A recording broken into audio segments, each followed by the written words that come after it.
Are you afraid of the light? Close your eyes and discover a new world. Hello and welcome back to the Taiko World Cup 2022 round of 32. I'm Enwolf and we're about to see a match between Italy and Finland. Very closely seeded.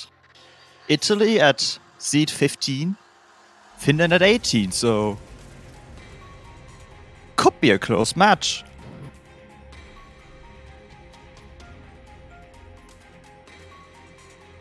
We've got Iken, A40, Skui, Kid, Narabochi, Deku, Kitimort, 3-2 on Italy side, Yeti, Megamela, Dusky, Sismirski, Vodnanen, and Antti on Finland. Some very well-known names that have played multiple Taiko World Cups the past few years. Let's see how they match up. Dusky clearly hasn't practiced his rolling, getting a 1, and banning double time 1. The accuracy-based consistency pick with some very evil 1-6 doubles. Italy banning the tech map, Troll the Cowardly.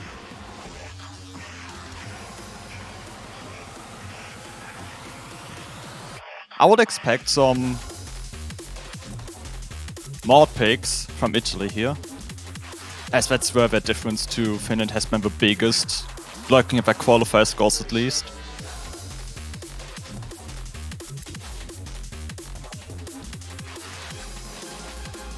Especially that hidden 2. But there's 3 mod. Bad tech with the incoming hidden hard rock plus mod battle.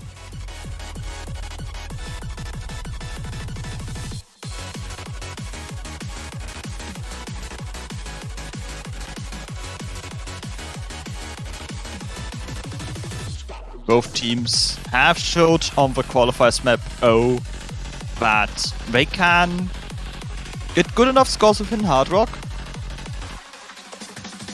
Iken on Italy's side, Dusky on Finland's,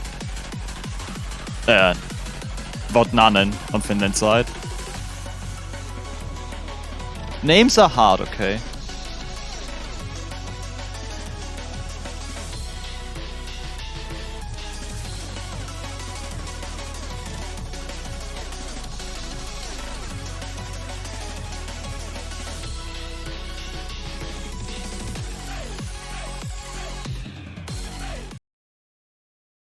And they're joined by Antti on hard rock and Skui Kid on hard rock. Not to be confused with Skull Kid, that's a Brazilian player.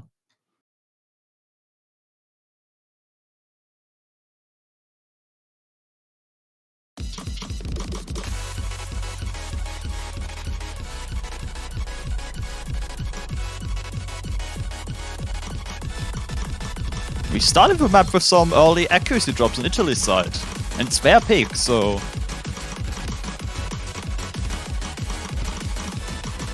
a very early breakpoint if this continues.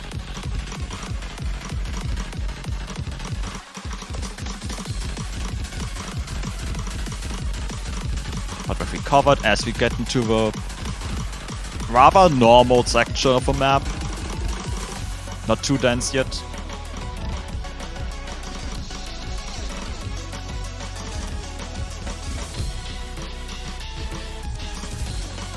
Vodnanen dropping some accuracy with these offbeat patterns in 1-6. Slowly shifting the lead to Italy's side. It's going back and forth.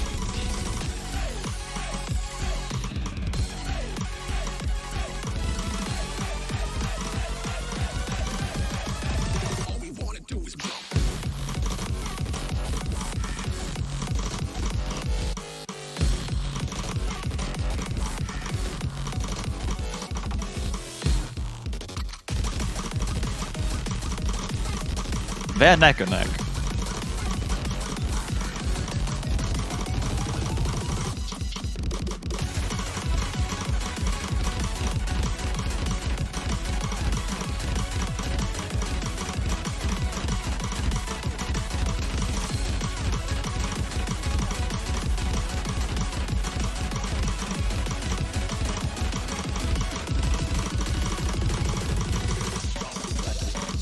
And it's a victory for Finland by 2,000, not even 2,000 points. A very early breakpoint. Look at these 100 counts.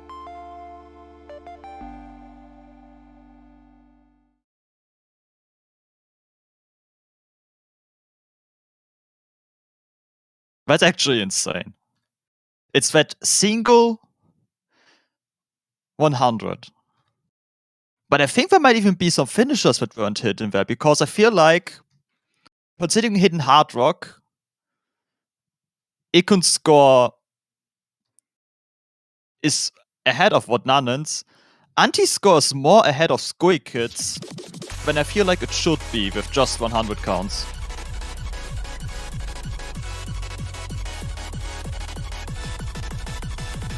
And Finland counters directly picking the next consistency-based Dreamout map. We're possibly seeing the same story again now. And pure accuracy battle.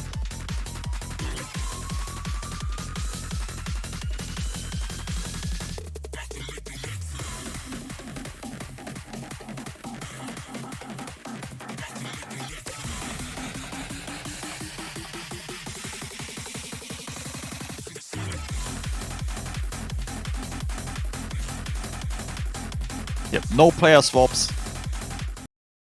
No mod changes. Eken and Vodnanen again with hidden hard rock. Lord Ender and Anti with hard rock.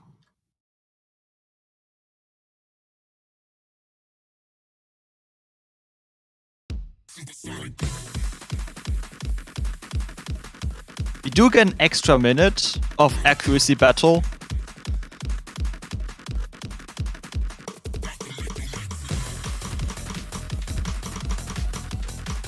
Like, it was a single 100 basically that changed Bad Tech's outcome. We could see the same happen again right now. This time with the accuracy lead being in Italy's favor early on.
We enter with a break. They can see how close the scores are.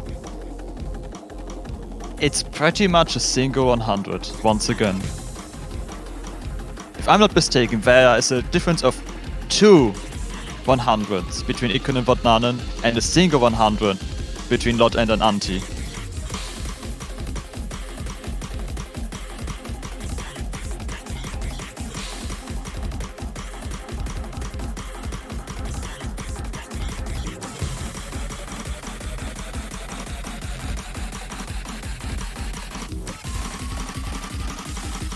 In this stream, no one's dropping.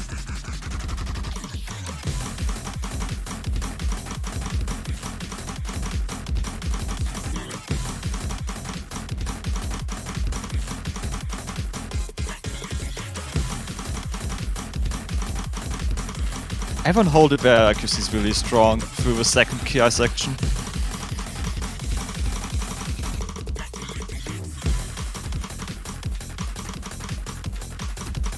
This is looking like another breakpoint. This time in Italy's favor.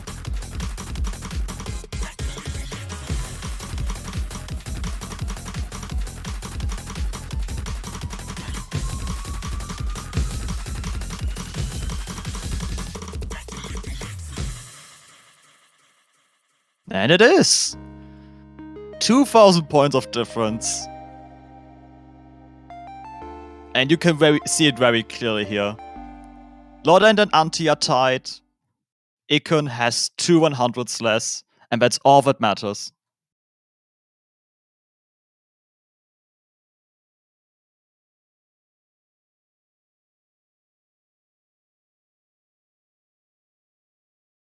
And because we've enjoyed the 2 free mod maps so far, we get Himari Marus via anti-mod. Or at least SV heavy free mod map. I've mentioned this earlier, I think this is more friendly for Hard Rock than Hidden, so I would expect the same mods once again from other players.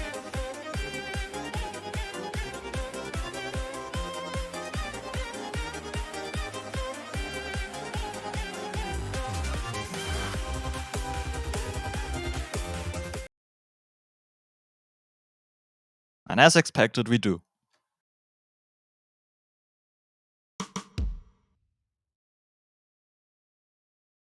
The top row of Hidden Hard Rock, the bottom row of Hard Rock alone.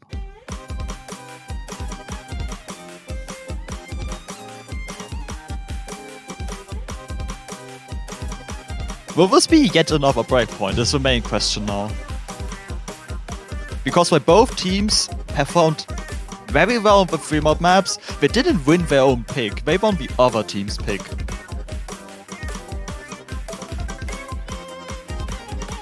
And right now we're having a bad tech scenario again, where Finland is holding on to a beautiful double S, while Italy both have dropped multiple 100s already.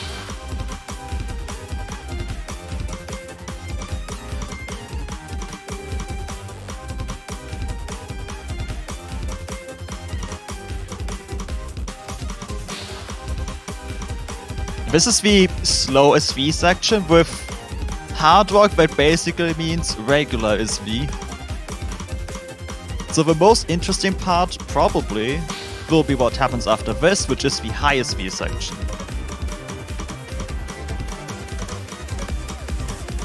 And Finland has a rather comfortable accuracy right now, with Vodnana being 1% ahead of Ikun. But will we see misses here with these doublets and the faster 1-4 nodes?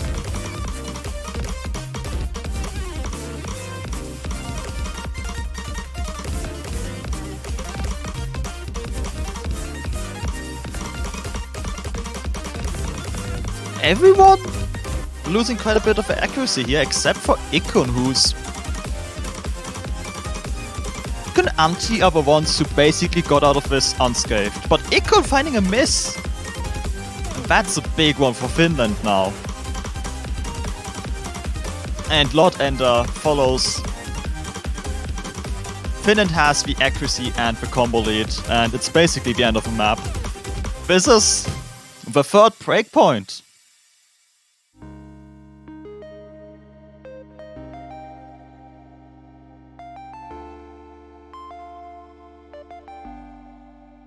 Four 100s on anti-send though. That's very scary.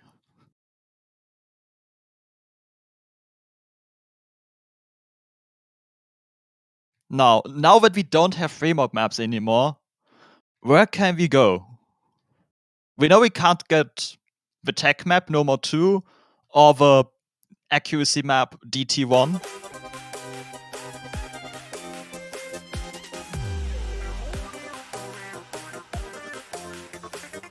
I would expect both teams to be pretty comfortable with both the Hard Rock maps, and they know that.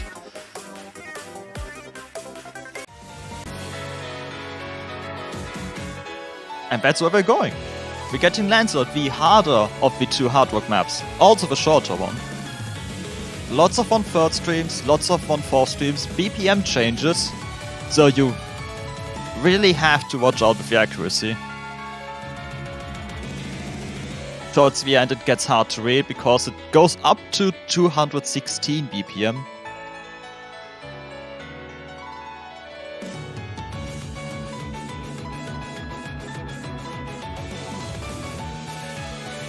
And to no one's surprise, all the Hard Rock players are staying in the lobby.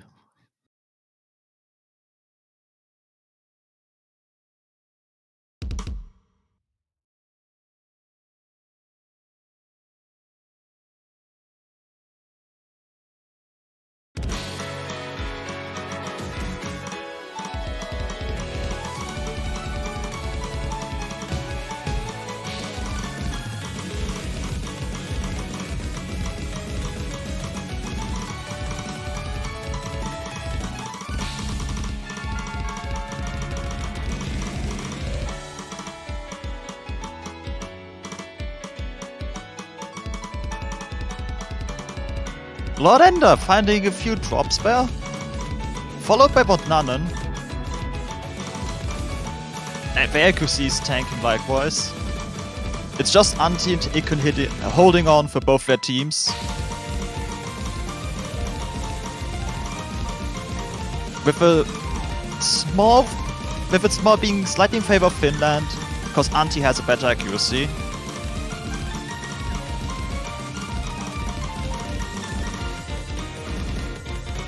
But I very know that the next 1/3 section could bring more misses for both teams.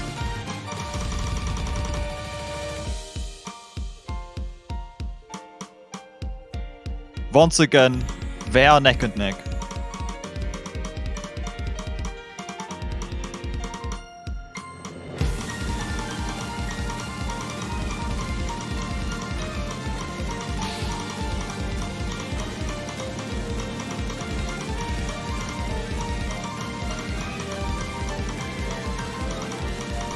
We're not finding any 100s or misses this time around. Almost.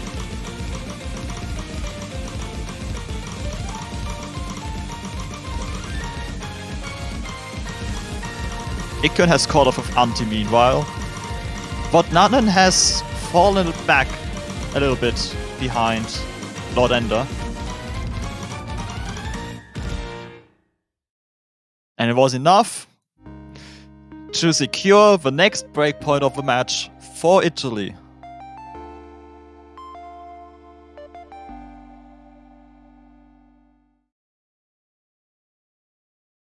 Botnanen finding 7 more 100s than Lord Ender.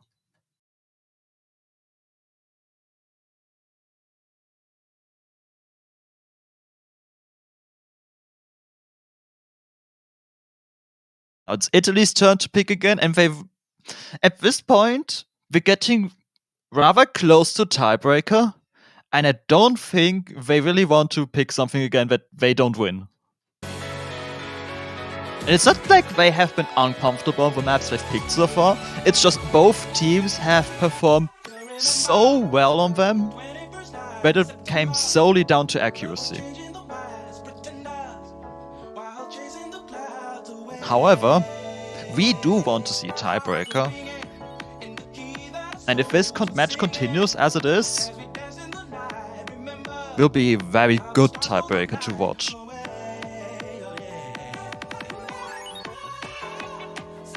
Until then, we're getting September. Great song. The second fastest map in the pool, with some very tricky 1/4 doublets in the KI sections, which can either bring a 100, and if you're very unlucky, a miss.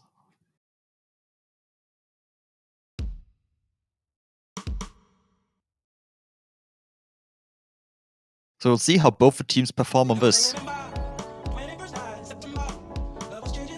This is the only double time map we're going to see this match. The other one is banned.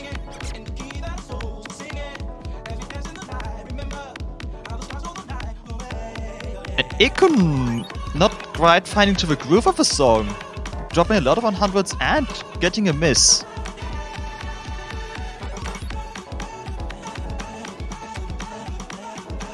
Even finding the not too ignorable lead.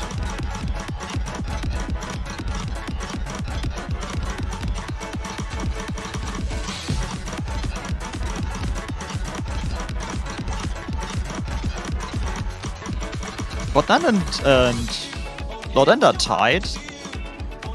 Anti's a percent of accuracy ahead of Ikun, but Ikun is recovering.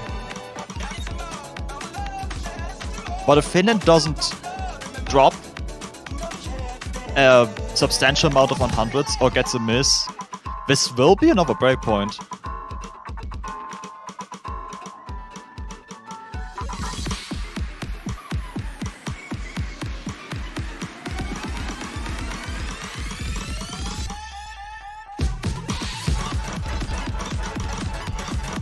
Here's the doublets.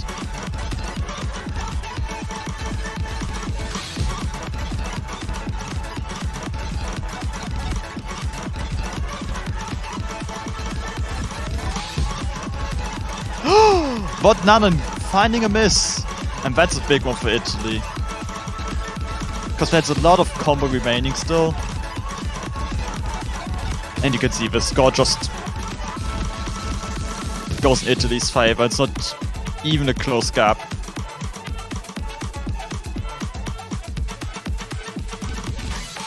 I think this might be it. This might be the first win for the team that picked their map.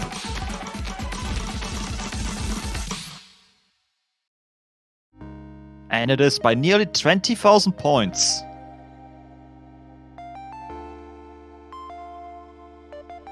Lord Ender with a 3-100 play.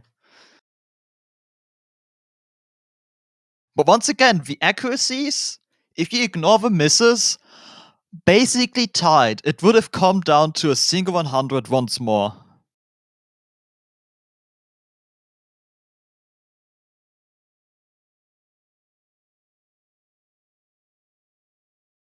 Do you remember first night in September?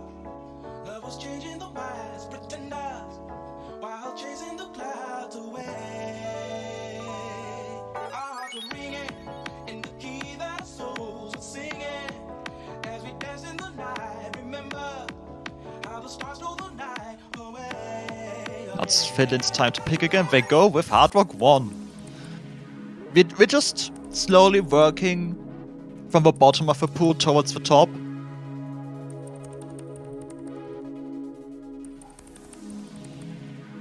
This is the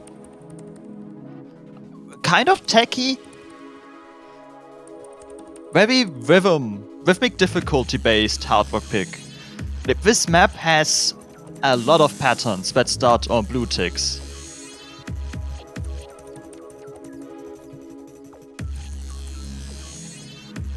And it's also 3 minutes and 80 seconds long, which is one of, if not the longest map in the pool outside of the tiebreaker.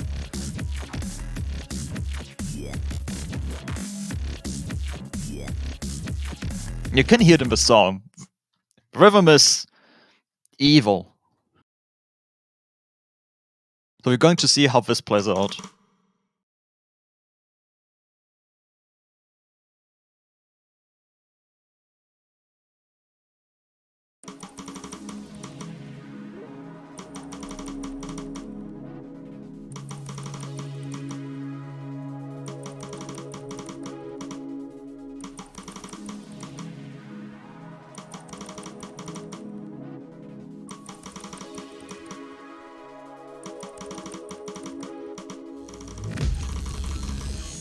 These slow notes might be some of the hardest things to time in this map, and we have already seen a 100 on these now.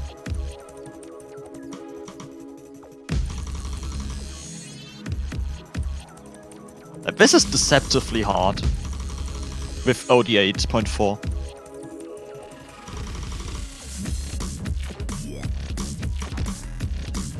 We're basically getting to the introduction to the map now with the offbeat patterns. Some 1/3. What none and finding a miss, but it's still relatively early in the map. So it will matter less than a miss in the middle of the map. Same case as we had with September, where Ikun missed at the start, but Vatnanen missed almost in the middle, and that basically costed them September.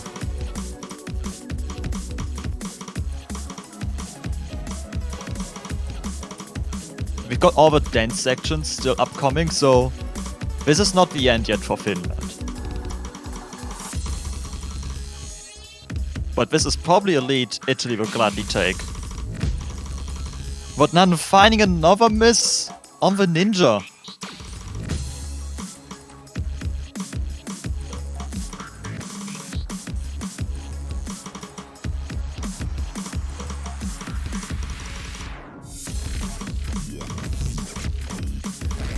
And Ikum trades as you get into the techier section of the map.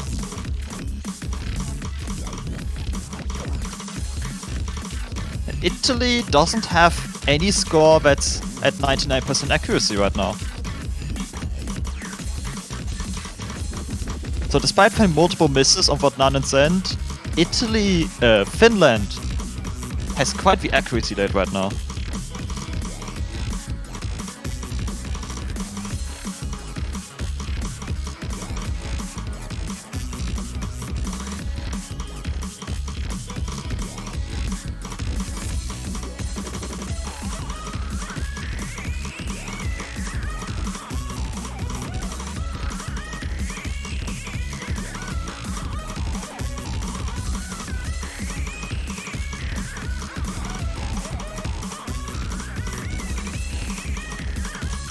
This is so intense. The score gap, I don't trust it. It's so tense, it could still flicker to the other side.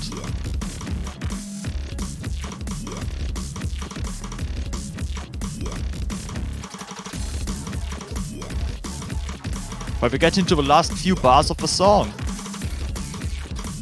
It might be Finland taking their own map. And it's 3-3. Both teams have one more pick left.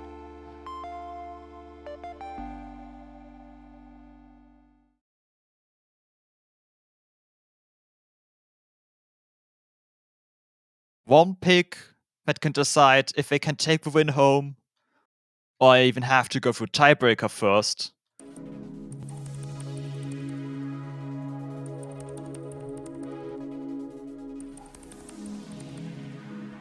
Italy instantly picking Extermination for speed map.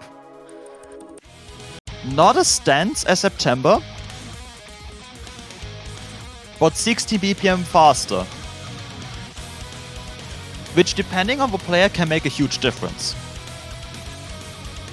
This is a very old school map. This is a very old Toho song.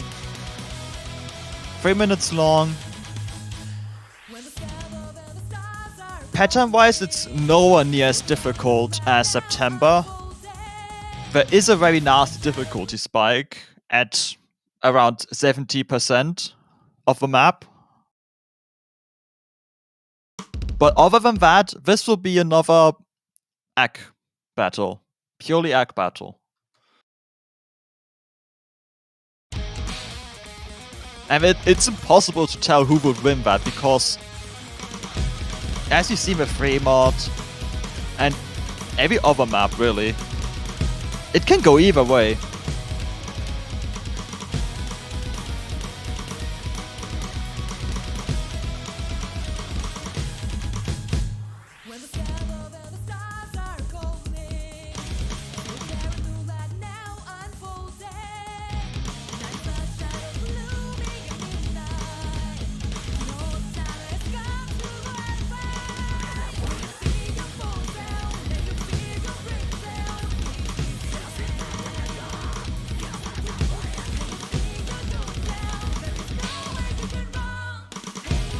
Heading to the first KI section with no one dropping their double S.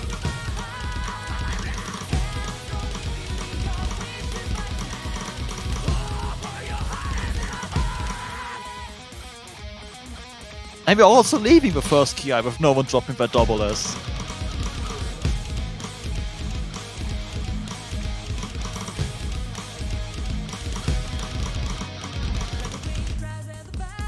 I do wonder if this will really come down to the one difficulty spike with 1/3 streams. Because that's where, in the past few maps, that tended to be the spot where accuracy was dropped. Mainly thinking about Hard Rock 2.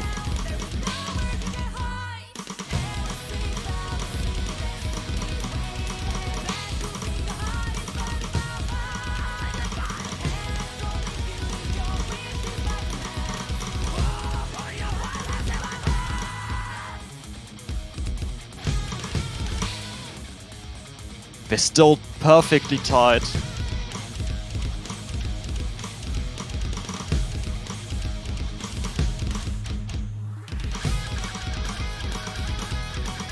This is it.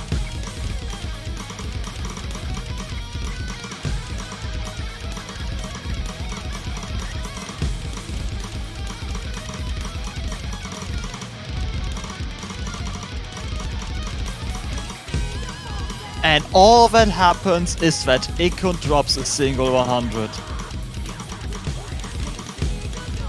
And it could be this 100 that decides the map.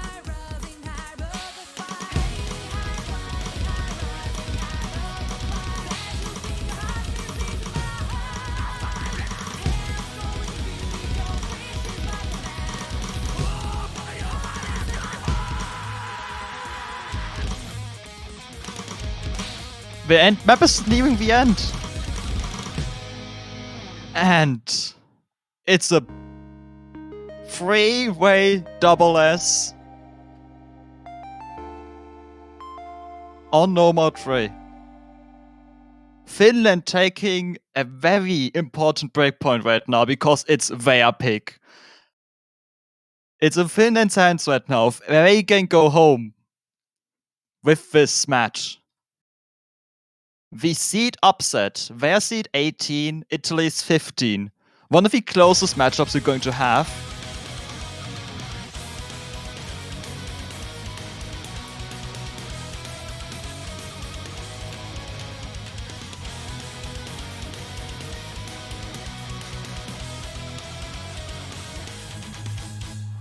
I'm not sure if I want to go with Hidden because neither team really has performed exceptionally well on the hidden maps of the qualifiers. And we don't. We see No Mod 1, more accuracy battles. They don't want No Mod 4, that's more prone to misses than the other maps.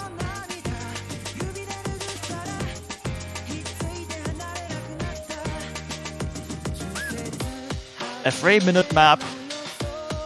Your typical No Mode 1 to decide if Finland can take this match home or if they have to go for the tiebreaker first.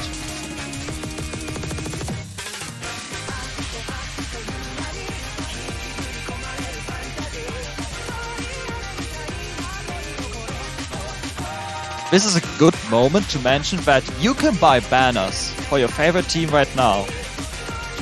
And there is no evidence for this, but with any banner bought for a team, you give them energy. So if you want Italy or Finland to win this, give them your energy.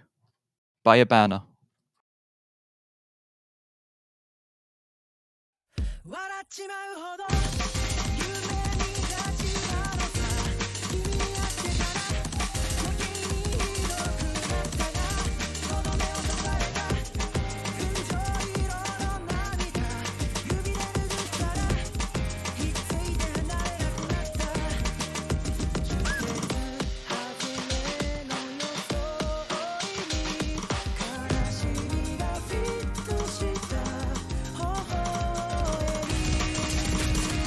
This map offers a lot of spots to drop combo with tiny 1-6 doublets and mini 1-6 bursts, and Lord Ender is the first one to do so.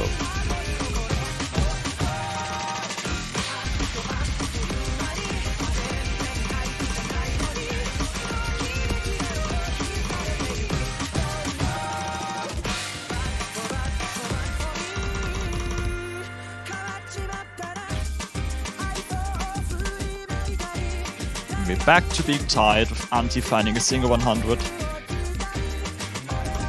And it's gotta be 2, it doesn't matter where you get the 100, if it's inside the KI before or before your 400 count.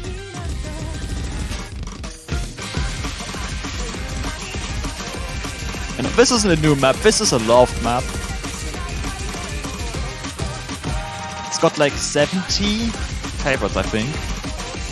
Might be more.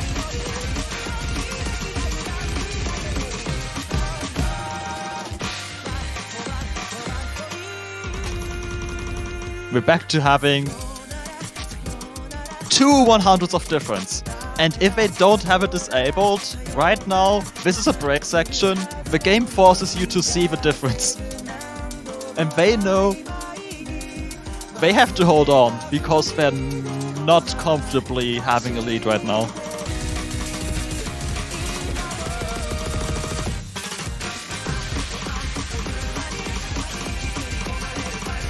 And having talked to people and playing myself in a few tournaments, lower ranks, seeing the scores doesn't help your nerves.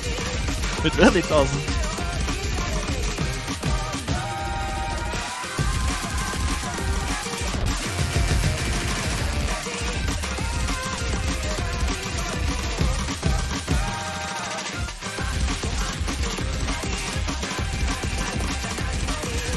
Lord Ender finding a 100 once more.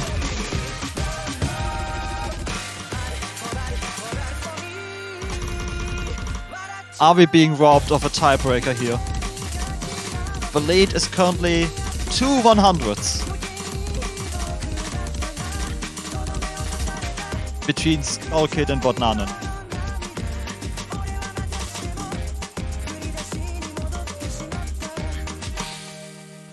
And it's those 2 100s that stop us from seeing the tiebreaker, that have us see the first upset of the round of 32 of the TWC. It's Finland taking the match 5-3. What a match!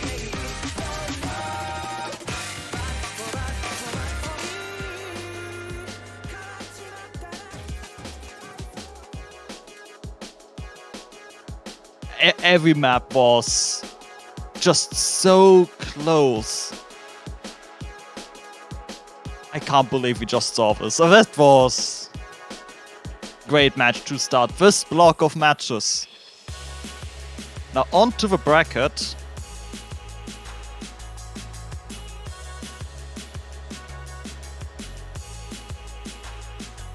Finland will be facing South Korea next week on the round of 16, while Italy faces Mexico in the losers bracket.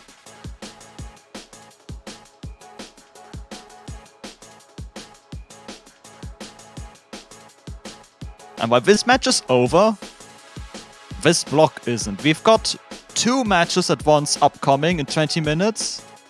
Taiwan versus Portugal and Indonesia versus Singapore. The latter is the one getting streamed. I'm curious to see how that will go. I think this will be the last close match we're going to see in this block.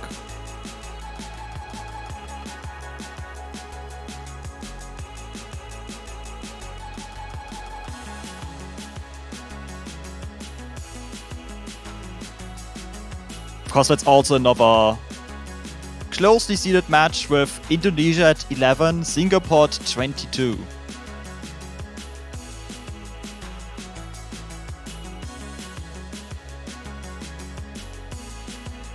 Until then, we're taking a short break. And I see you again in 20 minutes.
Hello and welcome back to the OS Taiko World Cup 2022, round of 32.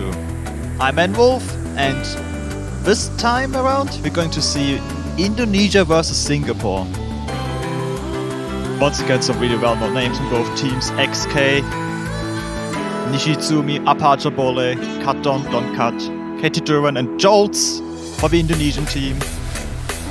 Element 118, Bob Free, Prehistoria, Matrix Dark, Danto, and I Love Lollies for Singapore. This is a match between seed 11 and 22, so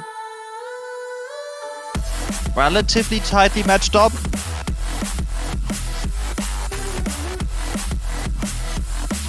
Interested to see how this goes, and especially the bands.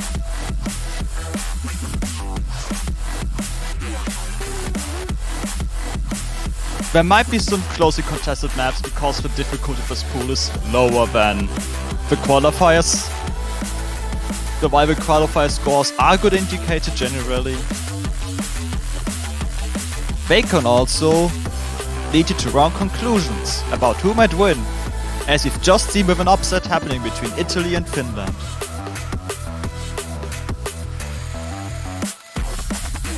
The rolls came through. Oh, there's a name change. Bless.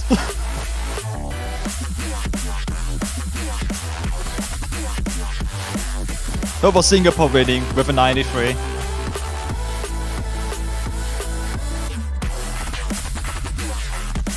So they practice their rolls.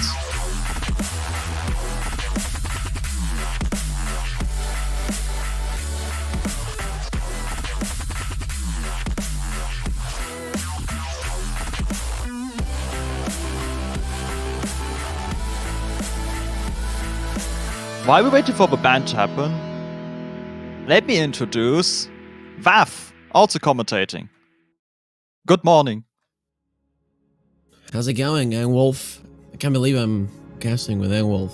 Big timing. Oh my god. We're seeing the bands already. Indonesia, Singapore. Similar qualifiers, not the same country, and definitely not the same team composition. Indonesia, one of the teams that you gotta be scared of. Definitely.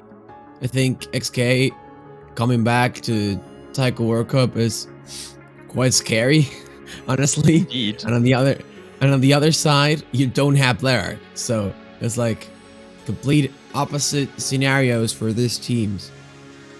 No mod 4. We're not going to see many no mods for this match. No consistency, speed, and no really hard travel. I mean, Singapore still has their 2 DTs open. I mean, Prehistoria is a really good DT player, but I'm not sure who will join him. That's a big issue here. Still, a player that definitely can put up the job to at least, to at least play that well. The problem is who else will play alongside, and now we're seeing the first pick by the Singapore team. As you was mentioned, Noma 3, Noma 4 banned. Oh.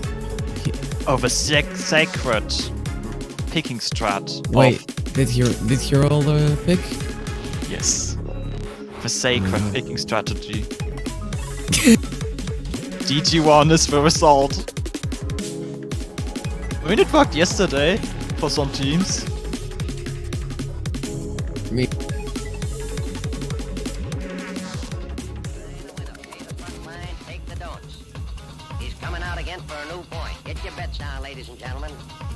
So it did land on double time. It's not a fast mode, it's very accuracy based. Difficult patterns, very dense, and some tricky 1-6 doublets, making accuracy hell. Yeah, the hack here is definitely a complication. Not easy to hack at all. And yeah, Singapore going with a map. RNG pick. I mean, they didn't even prepare it or so. It seems like it was just a roll. And I don't know. I think they, I mean, on paper, they have a chance to maybe win a point or two, but it's definitely really really hard match to win as a whole. Still, Alamomo stepping in here. Not sure who that is, or if it's That's someone who changed their name. That's a ninja name change that just happened, I've learned. Yeah. I imagine. It's Prehistoria. Oh, I was scared. I was gonna say, where's Prehistoria? Who's Alamomo? Well, there we go. It's Alamomo being Prehistoria with Bob Free, also a pretty well-known player, with XK and KDDK, as we like to call him. Can't believe XK is back after in less than 6 years. He already is dropping a lot of ag. And everyone is getting misses, except for Prehistoria, now known as Alamomo. They mentioned in that chat earlier that the name change gave them power when they won the roll on who picks first. Maybe they're onto something. The only full combo left. I mean, DT is definitely the expertise zone of Prehistoria, so it's not a big surprise. As long as the Indonesian team struggles to hold ACK and combo, this can be, I mean, somewhat one-man carry, but yeah, look at Bobfree. It's not being able to hold that 400 combo cap, and that's a big deal in a map like this one, because it's only 2 minutes long, 2 minutes 20 seconds, so it's definitely harder to come back after missing that 400 combo cap, and so far Indonesia is just doing that. Look at Alamomo though, 99.5. It's the best score in the lobby so far.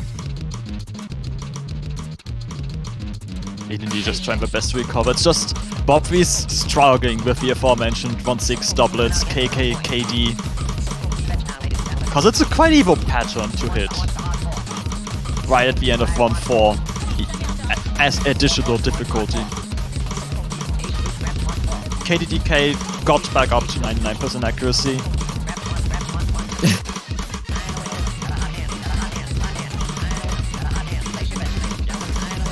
Yeah, so far, no changes at all last quarter, and with XK, yeah, there we go. It's Prehistoria missing at the end, and Singapore, well, I mean, it went better than expected, because, let's not forget Singapore rolled their pick, but still, it's a win, clear win for Indonesia here. It's a break point to start things up and shake them a little.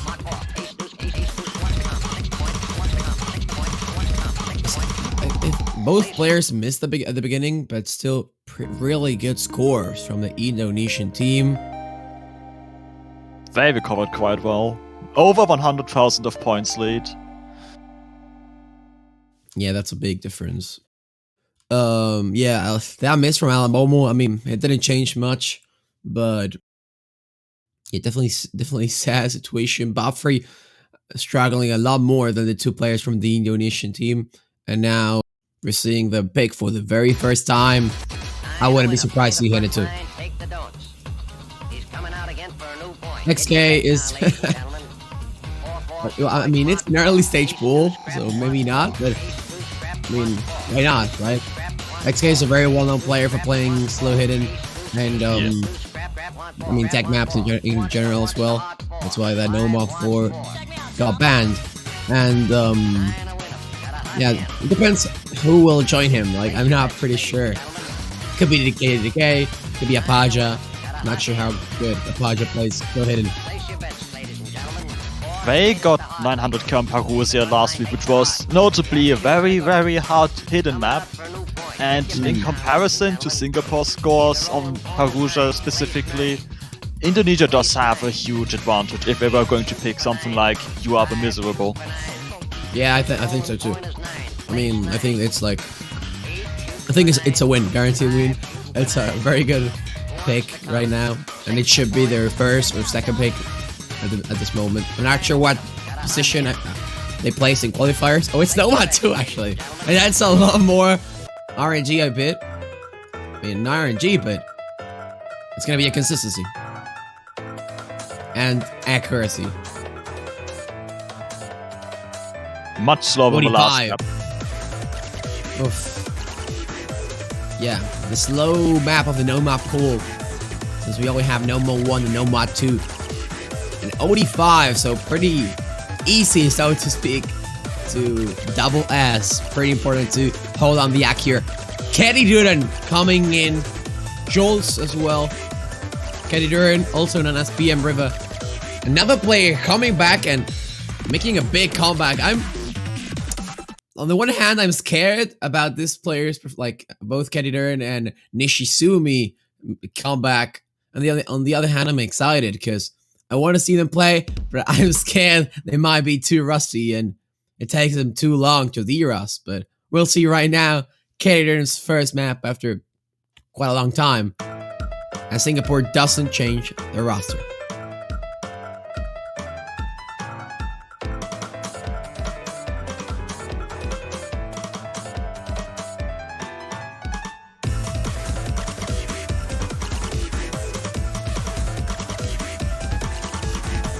I've been holding on while the map is still tame.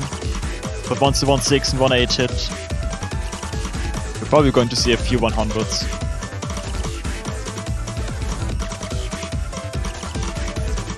That probably got lost in the tunnel, but Alamomo does drop a couple of hundreds, I think 1 or 2, and Boffer misses, and that's a big one. Can't allow to miss when your opponent is still double S-ing and holding that full combo. Boffer dropping completely that combo, and now it's completely up to Indonesia. We're just casually still holding a double S. Yeah, I mean, that's a way of winning. You can't lose if you double S. The Japan way. Yeah.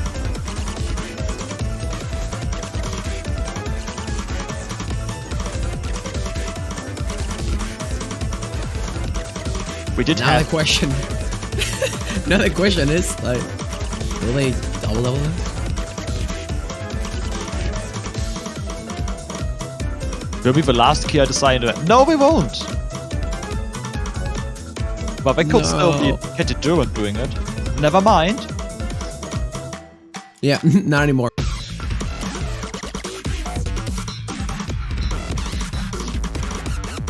Yeah, Singapore team struggling a lot more than the Indonesian, maybe earlier. Now settling in. I just made Kenny Duran with the miss. Too late. Jolts! My god. Both players dropping. And goes, I think one of the 1-6. It was there. The first point. Confirmed their pick. Another comfortable win. Alamomo was the only one holding on through the end there, but it very much was not enough. It wasn't enough. Sadly, Bob Free wasn't even close, and if Isaac had been better, maybe, but still not that close. Indonesia closing a pick that, yeah, was maybe winnable by Singapore if they have done a bit better, but still, it went well for Indonesia. And now it's the second pick from Singapore, 2-0 from the Indonesian team. And while this is going on, Taiwan finished their first map against Portugal on extermination, leading 1-0.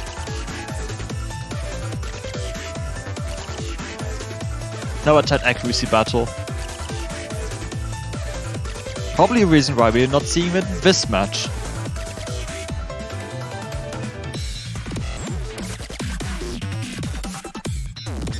There it is. The RNG deciding once more.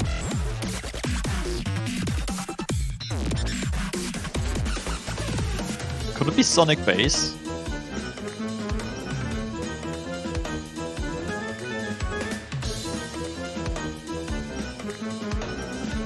No. It would have been Hard Rock 2, but they don't want to play that. DT2, I mean, it's not a bad choice.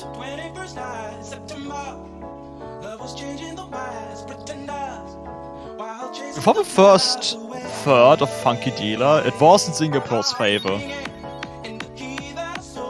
So maybe they just want to try again and maybe this time to work out. I think it's not a bad decision actually, but we'll see. I mean, the difference with this map and the other one is that Indonesia is less likely to miss here. It's a lot easier map in node density, not in BPM at all. 240. Yeah, but a lot of some doublets and some finishers. It's still an Oni.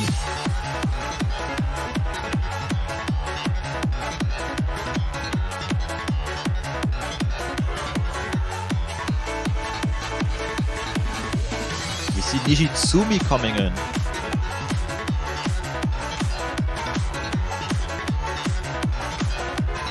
That's almost all the Indonesian roster in this match.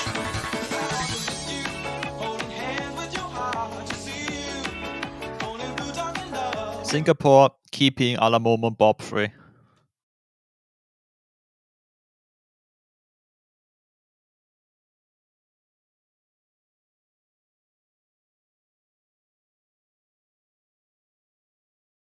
Here we go. It's the third map in this round of 32.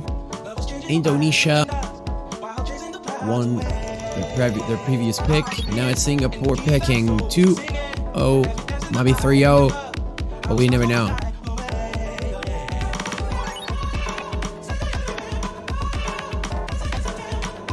Two minutes, 10 seconds. Also seeing Nishitsumi for the first time, and that's important.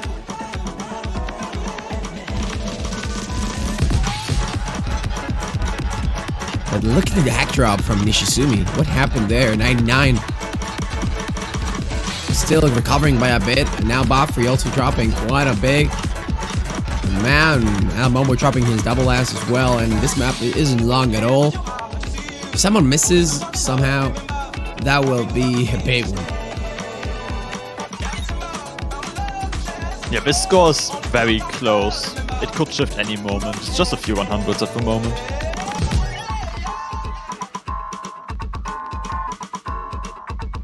But it's slowly growing for Indonesia right now. Yeah, they still have a chance to coming back against Singapore, but they need that cat on cat to drop a bit back because that's a big double S.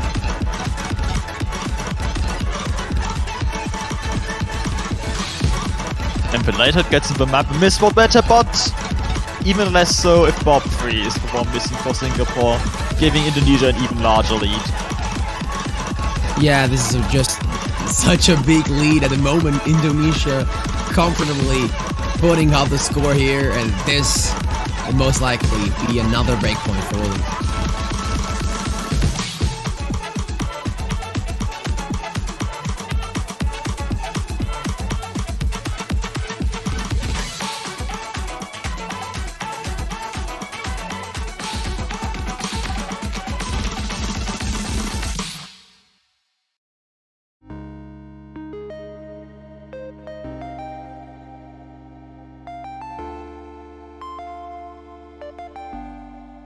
There we go. Indonesia so far wanting to follow up with most of the rest of the matches this weekend and establish another 5-0 clean sweep. And so far it's going good for them. Singapore cannot allow that.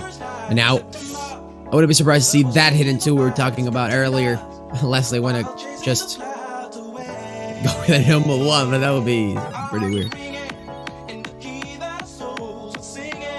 Or maybe they were consistent. I don't know. Hara 2, you said it before. Yeah, maybe they picked up on Singapore not wanting to play Hard Rock 2. Yeah. Could be a sign for the other team to be like, wait a second, we do.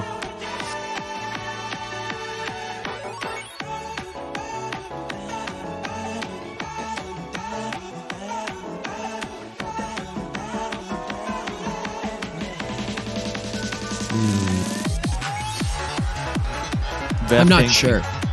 Because, yeah, thinking, don't pick hard. The big hidden two. I mean, yeah, well. I'm not sure why the client says hard two. It's the big hidden two. There we go. There we go. Disco It's client. you are the miserable.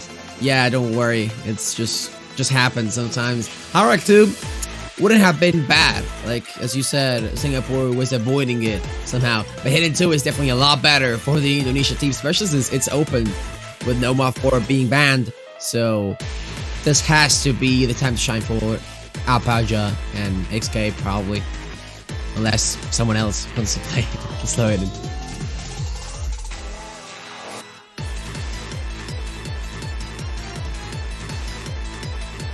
Singapore decided their second sheet player.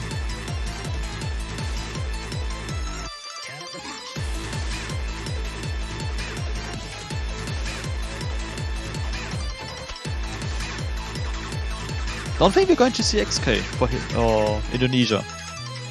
We might not. I mean, he's maybe because of the early stage, and I don't know. Not sure. We could not see him, but yeah, definitely weird. A player known, yeah, very well known for that. Element stepping in for the very first time here. A player that skipped on last year's Singapore team. The best Singapore team, actually. Well, the La Momo Kari. To final stage. Now he's back for his fourth TOC, I believe. Here we go. Can be match point for the Indonesia. And it's Kenny Durden in the end playing Prehistoria and Element, or Alamomo. Getting the power from his brother. Lost in the army. I believe that's the reason why he didn't play. Or something.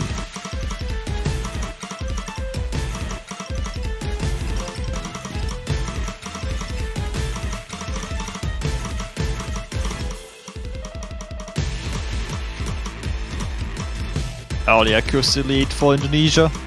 Element finding quite a lot of 100s on the combined 1-4-1-6 patterns.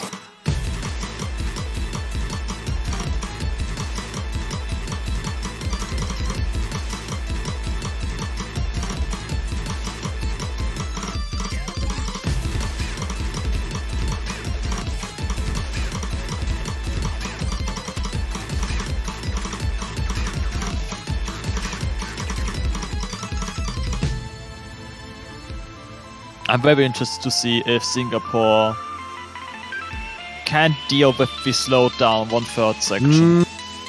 Yeah, the transition is definitely the hard part hit here.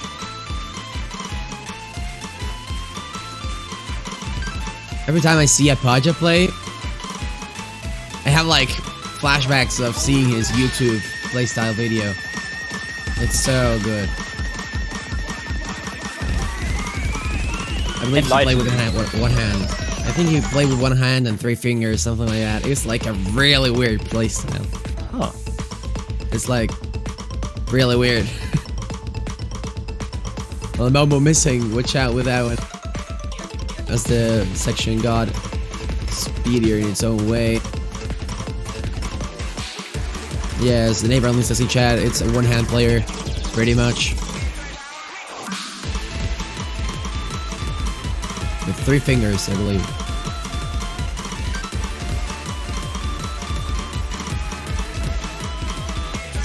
Indonesia with a huge lead right now, both accuracy and combo. And not much else to do actually here. Indonesia's just destroying here. Expected on paper. Kaidern putting up a deal here. Playing pretty well in XK's place. And it's just, that's how it gonna be. It's a 4-0. It's a match point. And it's also a pick for Singapore. So it'll be up to them what they pick next.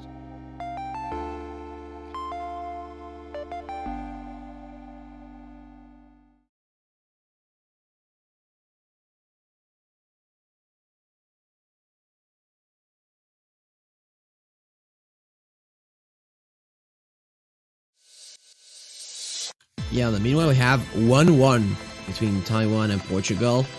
Interesting. Oh, wait. Oh, I think there's... Yeah, I'm not gonna comment on it. Yeah, there has been some problem with a player connection, I believe, but so far, we're still here. We haven't ended this match. Singapore got one more chance to pick something they could possibly sneak a win on. What can that be? Singapore. They have used the DTs already. We have the whole frame out pool. It could be a normal one, just going with that consistency factor, but it's definitely a big issue here. I could see a free mod happen, maybe. Yeah, that could be the case. But I'm not sure. Yeah, I mean, Just based on their qualifier scores. The hidden hard work scores were sort of close enough. yeah. Could play hidden hard rock, you know? Element maybe? Or element hidden, I believe.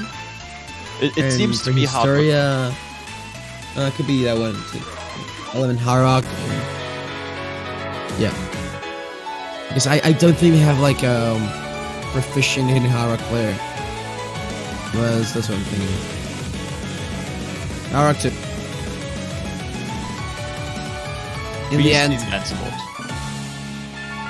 the end, the map we thought it was picked before, it's gonna pick.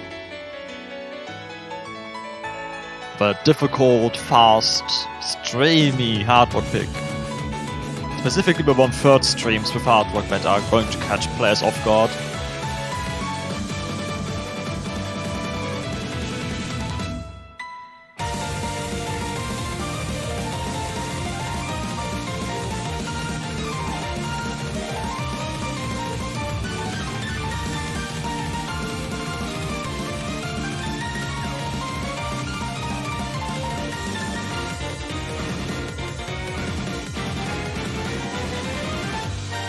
When I initially looked up the the roster names in general for the roster history, I saw this player and I said, "Oh my god, I'm gonna suffer on stream." And yeah, that's the case. Because I'm just gonna name him Lollies. I think that would be appropriate. Oh my god. But he still isn't playing. Gone. Oh! Apparently going to Mania now.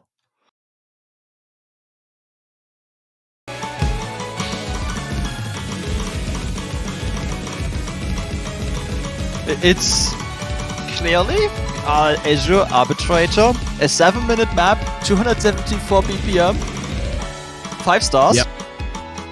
It's very fast. Oh It's wait, very long. why the info is... Well, the info is completely mistaken. Don't worry. Famous It's taiko a- mapper Gekido. Yeah, famous mapper. It's still a 2-minute map, don't forget. It's not that long as this information suggests. So, watch out with this one. Also has some 1/3s.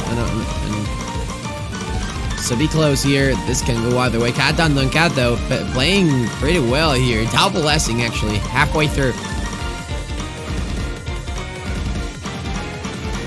Want to see if they can keep double S throughout the entire map, because the BPM changes can be tricky to hack. And the map gets faster now. It's slowly Yeah, I going to believe- be going up to 260. We started at around 206. Yeah, that's correct. I believe it's not like a sudden change in a BPM though, so it should be procedural. They're mostly broken apart by breaks in the song. If Yeah. they're not smooth. You're approaching there. It's just bound to happen, or not maybe. Singapore needs a double miss from the Indonesian team at this moment. And now there isn't really much more time as both teams approach that 850 cap combo. It's the end and everyone is just missing. Cat on Cat still double blessing. Indonesia wants to go in further to this round now 16. And it is with a double S. And that's a 5-0 for Indonesia. Cat Dundon Cat proving why he's playing again this year. After successful somewhat a year last year in TWC. This time with XK. GG's for both teams. Singapore did make their best. I'm not sure who they are playing against in the losers bracket though. We are finding out soon because it is the match loser between Taiwan and Portugal, which is currently going on. Ooh. And the winner of that match What's is facing Indonesia. Yeah. I think some people Taiwan- already have an idea on who's going to win and be Indonesia's opponent. we are all big fans of Portugal because of what they did last year, except the UK team, of course. And so, yeah, will be definitely funny to see them score a point or two. But yeah, that's it for us. I believe we're not jumping to the match at all. So it's definitely been interesting one. Nope, we are. We are? We are. Oh. And to recap, Oh. Taiwan won their role. That means Portugal banned You're the Miserable, Hidden 2. Taiwan banned Hidden 1. So Hidden is just gone. We're not Hidden's going gone, to see yeah. Hidden. That's good, that's good. Taiwan then picking Nomad 3, winning. Portugal picking Nomad 1, winning. Taiwan picking 3 Mod 1, Bad Tech, also winning their pick, and currently they're playing Trophy Cowardly, the tech map. The number 4. Or the number 3. Nomad 2.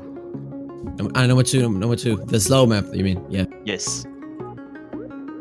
Mmm. So the current scores 2-1 in Taiwan's 2-1. Taiwan definitely having, that big roster difference, I believe, with Stu coming back, Monkey. Also, all the new players that are popping up in Taiwan recently and are very young. Got 1346, Polemo, etc. So, definitely a scary team. Portugal is like that team of 3 homies always playing together because they have been playing with the same players for the past 6 years. That's a lot of time. As we see here, finally getting this 4th pick. And just based on the seedings, it's a very uphill battle between Taiwan at seed number 6 and... But it's still round 32. True. It's not impossible, I believe. Definitely not impossible. Look at Baby Snakes at this moment. Double S-ing, best score, and Cat just missed. So he won't be able to get to that combo cap, slowly going to the right as a consequence. Rosa, having a bad time to recover that act though.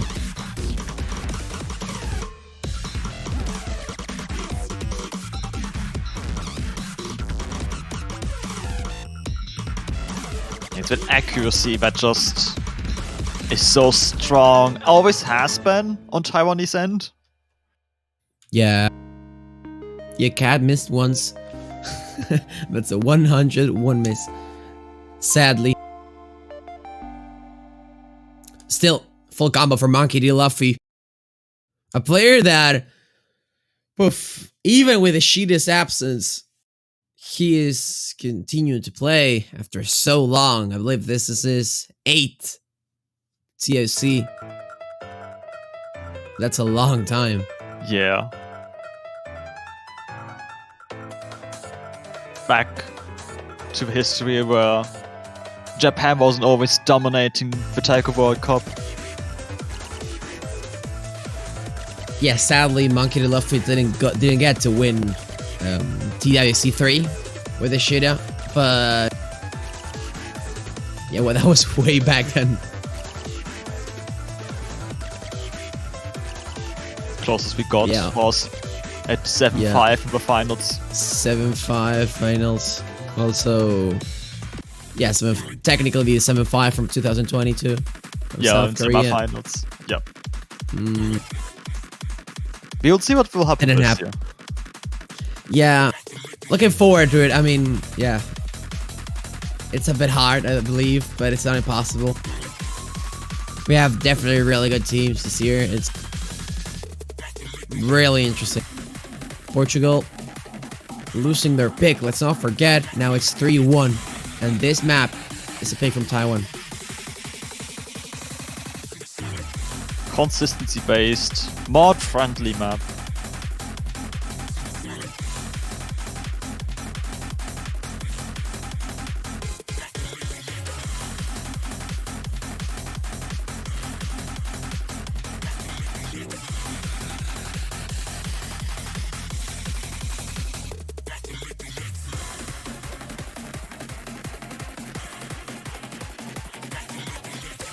However, it seems like for the qualifiers, Taiwan opted to go for a single hard rock with a single hidden on O, which was a harder map, so maybe this is a different scenario. But I'm just saying, they didn't have hidden hard rock last week. I'm not sure. I don't remember seeing Baby Snakes playing Hidden Hard Rock, because if someone were to play Hidden Hard Rock in general, it should be Baby Snakes, I believe. Because I haven't seen anything else from the rest like that shows their proficiency to play Hidden Hard Rock, so I'm not that sure about this mod combination. Yeah, not having Hidden Hard Rock is a big deal, because especially, I mean, that's the score you want to value the most as well. Yeah, especially with how mod friendly pre-mod 1 and 2 are. Yeah, correct. It's not 3 mod 3.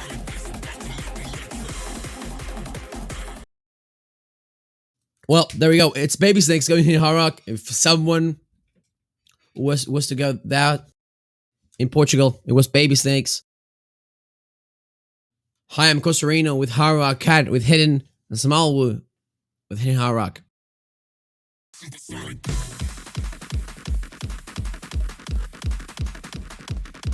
Portugal needs this breakpoint if they want to stay in this match.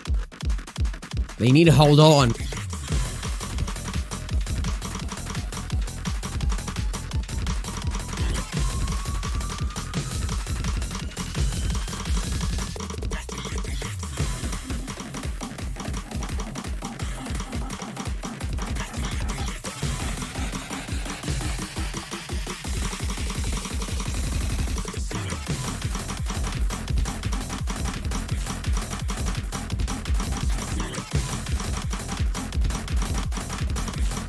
Combos are staying strong, but the accuracy difference between the two Hidden Hard Rock players is 2% at the moment. Yeah, that's a lot. Hi, I'm a Casarino with a miss. Having the combo reset at this time in the first quarter. Not a big timing, as everyone else reaches that 400 combo cap. 3-minute map. But still, big advantage now for Taiwan. Yeah, considering how long the map is, this is a very comfortable lead already with 60k.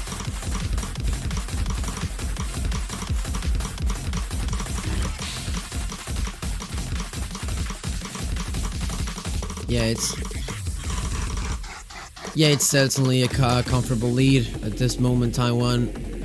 Let's not forget this is a pick of their own. Portugal lost their previous pick, and now it's getting harder. Both players in Taiwan playing it really well with phenomenal accuracies. Baby Snake's missing this rather calm section. Yeah. Also playing a lot of 100s on the offbeat patterns.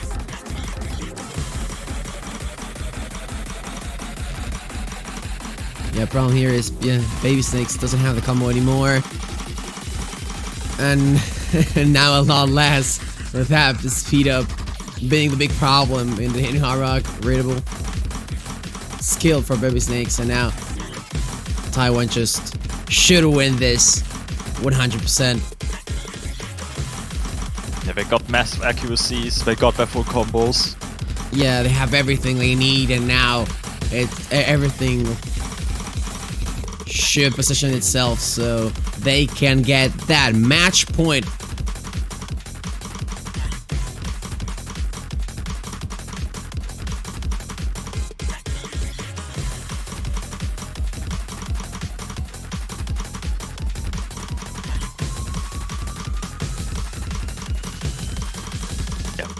map is ending. This is a very comfortable win for Taiwan. 175,000 points. Single digit 100 counts on both players. But it's not over yet. Portugal gets a final pick. Potentially final pick. Correct. That's indeed the situation here. Portugal getting to pick now. I mean, they have, oof, I would say no mod 4, but I don't know.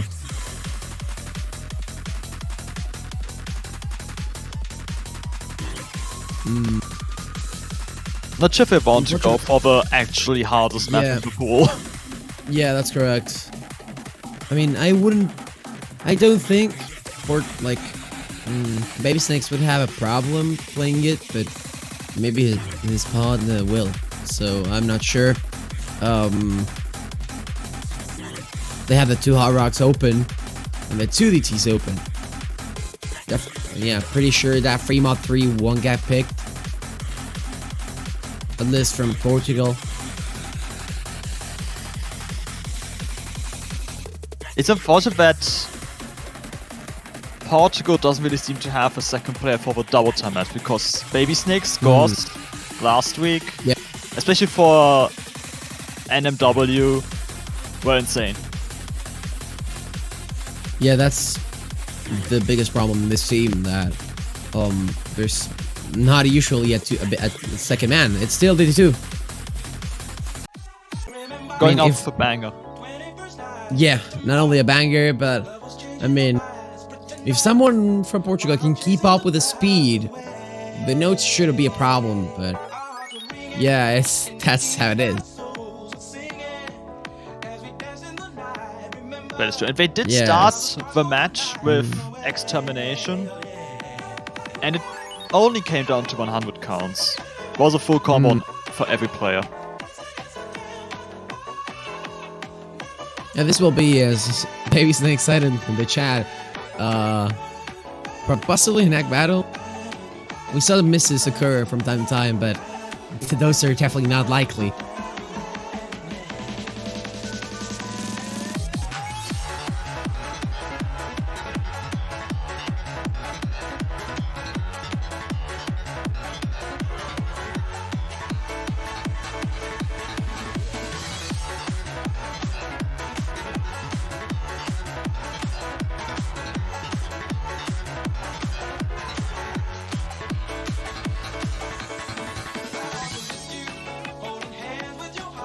We see Taiwan player swaps. Monkey D. Luffy coming back into the lobby.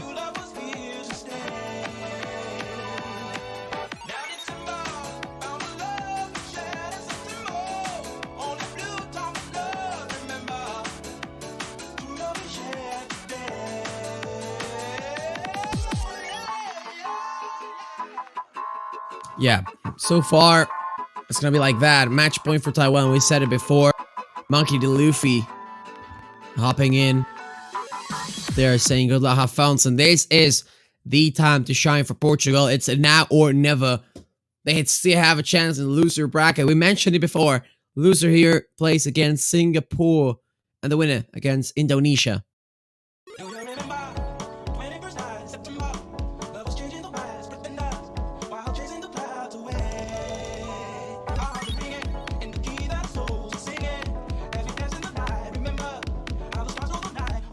Smallwood's accuracy struggling a little bit at the start, but it's very early in the map.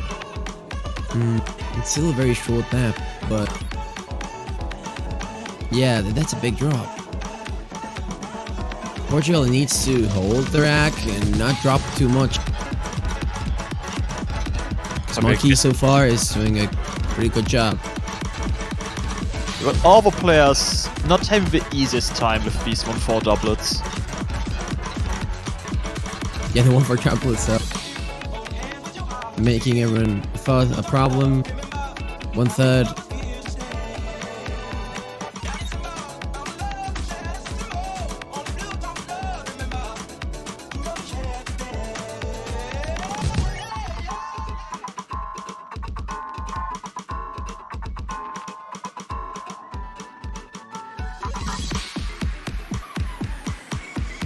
approaching the end, and so far it's really close. Up to 100. Space Stakes dropping a bit of them more at the end of that section.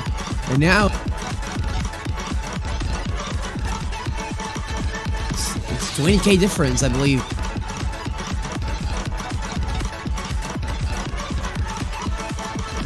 This care section slightly pushing the lead towards Taiwan's side. But it's not over yet. It's not over yet. If someone misses in Taiwan or has a big act drop, could go the other way around. Portugal is just holding beneath them in score-wise and act-wise. So Taiwan has to maintain the score if they want to win. It doesn't look otherwise. This doesn't look hopeful for Portugal's win. There isn't really any map left. Yeah. That's it. There's no map left. Taiwan ascertains the win. 5-1 against Portugal.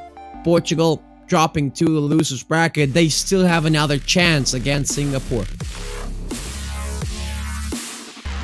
Meanwhile, Taiwan's going to face Indonesia, and that's going to be an interesting match, I think. With a round of 16 pool.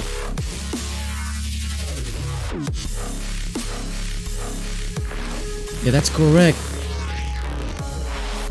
We still have a couple matches left, as you see on screen. It's Germany against the Czech Republic. The Czech Republic, first time into the WC, going through qualifiers. Definitely interesting.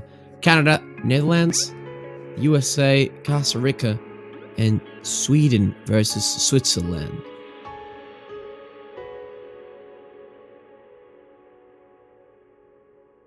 And the next match only starts in 13 minutes.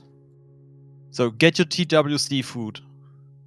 Get your TWC mug, TWC coffee, and put a TWC smile, because we will be right back with Germany versus the Czech Republic. Thanks, Wolf, and we'll be right back in 13 minutes. Grab your TWC breakfast food, as Wolf said, and come back, because we'll be right back in 10 minutes. See ya.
Hello and welcome back to the OS Taiko World Cup 2022 in the round of 32 with the Germany vs Czech Republic match. I'm Wolf and I'm joined by Driodex.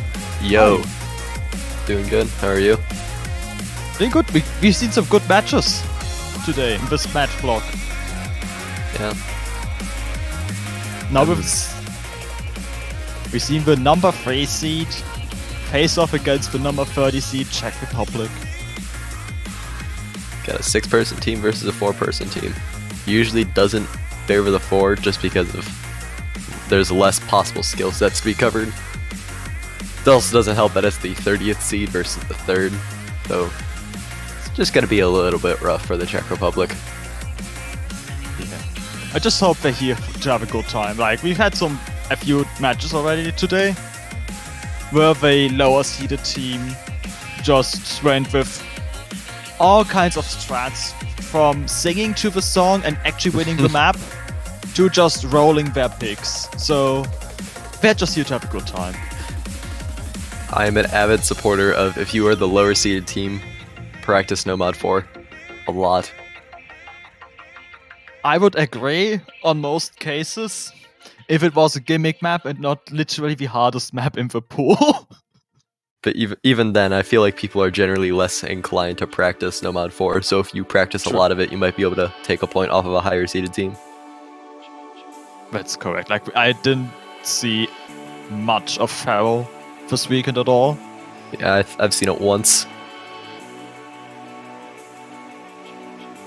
Hope we get to see it. It's a really fun song. It's a really fun map. Yeah. Obviously, it does require you to practice it a little bit because there are some gimmicky sections towards the end. But most importantly, we're getting the rolls. The most skillful part of any match. True. And we see Czech Republic winning. 42 to 47. So Germany will be banning first. Been seeing a lot of Hidden 2 bans. That's like the only one that I've seen consistent. I've seen DT1 and 2 banned a fair amount as well. But Hidden 2 seems to be the most common. Yeah. Players generally don't want to be the miserable. But Nomad 3, EX Termination being their ban. Bit of interesting. Yeah, but a ban I've seen more commonly today from the higher seeded teams, because it's probably the easiest map in the pool. Perhaps.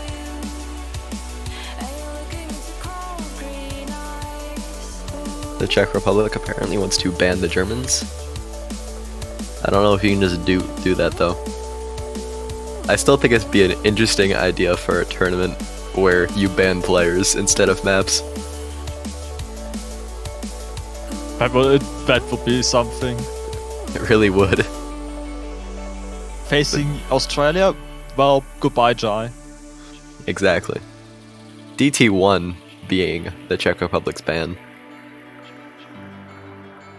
Very hard map, so understandable. Yeah.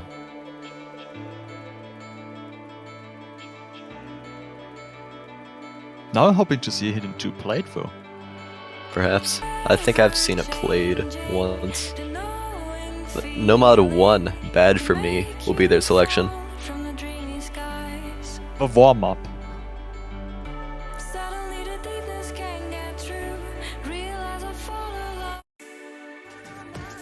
Just consistency based. 3 minutes of difficulty.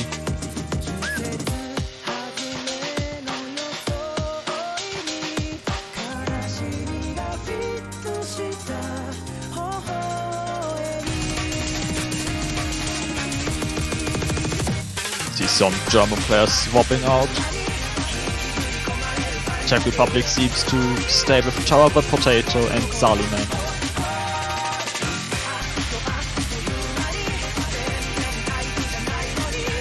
While we're waiting, don't forget, you can try to give your team more power by buying their banner, because they're now available for all 32 teams. So if you're rooting for the Czech Republic, show them some love via banner. If you love Germany, do the same but for them.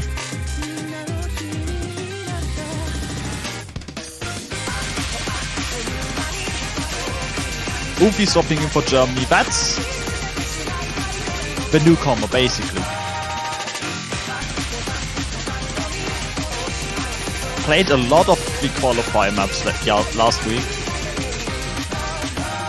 Did quite well on a few of them.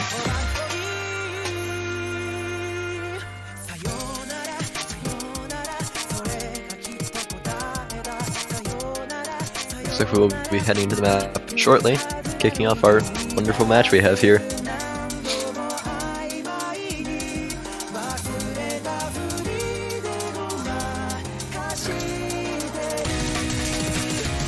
Hope he doesn't sneeze during the map. Someone who has sneezed during maps, I can confirm it sucks. Yeah. It's not a hidden map, but especially during hidden maps. When you really can't blink, or you will miss. Yeah, but here we go.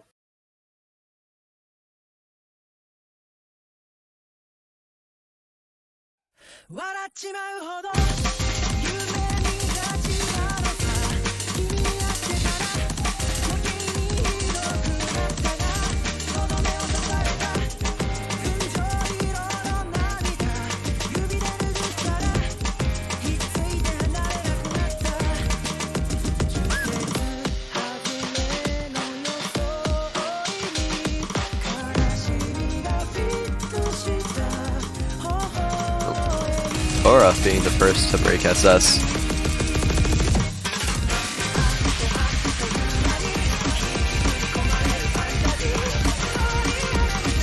All of us, very strong performances from everyone so far.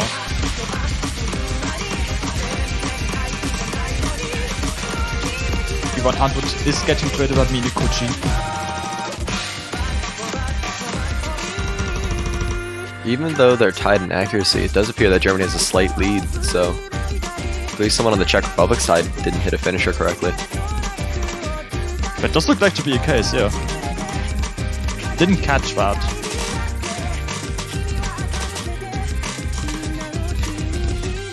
Ooh! Turbo Potato getting a drop there. Definitely put the lead more in the favor of Germany. Umfi holding that double S so far. Sound dropping SS now as well.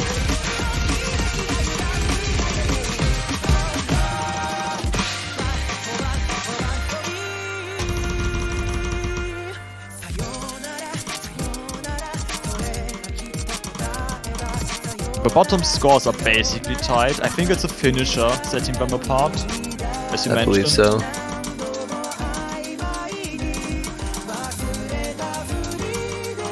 It's about a minute of the map left.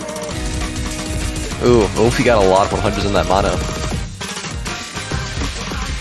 That's giving the Czech Republic an opportunity to start their comeback. They do need Germany to drop more than just one mono, but there are more to come. Yeah, the map still does just get harder.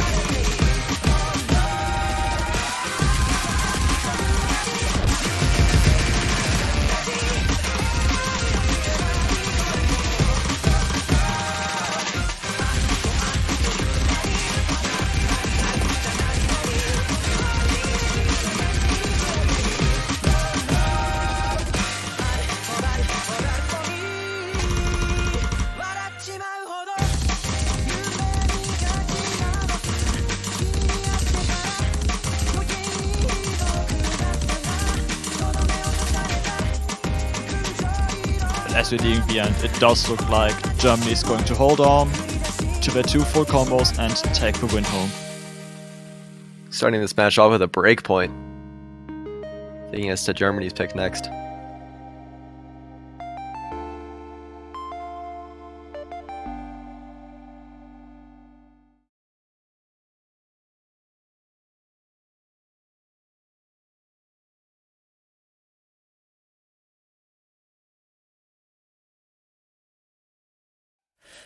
Germany is in a good situation where they can basically pick any mod category they want, because they have players for everything on a pretty high level. Like, as you could see in the qualifiers, they've got number 2 on basically every mod category at least once. Except no mod. No, even no mod on the gimmick map. Never mind. Wasn't Germany weighed down by their? I think it was either their free mod or like their no mod 1-2 scores, if I remember correctly. Weighed down as in they didn't get second seed, they got third instead. Yeah, but the lowest was no mod 2 with number 7. Yeah.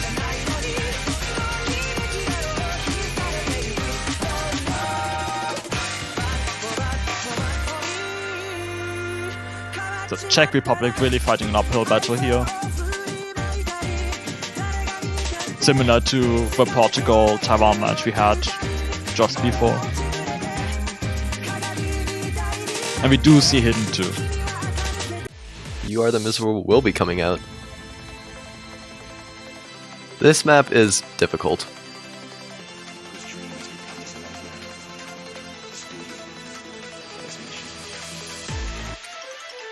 It's not necessarily terribly slow outside of one section, but the patterning is rough. Yeah, I agree. It's very reminiscent of last week's Hidden 1 in qualifiers, Perusia. At a lower difficulty level overall, but comparable otherwise. You see 3 new players coming in now. Mew and Martin for Germany, and It's Maro for the Czech Republic.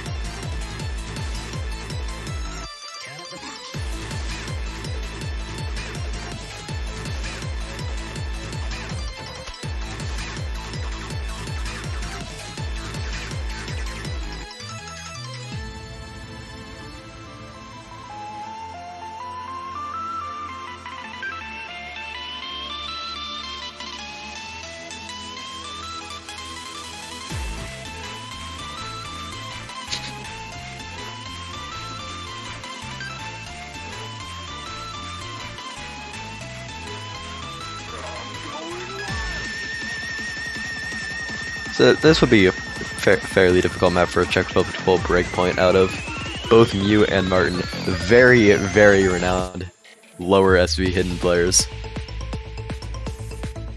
Yeah, and Germany getting that number 2 spot on Hidden 2 and number 3 on Hidden 1 last week. Yeah, they're certainly a very scary hidden team.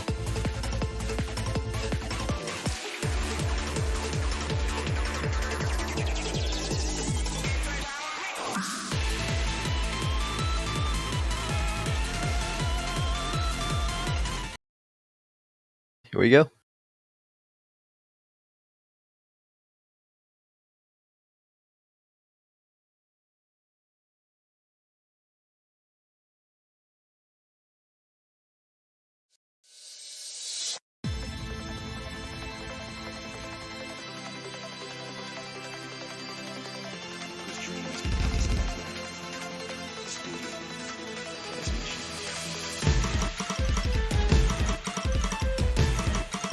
Early act drops coming from the side of the Czech Republic, though Martin gets a few as well. Ooh, Mara missing on the 1-6.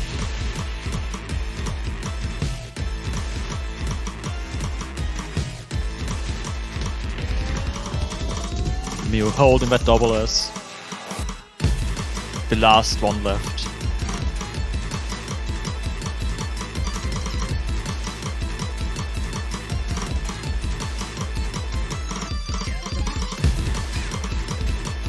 Mara finding more misses.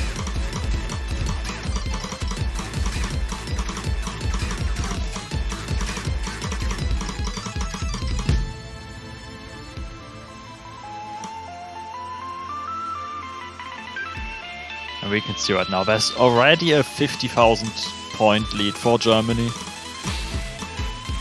Both accuracy and combo very much in their advantage.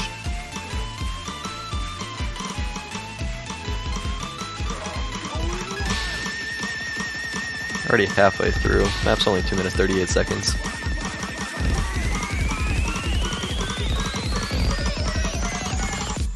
Oh, you broke SS.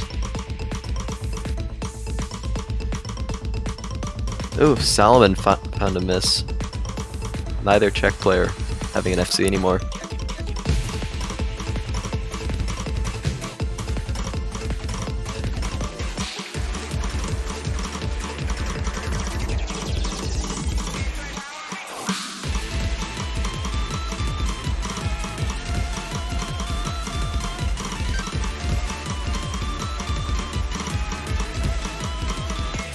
Outside of a few 100 drops, with this Salpiki, there's just nothing happening on Germany's side. Just the expected strong performance on this hidden map. Czech Republic trying to do their best to fend that off. And honestly, not bad scores from the Czech Republic either. It's just they're against Germany. The fate of a low seed. The fate of a low seed indeed. Taking us 2-0 now for Germany. Czech Republic's pick next.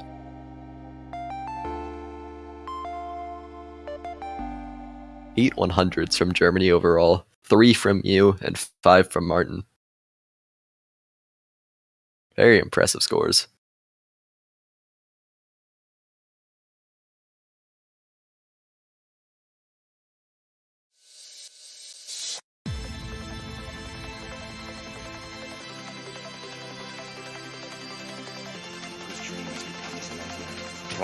Salomon, tried my best. Getting 1 million points on this map is a good score. For sure.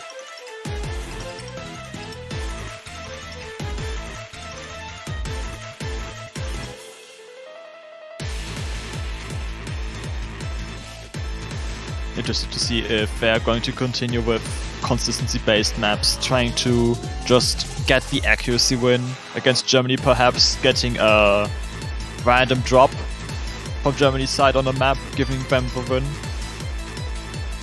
Yeah. As So much as I maybe- am a proponent of Nomad 4, might be a bit dangerous just because of players like Mew and Martin.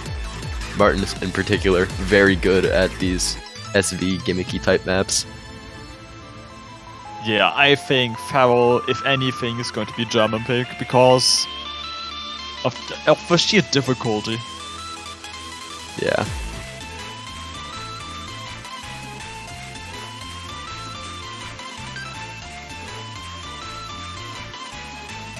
I could see a No Mod 2 happening for example.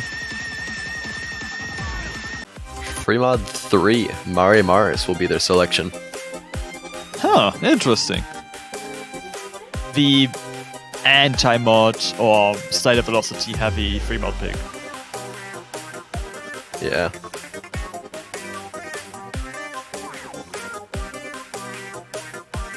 I personally think that this would be a bit of a dangerous pick. Some of these German players are quite good at heavy mod combos. Appears that nope, there are more substitutions, but as of right now we do have Tora in place of Salomon and Minakuchi replacing Mew.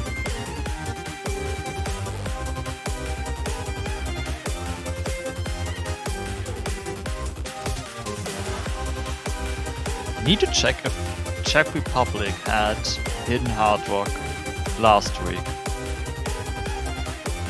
Because Germany definitely does.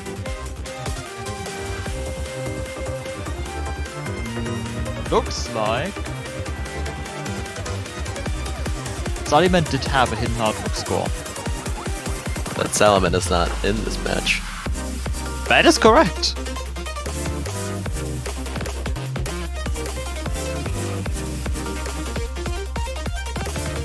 So interested to see how the mods will look like now.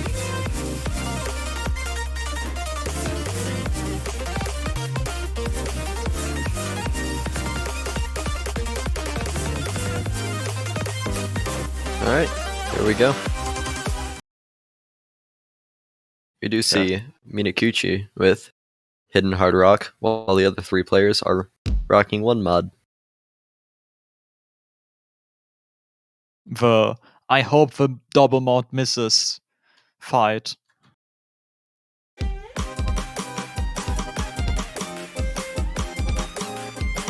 keep in mind that because of this mod advantage that Minakuchi has, you can get 2% lower accuracy than one of the one mod players, and they will have the same score. So it's basically, each mod's basically just a 2% accuracy buffer that they can have. Which of course means if Minakuchi gets above a 98 FC, his score cannot be touched.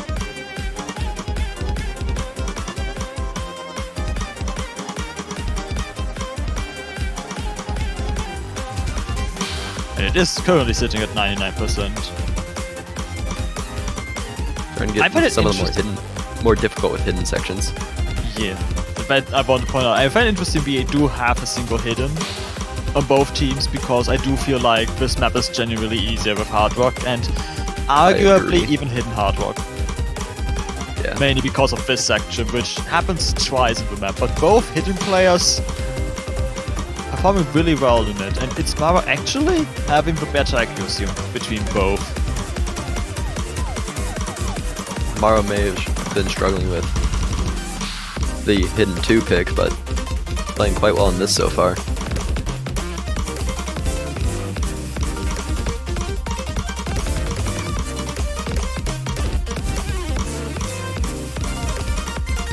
Lots of 100s being dropped by all players.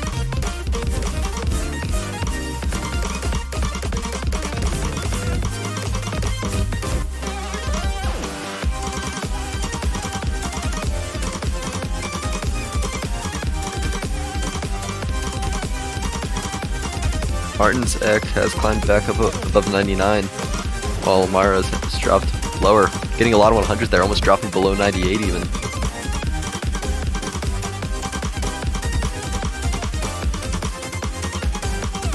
As we come to the end of the map, it does appear that that mod advantage did secure Germany the point, taking us 3-0 with a second breakpoint from Germany. The hidden hard with the lowest 100 count. Incredible. Not much you can really do against that.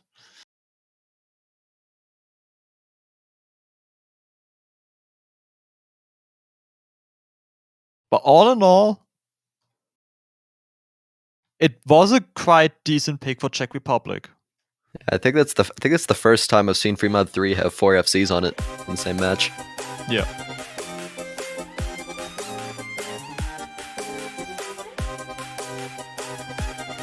That's definitely something to note for the team that's going to face Czech Republic in the lower bracket next week.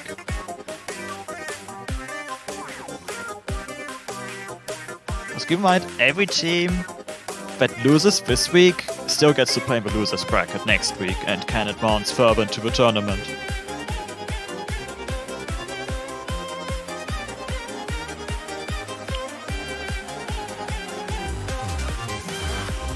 I wonder what Germany's next pick will be. The answer is Fremod 1, bad tech. The shorter consistency-based, mod-friendly pick. Yeah. I personally don't find this map to be terribly difficult at all. Pretty easy to HDHR. Yeah, but it's definitely one of the most friendly maps in general in the pool.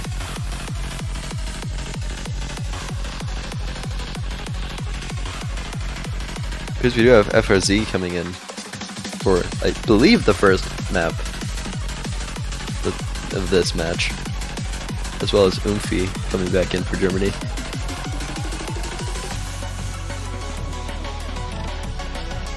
Czech Republic, meanwhile, keeping their 2 players. They did really well on that 3-mod 3. So it wouldn't also see reason for them to switch out.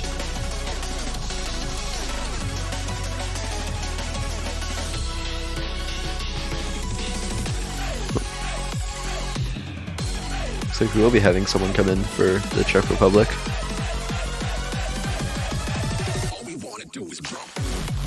Never mind then.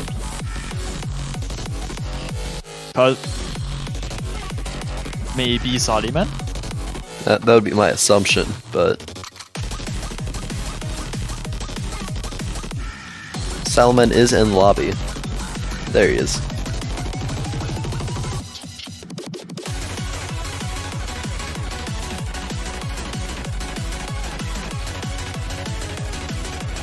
Same mods, damn.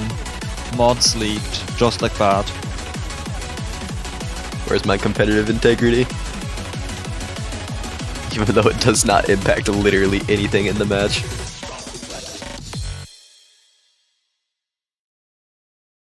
It spoils our excitement of the mods we get to see when the match Exactly. starts.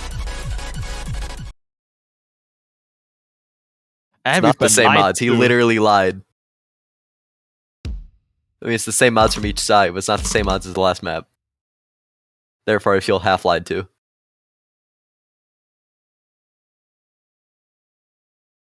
But no mod advantage for either team now. And they've been nice enough to be positioned properly, so we don't have to check diagonally. We just have Oomphy and Saliman at the top with hidden Hard Rock. Vasi and Toro at the bottom with Hard Rock. Now we do see a slight lead for the Czech Republic.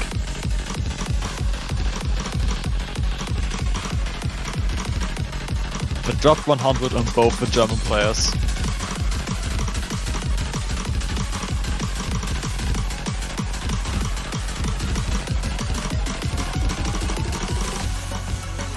Ooh. Salomon got to 100s at the end of that stream. Tying up the accuracy now. A lot of 100 dropped from both the Czech players though. Giving Germany the lead now. The offbeat patterns of this calm section being tricky to hit, costing them accuracy.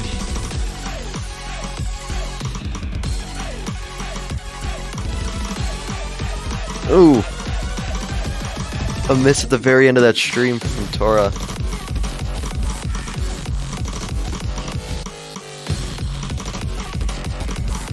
It's going to give Germany not a comfortable lead, but a lead they can definitely work with for now.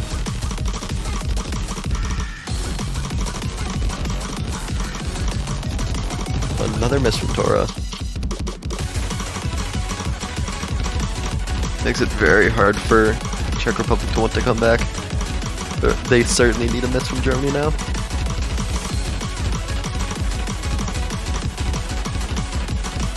But with so little of the map left, I don't even know if it would matter.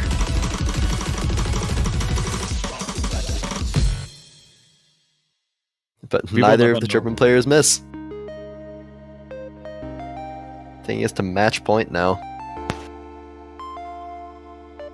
3 and 5 100s on the German side. Saliman with only 15 within Hard Rock 2. Yeah, certainly a very good score, but unfortunately just cannot compete with the German powerhouse.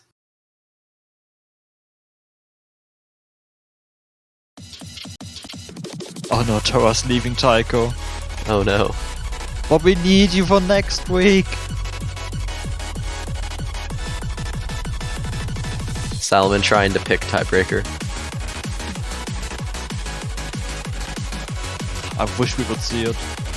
We've gotten multiple I think we've gotten more matches that got close to tiebreaker than most people would have expected out of a run of 32. Yeah, And it's very sad we actually didn't get it.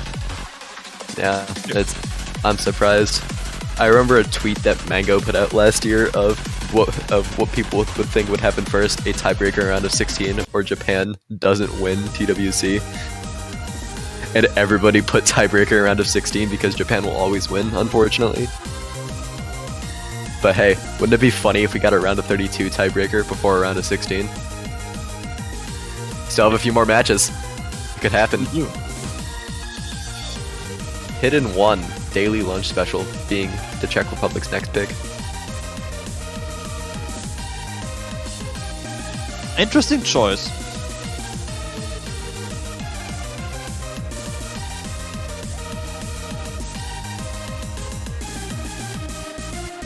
I can confirm this is the Czech Republic's first DWC.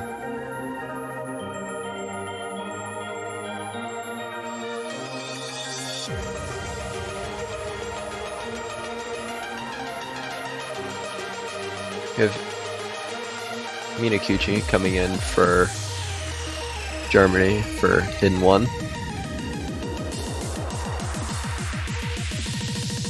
It's Maro swapping back in for Hidden on Czech Republic side.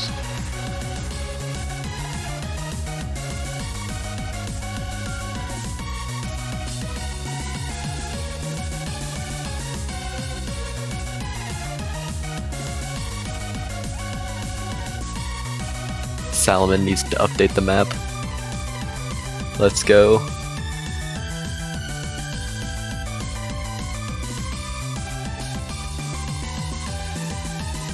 Shoutouts to the wrongly snapped offset.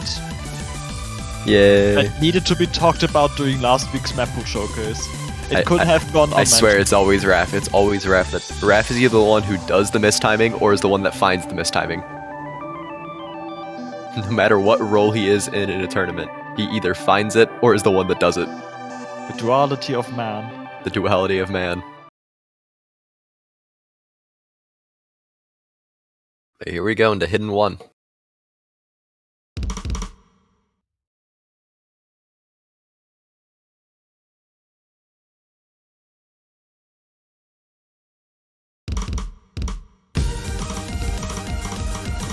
This map isn't terribly hard in terms of reading it with Hidden, but there are a few patterns that are quite difficult. It's definitely about the execution for this map, especially in the KI section with all the finishers mixed in and at the end of 1-4. Yeah. Everybody hits that 1-6 at least. Salomon dropping a fair amount of accuracy on it though.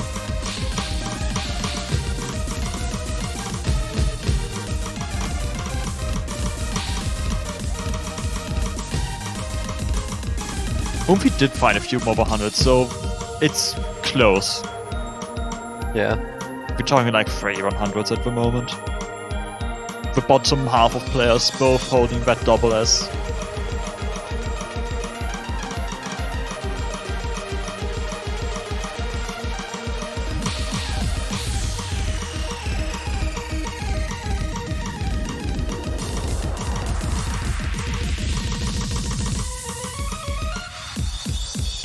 Heading to the Ki.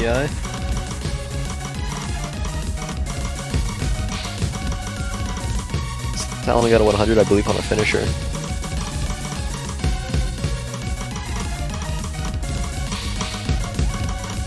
Ooh, Maro with the miss, but Umfi trades it back.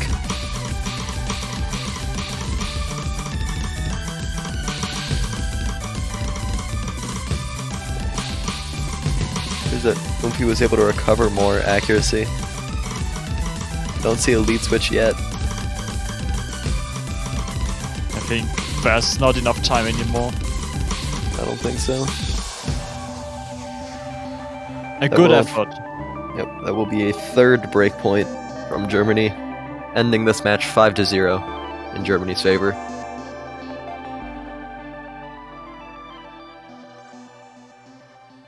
Everyone getting no double digits as 100 count. Fortunately, this is a sweep and a 5-0 for Germany. But Well- at least we still get to see the Czech Republic in future matches next week. That's true. We're going Yep. to see Germany face off against France. And Czech Republic against Argentina. It'll be interesting to see what happens to this Czech roster, because they didn't play bad. A lot of their scores were honestly better than you would expect from a 30th seeded team. It's just they were up against the 3rd seeded team, and there's not terribly much you can do there when there's such a big discrepancy. But I have hope for them. I think they have a pretty good shot at making it through the next losers bracket match. It would definitely a tough battle because Argentina versus France was also a very close match, being 5-2 in France's favor. But lots changes to next week, so we have to wait and see. For sure. Oh, we have another match between Canada and the Netherlands, I believe, in about 26 minutes from now. So stick around for that if you want to see more Taiko gaming. I already closed the caster sheet, so I can't tell you who will be commentating that match, but I know it's unfortunately not me. This will be my last match for the weekend. So I'll be seeing you all next week. So will I. I'm sure someone will take care of you in 25 minutes. Until then, take a short break. Get your TWC food warmed up once more. And we'll see you next time. Cheers.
Alright, and welcome everyone to the Osu Taiko World Cup round of 32. This is going to be Canada versus Netherlands. I am Ethan, and I'm joined by Vaf. Hey Ethan, how's it going? It's round of 32. Canada, Netherlands. Interesting. First time we've seen the Canadian team play a match. This time without the man himself. Without Janitor. Yeah, it's going to be interesting seeing Canada without Janitor. Yeah, after such a long time. I believe it's been 7 years. So yeah, definitely interesting roster, I believe. Like the Canadian team, I'm not sure how Fudgy came back, and that's a big factor as well, because they have a really solid roster overall. I believe like some really experienced players. The Nana is playing for like the 8th time ever. A really old player in general. Really good Harrock, I believe. And Dan Barry, really consistent player in tournaments. Askurda being like the new addition. And yeah, looking forward to see more of everyone here. Nomad 3 getting banned. Yeah, probably because of the RNG factor. Yeah, that might be it. And HR1 is going to be banned by the Netherlands. Yeah, HR1. Not surprised, because yeah, Harrock 1 is definitely a lot harder. I mean, it's different skill set, but it might be harder if you at least can read the Harrock 2, so yeah, that should be fine. Yeah, the Netherlands, I'm not sure how it went for them last year, but I believe they weren't able to go through groups. So yeah, I don't remember their position as well, but I think it wasn't that good either. Let's see how it goes for them this year. Yeah, and their first pick is going to be Hidden 2. And Salting all the way with the slow hidden. yeah, starting off the slow Hidden. Cookie Tree coming in, Cracker as well. Yeah, it's interesting seeing Cracker play because around 6 to 9ish months ago, I heard that they actually got like a hand injury and had to stop playing. So I kind of wonder if that's gone better, because I don't think they were playing last year, although I might be wrong. I believe Cracker didn't play last year. I don't remember. But yeah, that was the case for some players in general. It happened with Bamgoey that he had like a finger issue. In the end, it wasn't that severe, so he was able to come back, or he came back. And now, yeah, similar cases here. I don't know how he'll play the slow hidden though. But if they're picking it, they should be confident.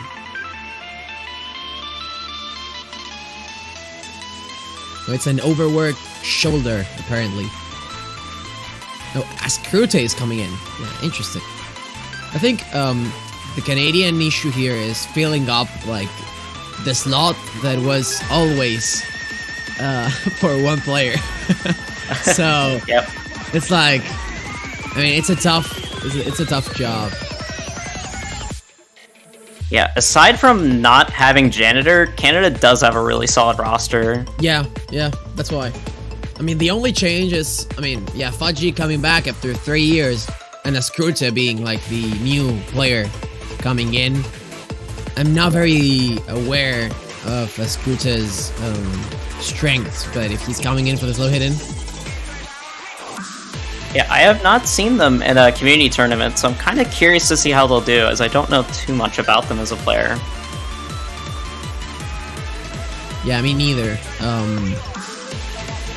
Yeah, I'm definitely curious to see this Canadian team. I believe Janitor put them in his prediction pretty high, actually. They have a good roster. I believe if they get to a bit later stage, they will do good. They still have Baisha, pretty important player. Here we go. First pick for the Netherlands. It's slow hidden. You are the miserable. One of my personal favorite songs from the pool.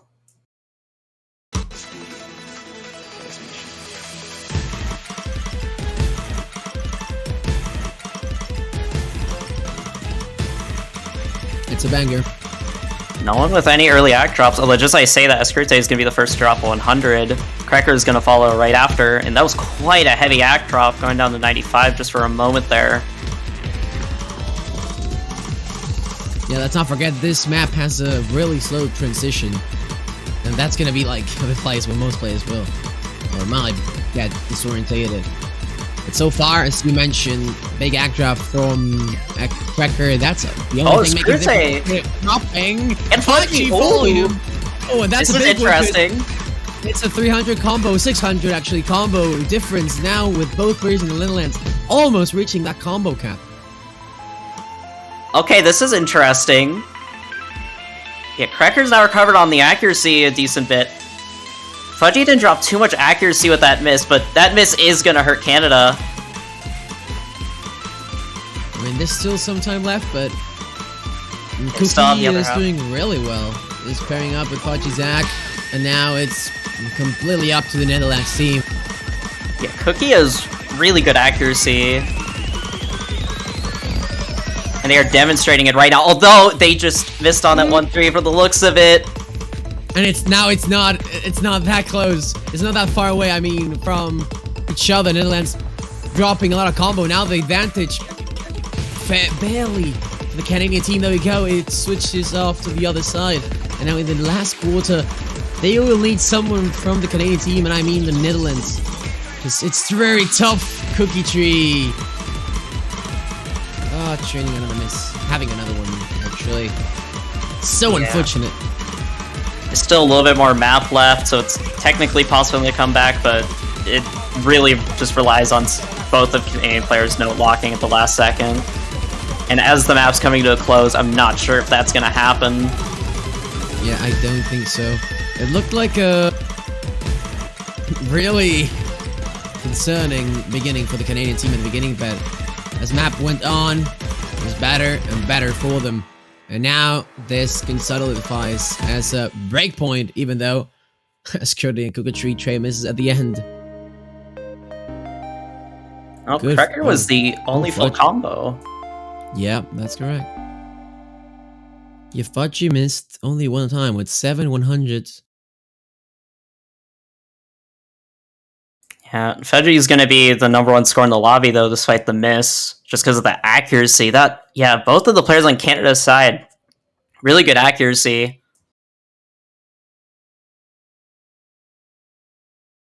Hmm. I mean, this Canadian team, I mean, like, I don't know. They can definitely just go immediately to a DT or hard rock too. Like, wouldn't be surprised.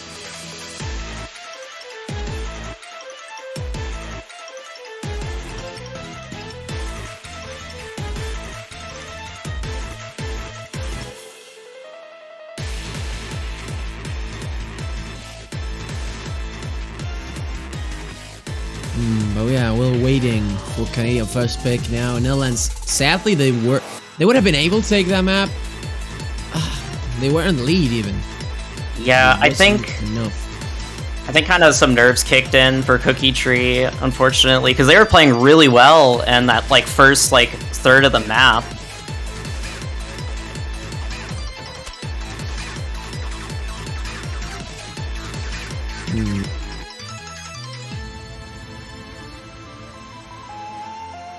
I'm surprised to see Fudgy is so in form, at least. Yeah, playing definitely well.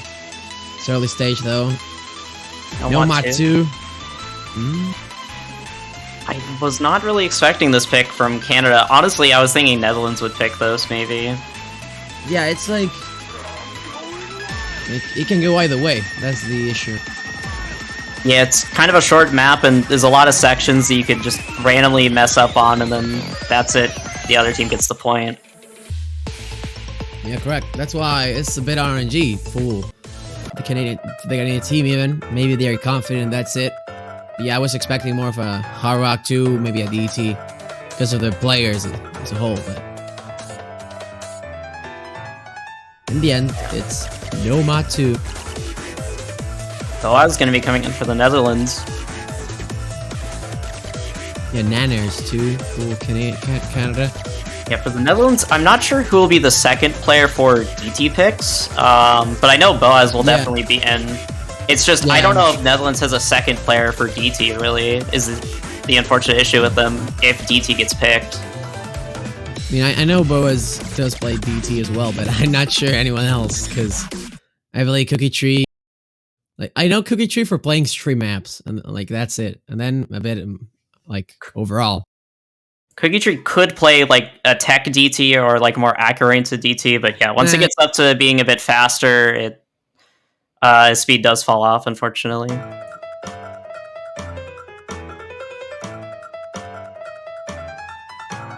So yeah, it's a Tasuke map, 145 BPM, OD5.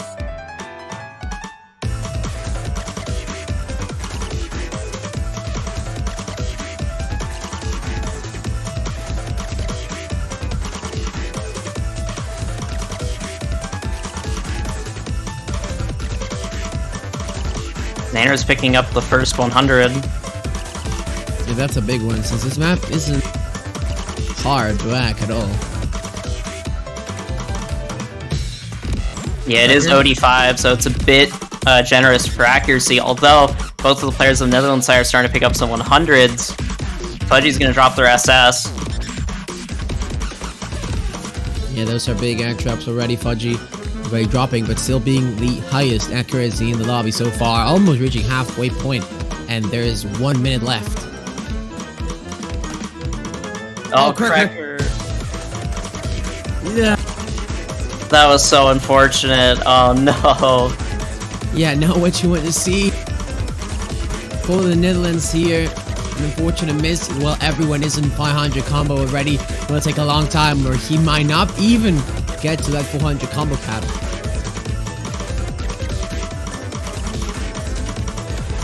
Oh, Nanner's Nanner's one drop. Oh my god, that's a big huge drop. That is a huge drop. He dropped from 99.5 It is so to close. 98.7. It's a lot closer than I expected now. Cracker doesn't have the full combo cap yet, but he might be able to get there. The score is going to start flickering in a moment, potentially, if any sort of act drops happen from Look at Canada right Fudgy. now.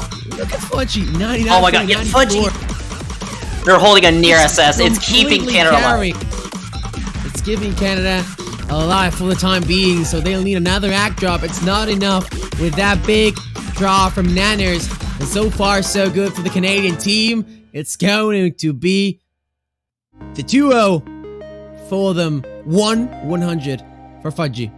That 1-100 for Fudgy just carried Canada. Oh my gosh. What a fantastic score from Fudgy in order to carry Canada to make sure that that wasn't a break point. Gosh, both these maps have been kind of close at points. They have been close, yeah. It hasn't been a stomp, like, from anyone so far, so... Yeah, I mean, I think it was expected, no Matu, it can go either way. So... Yeah, it was expected to be close, hitting 2, it's surprising. But now Netherlands has another pick. I certainly don't know where they can go, because they have that normal one, maybe, but... Not sure how confident they are in picking the VTs, or maybe only the Freema. Canada's Canada has some very good act players, so Nomad 1's kind of a scary pick. True. But yeah, Nomad 1 might be one of the better Master of Netherlands, potentially. I mean, I'm not discarding the hidden 1, though. Yeah, hidden 1. I Fremont 3? Alright. Alright! I was not. Going all in with the Antimon. Damn. Yeah, that is that was like the last map I was expecting. Okay, I'm kind of curious with the mod choice. We're gonna see from the Netherlands.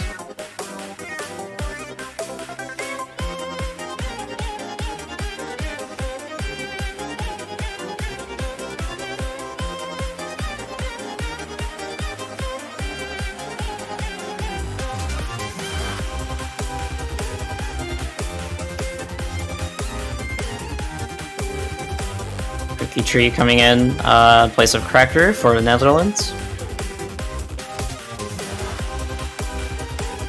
And it looks like Canada's not swapping out their players for this map.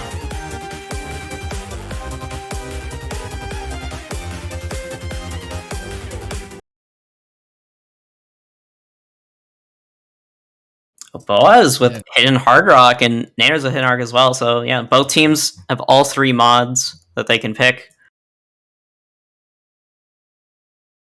I'm not sure about the qualifier result in the Primo 1 from the Netherlands. So we have to see how good it goes, that Hidden Hard Rock, especially. They placed 30th from the looks of it in the qualifiers for the free mod pick.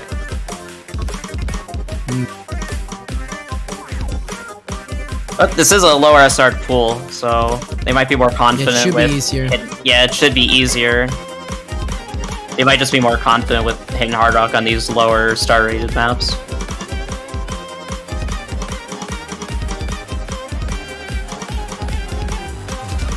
And Boaz struggling a little bit to axe some of these parts, but they're still holding up the full combo. Everyone else in the lobby is holding really strong accuracy.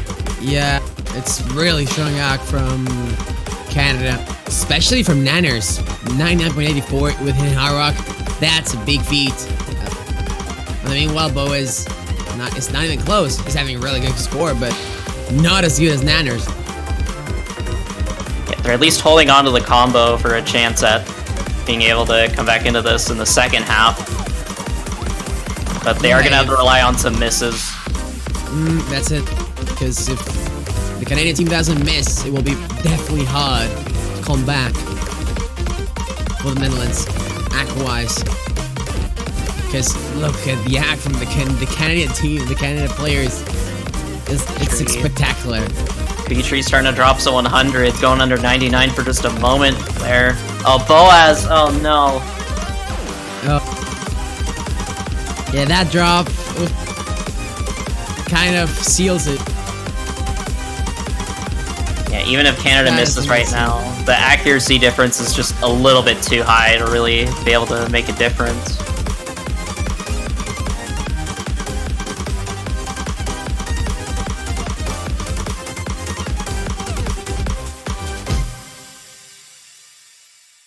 That's it for the second pick from the Netherlands. Another breakpoint Fudgy on the edge today. 2 100s with Harrock, and look at Nanners. Oh my god. Yeah, Fudgy has been playing with some incredible accuracy so far in this match. It's really unfortunate for Netherlands. It's so hard to compete when Fudgy is nearly assessing a lot of these picks. Yeah, that's what happens when you have really good players in early stage. I mean, some players are definitely not used to playing like this early stage map pools, and that's why they struggle. But it seems Fudgy isn't at all being problematic, having a problematic situation. So Canada now it's 3-0, 2 breakpoints in favor.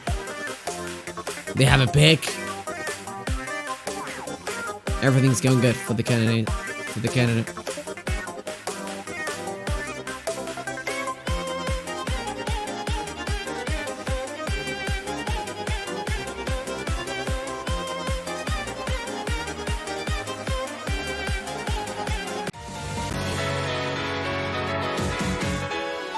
HR2 is going to be Canada's next pick. Not too surprising.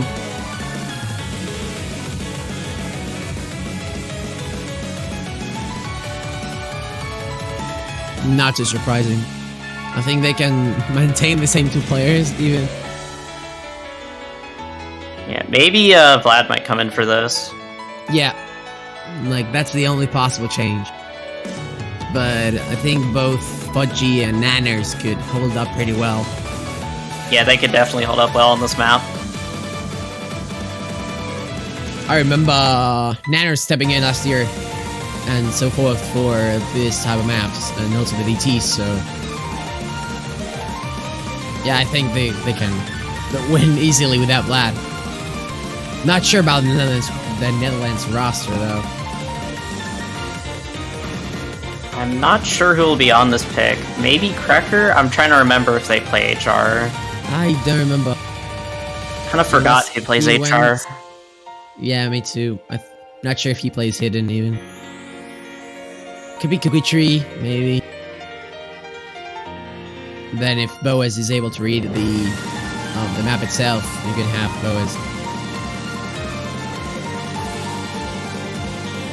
But yeah, we have to see for ourselves.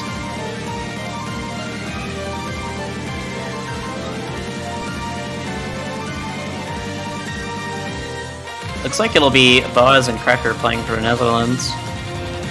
Oh.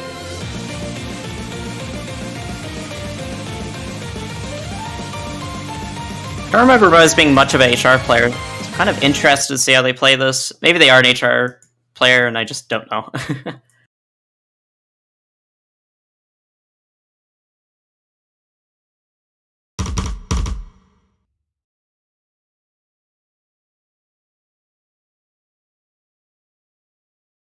Although they did do pretty decent on that hidden hard rock pick, so they might be able to read this. Or on hidden hard rock on the Fremont. I don't know why I said the hidden hard rock pick. Neoport. Yeah, that's just Japan TWC.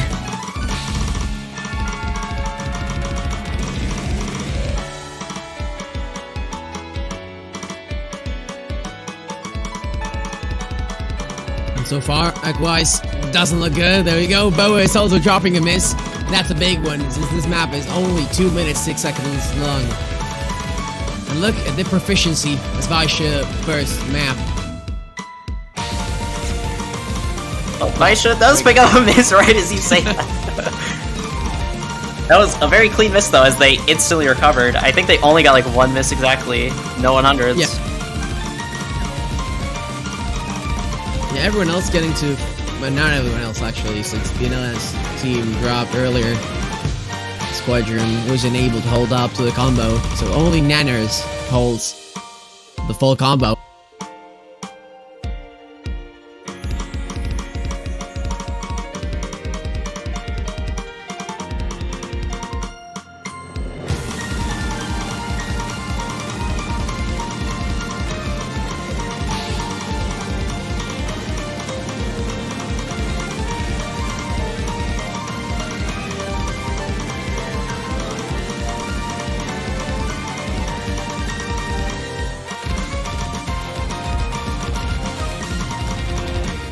And so far, it's been excellent for the Canadian squadron. It's just looks so clean, so neat, nothing to complain on. This looks and will be match point for Canada. Yeah, now it's at match point. Canada with a really impressive performance on that map. Visha with, oh my gosh, 3 misses, 100. It's crazy accuracy. Yeah, that's Vaisha. 3 misses. Yeah, that is a very Vaisha score, getting more misses than 100s. Yeah, Chad moment. Last potential pick for the Netherlands, for the Dutch team. Is it Vaisha or Visha? I think it's Visha, right? I don't know. I don't know, actually. So I've always say Vaisha. I kind of just switch between the two. It's like sometimes I'll just say Vaisha, sometimes I'll say Visha.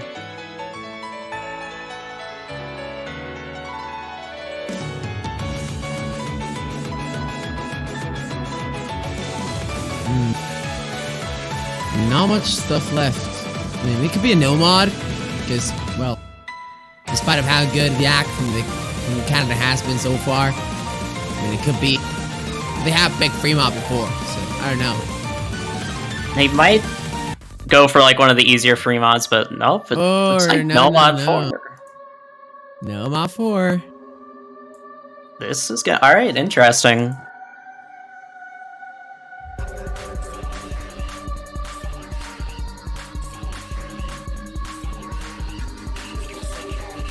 It's the gimmick.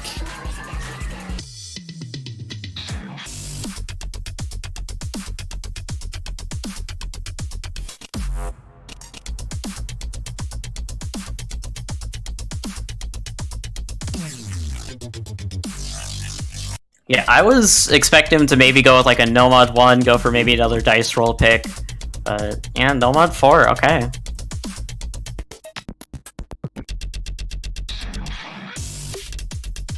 Yeah, it's maybe going like for the hottest map in the pool just to make Canada uncomfortable. Not sure though. I mean, we'll have to see. I think Nomad in Nomad department, the Dutch team should be a lot more comfortable. So maybe it's the right choice. It might Could be, it yeah. Stepping in, definitely important. Now it's Fudgy and Nanners.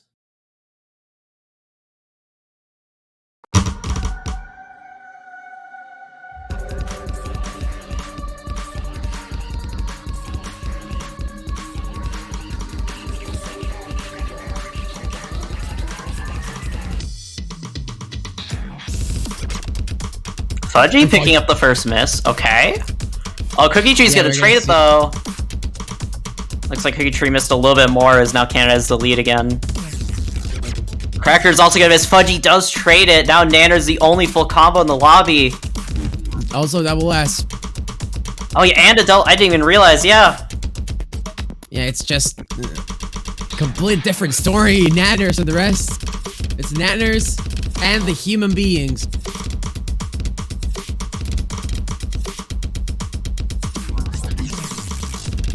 Oh no, Cookie Tree picking up another miss. Nanners is still on the SS. Oh my gosh. Oh my god, that's a big score. Making the difference. Because everyone else is just on the same ground, and IQ-wise, 98.9, 98 in general. Nanners, yeah, definitely not unsettled by any of these 1-6 patterns in the middle. Cracker, on the other hand, dropping another miss halfway through 1 minute 30 seconds, and the Netherlands do need a double miss from Canada. They need Fudgy Nanners to and miss like soon, or an Yeah. act dropper, just anything. Nanners is still holding on the SS. Nanners is completely destroying. And there we go. Oh my not gosh. anymore. It was a 1 miss. It's a 1 miss. That's it. They didn't no lock. That is impressive. He can drop 100 as well. But I'm not sure. Oh, that finisher did get Cookie Tree by surprise. As we see this, the finisher starting to spice up his SV-wise right in the end of this map. A last quarter. Still, Canada has a lot more advantage as Cracker now misses as well. All hope, I think, vanishes. Yes, although both players on the side of Canada do miss at the very They end. don't have combo. Yeah, there's just not enough time. There's not enough time. And Aquawise Cracker is way behind everyone else. It's a whole percent. Gonna close the He gap would've just been a able- little bit. Oh my, it might have been possible if Yeah, both I players in think- the Netherlands had combo in this last section. But yeah, Oh, that's unfortunate. Anyways, it's a GG well played. It was fairly close. 50k. 5-0. The Netherlands still put up a fight and did show some pretty close scores in some maps, if not most all of them. closest 5-0 ever. There was a lot of points where the Netherlands could have definitely Yeah. taken a point. Yeah. It's quite could've. rare to see that. That's such a feels bad though for Netherlands getting sweeped. I was really hoping they'd get a point or two. I mean, it was hard initially. Canada starting with a really good roster. We didn't even see two of their players expected though. Yeah, we Yeah, didn't see very. That's what it had. Yeah, we didn't see Hunkers too. But since it's that early, that's why we aren't seeing them at all. But anyways, that's 5-0. Another one in this round of 32. with only 2 matches left. Yeah, the next match will be USA versus Costa Rica, which will be happening in about an hour, I believe, an hour and 30 minutes. Yep. Also, Canada will face either Sweden or the Switzerland. And the Netherlands will wait on the loser of that match. So stay tuned. We are only lacking 2 matches and they are an hour from now. An hour and a half, I believe. Yeah, and next match will be commentated by me and Incan. So stay tuned for that. We're gonna go on a little bit of a break, but stay tuned as we'll be back in an hour and a half. I don't know if you have anything else you want to say. Yeah, I do. Remember, banners are out. You can buy them already. You can support the country you want. And if that country gets to win the TIC, good joke, then you keep it the entire year. So remember to buy your banners and watch the rest of the matches today alongside the Maple Showcase later. So thanks, Ethan. Stay tuned in TWC 2022 as we figure out who is getting to this round of 16. See you, everybody.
All right, and welcome everyone to the Osu Taiko World Cup 2022. We're in the round of 32. In the winners bracket, this is going to be United States versus Costa Rica. I am Ethan, and I'm joined by Inwolf. Hello. So the rolls already happened. Costa Rica wins the roll with 84, and the United States rolled 37. And I don't know if this is the first or it's the second time Costa Rica's played in TWC, but I don't think I saw them last year, so this might be their first time playing. They did play last year. Oh, With, alright. I think a similar roster. If not even the same. No, it was Yeah, the same. Yeah, I was gonna say it's probably gonna be the same because they only have like 2 active players, I think, and then like 1 or 2 semi-active players. Yeah, that's accurate. Like, we have Pui, who's by far the highest ranked player in their team. And then Hotman. And like rank 800.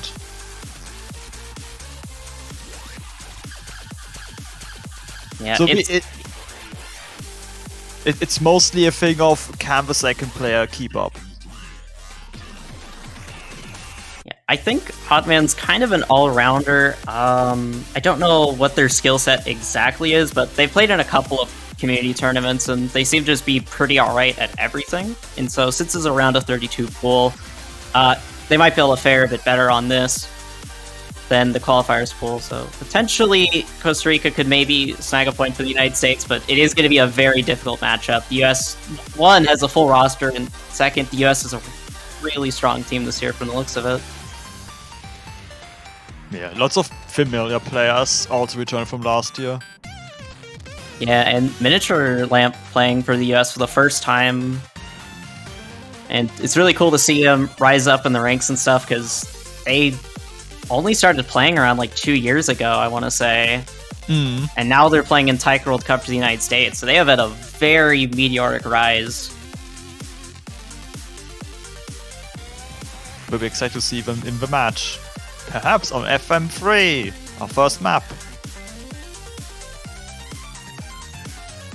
The anti-mod. Ish. Yeah, I'm slightly surprised they picked this, but I've seen a lot of lower seed teams actually pick this, which is kind of surprising that the anti-mod is the map that a lot of lower seed teams are going to go with. Yeah, but it almost, in some cases, actually got very close to working out in their favor, because it can happen to any player on this map specifically that you can just misread the SV heavy sections where the slider velocity changes a lot, and they will probably bank on that. What I'm curious about though is if Costa Rica is actually going to use more than one mod, because in their qualifiers on free mod, only Pui used the mod, and it was a single mod. It was, I think, only Hard Rock. Yeah, they might go for 2 mod, maybe just like one player each has a mod. I could see that maybe, as it is a lower SR pool, so maybe one of them will be able to put on like HR hidden. Yeah, they definitely require something like that, just to have a chance against the US, which is very likely to have a triple mod going on. Yeah, Chisalad is likely going to be on Hidden Hard Rock, and Shroshep, I'm going to assume will be on the HR, is my guess for the US's mod picks. You'll see in a second, but I think both are fair guesses. One thing that would be interesting is maybe Pui going with Hidden Hard Rock, and then the other player goes single mod. Although, as the mods get pulled up, it is actually going to be not the case. That is not going to be the case, as Hotman is going to be playing with no mod, and yeah, Pui's going to be playing with HR. That is a pretty big mod disadvantage for Costa Rica. A very daring pick now. Yeah, and it was also their pick as well. This is interesting to see. I'm kind of curious to see how this will go. I was correct on the US players' mod picks.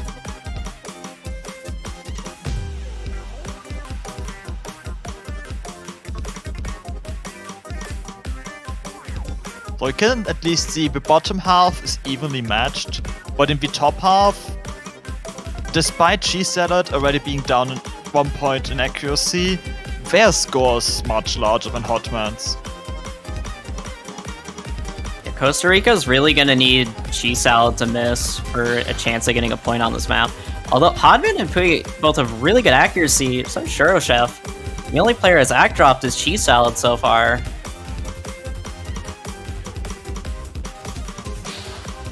But it needs to drop way more for Costa Rica to be able to take this home. I guess we're just gonna see how the second half plays. That's when the speed up kicks in. That'll be when things start getting interesting.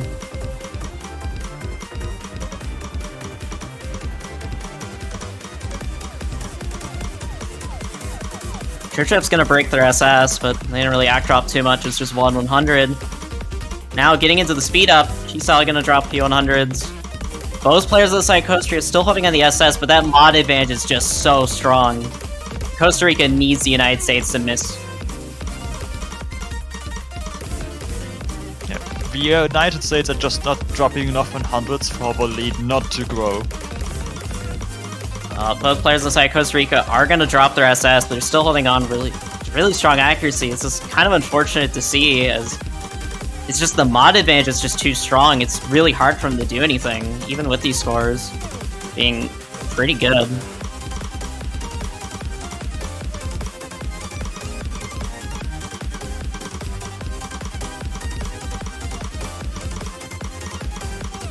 Yeah, getting into the map. United States are going to take the first point, and it's going to be a break point. Really solid accuracy from everyone around. The fact that the lowest accuracy was 9.05, that is, yeah. Everyone played really well. It's just the mod advantage simply was just too strong, unfortunately. So that's just going to be a break point for the US. And now the United States is the next pick. I wonder if they're just going to continue with free mode now they have this knowledge. Because the other two free mode maps are easier than this one. And if they feel comfortable with them, I would just assume they can go with free mode 1 and 2. But instead we're going with Pharaoh, the hardest map in the pool. Yeah, instantly going in with no mod 4. Interesting pick, but kind of to be expected almost, as this is a map that'll definitely, a lot of players, if they struggle with the skill cap on the qualifiers pool, this is going to be a map that challenges them a lot. And RJ is going to be coming in for the United States. Costa Rica might have a player swap.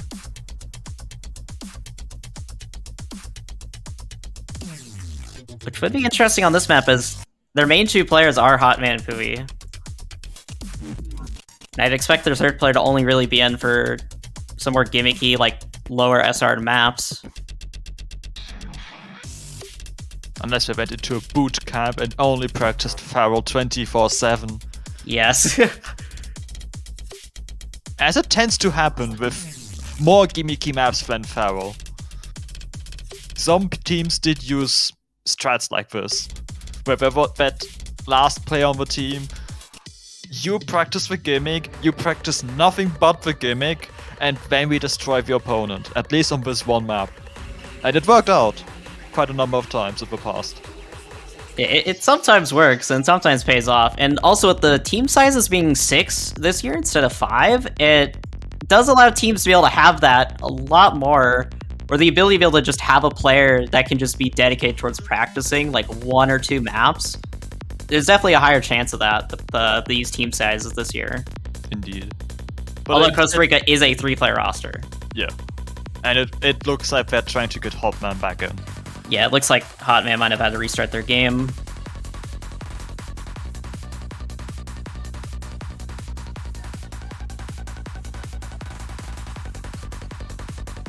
Right, Hotman's back in the lobby. Should be starting in just a moment.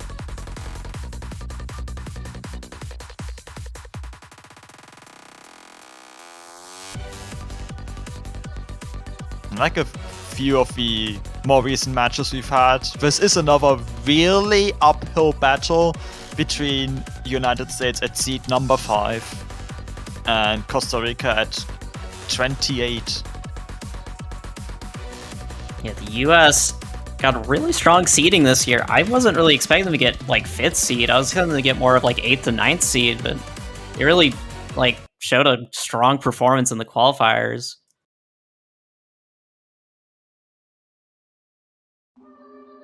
Especially on some interesting maps. Like, they didn't really do well on No Mod 1, but on the modded maps, they were quite high up there.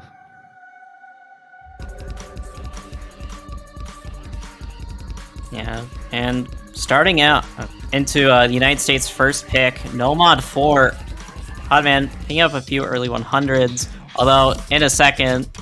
Oh, I was just about to say some players are probably going to start struggling in just a second, and Troshev's going to be the first person to actually miss. Did not act drop at all, though, so everything's going to remain quite even for now. And the drop being so early on the map means it matters less. Yeah, Hotman does end up trading that miss from Troshev. I missed a little bit more than Troshev, so now the US back with a pretty decent lead, although it can definitely flip over at any second. RJ and Pui are playing really well, though. Both players at nearly 9.9. Let's just say, I think Pui did drop 100. But if they can keep this up, we've seen in the last match between Canada and Netherlands, where the Netherlands nearly took the point back near the end because of the gimmicky section. Canada just fell apart. Yeah, Hotman with another miss. It's going to extend the US's lead just a little bit more. Yeah, I think it might have to come down to that last section if Costa Rica can manage a combo it. Hotman is really struggling on this part, though. The slower SV, on the slow SV section. These misses are starting to pile up. The score lead is getting to a point where it's going to be quite tough for Costa Rica to come back into this map.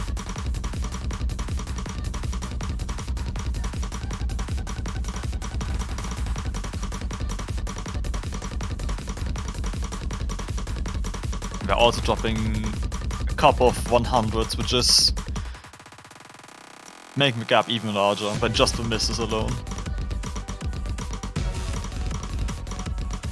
Yeah, Pui's holding up quite well, but Hotman seems to be struggling a little bit too much on this map for a comeback to really happen unless something huge happens on the side of the US and just both players just note lock and die completely on the last section.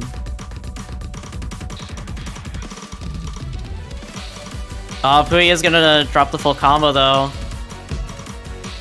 Yeah, as the score extends even further, I think it's not really. I don't think the Costa Rica can really do much here. Yeah, and it don't look like the US is planning on dropping any more combos with RJ and Churchev holding on really tightly to that combo. And their accuracy.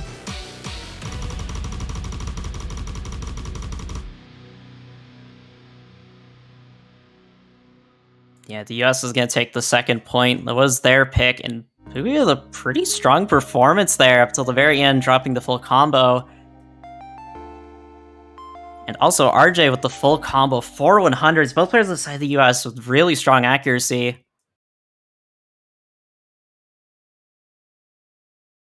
I'm interested to see now how Costa Rica responds because I don't think free mod is the way. The mod advantage alone is just too much. I think it would be safe-ish to just go with something like No Mod 1 or Hidden 1, sure. Yep, that is another option. Not too hard to read, it's more about the execution, especially in the Ki section at the end. Yeah, the OD is a bit lower at OD5, so it's a little bit more forgiving on accuracy.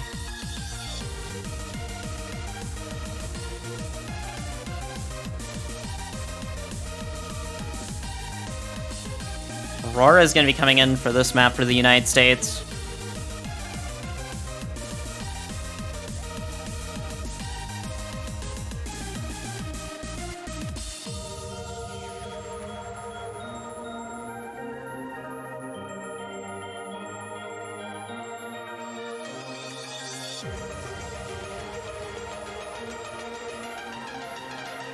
Alright, starting up the map in just a moment. Costa Rica's second pick in this match. I think they have a better chance on this map than on Fremont 3. But I guess we'll just have to see how this map plays out. One of the shorter maps of the pool at 1 minute and 51 seconds.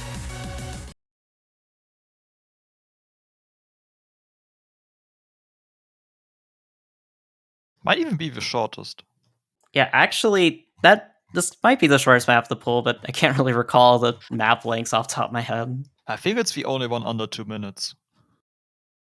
Remember something like that. There's quite a bit of maps that are like on like the cusp of being under 2 minutes, but yeah, this might be the only one that actually goes under 2 minutes. Yep, starting up with this map, Cheese Salad gonna be the first to drop a 100.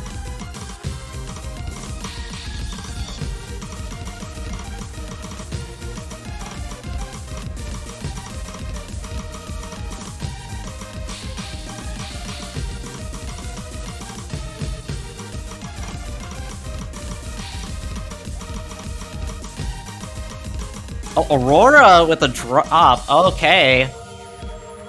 This is pretty huge for Costa Rica. Have gonna be dropping the SS. Oh my gosh, that's a lot of 100s. Hot man. Oh my gosh. No! Why are they spamming? Why were they spamming that? Not like Why were they mashing They were mashing the keyboard in the like slow section and it caused them to miss. Okay, the lead's gonna go back over to the United States. Oh my gosh. It's still pretty close though, but let's just see how it goes in the second half. We have also a lot of accuracy dropped in that calm section.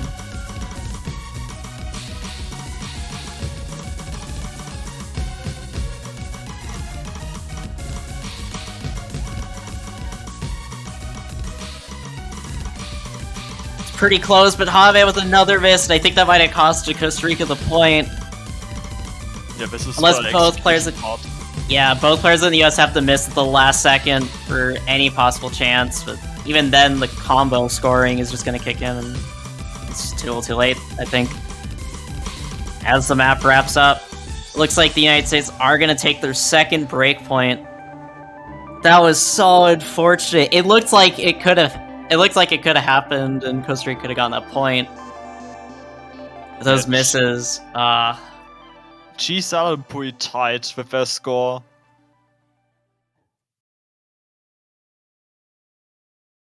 That midsection hurt. That, I think Hotman was like frustrated with like getting a couple of hundreds and they was spamming their keyboard and then they ended up missing because of it. I don't, they were like spamming their keyboard that slow section, that's all I know. I don't know why they did it. That's just my only theory. But I think it ended up potentially costing him the point. And US is instantly going to go in for HR2.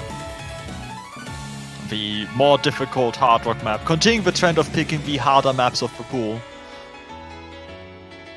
This is very fast and has a lot of 1/3 streams, a concept which Hard Rock players definitely love in their Hard Rock maps. Plus, it changes BPM towards the end and gets faster, up to 216.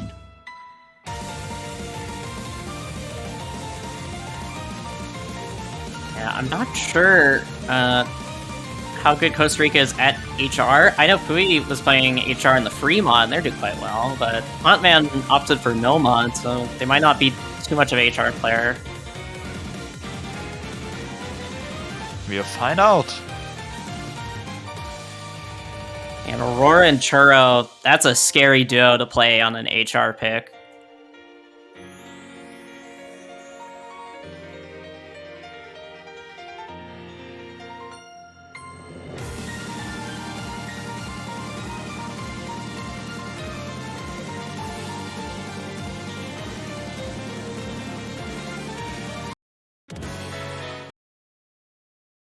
This time we're not playing a Mania tiebreaker. Thank you, map card. A mini tiebreaker length map for HR sounds so hard.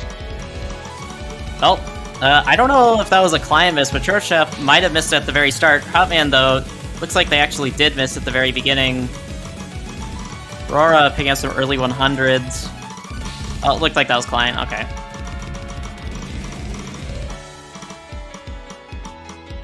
There were a couple of 100s though.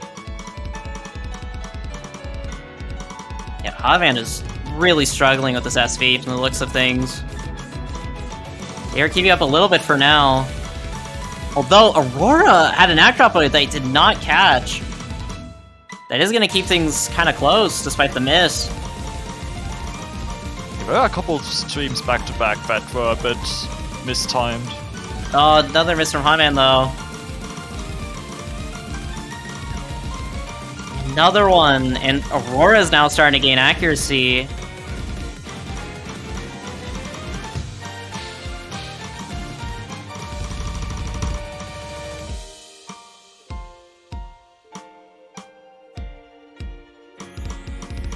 Yeah, it's really important to note how difficult to read this is for a round of 32 map. Considering they're generally slower and don't have 1/3 streams in them. Yeah, getting into 1/3 section, I'm picking up another miss. Yeah, this map is very brutal. It has some pretty fast sections. On top of that, it has some 1-3 streams in the middle as well. Quite technical and hard to hit with good accuracy. And here's the speed up. Hotman finding another drop in this fast section.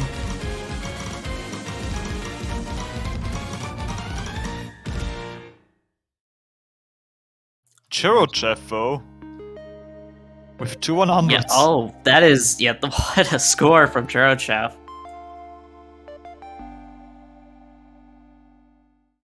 And Fui as well, 11 100s. That's a pretty solid score.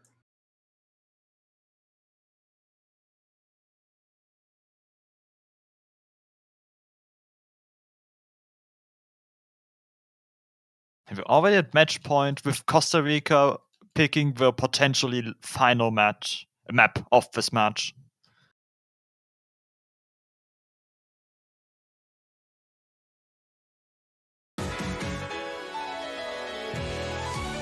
And they're going free mod too. Okay, they really want to pick free mod.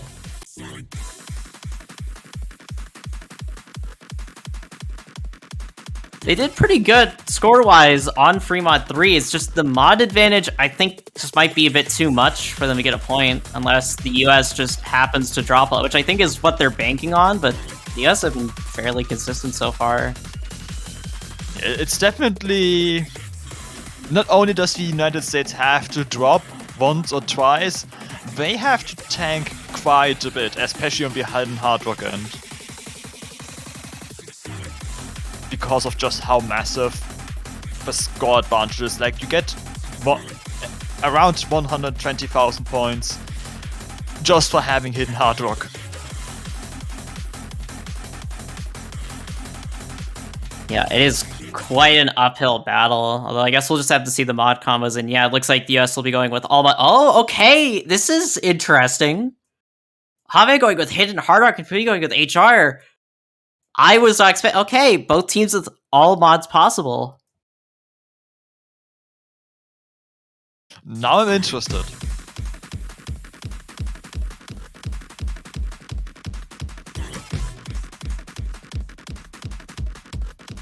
This map is a little bit easier than Fremont 3. I guess it isn't impossible, but yeah, that is... I was really not expecting that, okay.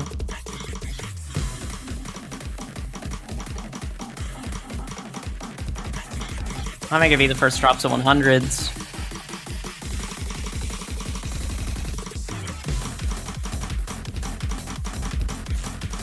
Aurora follows a little bit after, although it's only 1/100 from Aurora. Fui and Churro, both on HR, still holding the SS so far.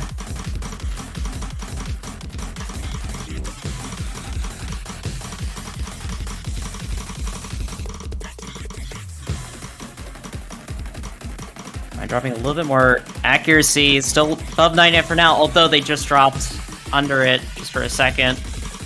They're still holding on that full combo though, which is what's important.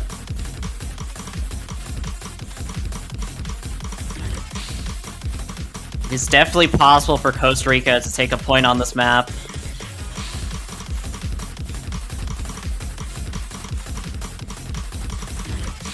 Pui is the only SS now. I didn't even realize, but Pui is the only SS actually so far. Oh my gosh! Well, that was a huge act drop for Aurora. Things are actually flipping in favor of Costa Rica on the break. Oh my gosh! All the players see that Costa Rica's in the lead. The nerves will start kicking in for some of these players potentially. Please don't bash. Oh my gosh! Hame dropping a few 100s. It flips back over to the US. Please, I don't want this to be a sweep.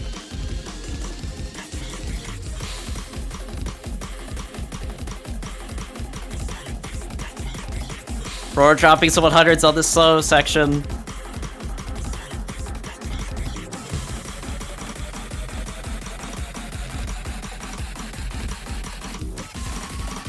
Alright, about to get into the last part of the map. Both players in the US dropping a lot of accuracy. It flips over to Costa Rica's side. Costa Rica has quite the advantage. Yeah, oh my gosh. Everyone's still holding on their full combo. It is a pure accuracy battle right now. It flips back over to the US side as Costa Rica hits a few 100s. Is a 1/100 difference. Oh my gosh, it's flickering! The US now with the lead, Costa Rica. Oh my gosh, I think Costa Rica will take it. Just don't drop 100. Oh, Come on! he won't stop flipping over. No, Haman! Oh my gosh, stop dropping 100s, please. No. The dream of not a sweep. Oh my gosh, I think Haman dropped a few too many 100s. Oh my gosh. And the United States are gonna take it 5-0 with a sweep. Every player in the lobby FCing and Pui with an SS. What a map to end this match on. Oh, that was so close. It just kept on flipping over. And it came down to just those few 100s at the very end. This might have been a sweep, but it was worth it for that last map to have this match, I think.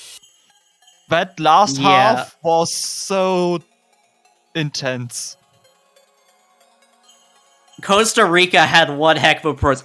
Shoutouts to Pui. They were playing phenomenally in this match, to be honest. As they are seated at 25 or something, and Pui is sitting here assessing these maps against a team like the United States and outperforming players on the on the 5th seeded team. Even though they did get sweeped, they had a really good performance on some of those maps in this match. Yep. And it's not over for them. It continues in the losers bracket, and they are facing Turkey. A country in a similar situation where you have Fruko Yudako being an amazing player, especially in Hidden, and Neurology also being quite a good player, similar to Hotman. So we could have an interesting match in the lower bracket next week there. And Yeah. United States are facing Australia.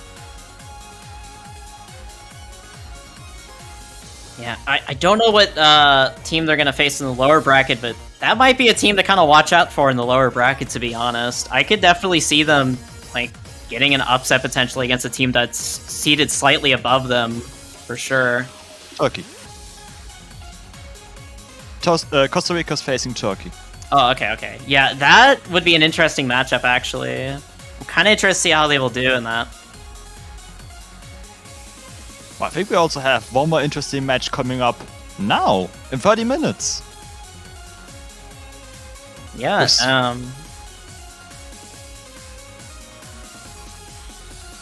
Sweden and Switzerland. Yeah, and that'll be the last match of this week, and that'll be happening in 30 minutes. Could definitely... it has the potential to be potentially kind of close. I could definitely see it being maybe a 5-3 or a 5-2 or something. So definitely stay tuned for that. I'm hoping for a final, not a sweep. We still haven't seen a tiebreaker. Just a heads up for the teams. If you want to make it happen. Ending things off the tiebreaker would be awesome. And yeah, I actually have only commentated sweeps so far, unfortunately. So hopefully the next match is not a sweep, or else I guess I'm just cursed to only cast sweeps this week. I believe in you. I believe in y'all. Sweden and Switzerland, please don't be a sweep. But anyways, that'll be it for me and Inwolf for a bit. We'll see you all in 30 minutes. Definitely stay tuned for more Taiko World Cup action this week.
All right, and welcome everyone to the Osu Taiko World Cup 2022. We are in the round of 32, and this will be Sweden versus Switzerland. I am Ethan, and I am joined by Azer. Hello, hello. Due to a series of unfortunate events, I am here casting the Taiko World Cup. Crazy how that happens. But yes, we have Sweden and Switzerland here today. Seed number 9 versus 24. There's a little bit of a gap between those, but I mean, we've seen some pretty close matches earlier on with some seeds, some teams that were seeded much lower even, right? So I'm pretty curious to see how this ends up going. Yeah, this could definitely be like a 5-3 or something. I could definitely see it being like a 5-3. Or even like a 5-4 if some crazy events happened. Yeah, like we've seen a lot of the like lower seeded teams have a pretty good run on things like Nomad 1, I think, considering it's like the easiest map of the pool, but also I don't know, usually I think you'd be seeing maybe a couple of teams go for a shot at like Nomad 4 or something like that, right? Like a lot of like funny gimmicks that they can just learn. I don't think we've seen too much success with that this round though, however. Yeah. And yeah, I guess we'll get into the roles in just a moment here. And the winner of this match will be playing against Canada. And if Sweden is winning this, that would be a very close match in just technical seeding, as Sweden's seeded number 9th and Canada's 8th seed. So that'd be quite an interesting matchup, and looks like both teams have rolled. Nuren rolled 75. I don't know what the other team rolled, though. I think it was 40-something, and if that's the case, Sweden wins the roll. Does look like it's a 46. Yep, so Sweden's going to win the roll and have the first pick.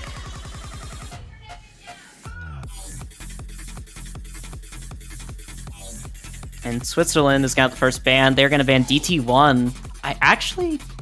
I don't think I've seen DT1 be played in a match that I've commentated, and also I just have not seen anyone ban it. It just seems like it's been kind of avoided from the looks of things.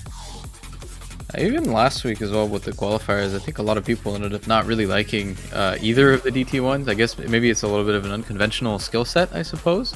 Yeah, it's not really a skill set a lot of people practice, to be honest, as most people don't really practice like slower DT maps, so it's kind of an awkward skill set that's usually filled by more of like the Nomad ACK players from teams, usually. Or if the DT players can also play tech pretty well, it might also just be filled by the straight up DT players. And it looks like Nomad 1 is going to be the first map. Kind of an interesting first map from Sweden. I think normally you'd expect like you'd expect like a better team on paper to try to go for some more riskier things, or like some of the skill sets that are harder to fulfill, but maybe they feel very confident in their ACK on this, right? We've seen I think we've seen a couple of SSs, if not very close to SSs on this already, so I don't really doubt that, that there's a good chance we see that. The scores on this have been pretty high, so yeah, this is a map where it's very easy to get a near SS accuracy, but it's kind of hard to actually just straight up SS it. There's a lot of patterns in it that are just awkward enough that a lot of players just end up catching just enough 100s where they don't SS. So, I don't know, we've probably seen an SS, but a lot of players have been getting a lot of very high accuracy plays on this.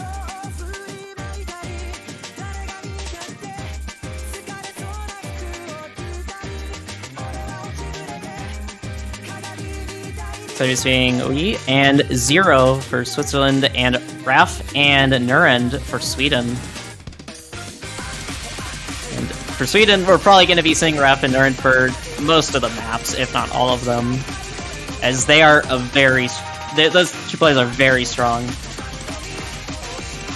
I actually think that's pretty interesting, because there's a couple of teams. I think Sweden is one of the most notable teams that I guess you could say benefited from this tournament being 2v2, right? Yeah, for sure. If it was 3v3, Sweden would not be the seeding. They would be like a mid seed, I think. Yeah, I think like a mid or to lower seed. see like the difference, the difference that it really makes. You know, there's some teams that have like a very few extremely good players, but there's also some other teams. I think we've seen Germany as well, which like seeded extremely well. Just I think really benefiting from having like a six players in your roster, right? So it's interesting to see who's able to actually make use of that and who opts not to, because sometimes 2 is enough.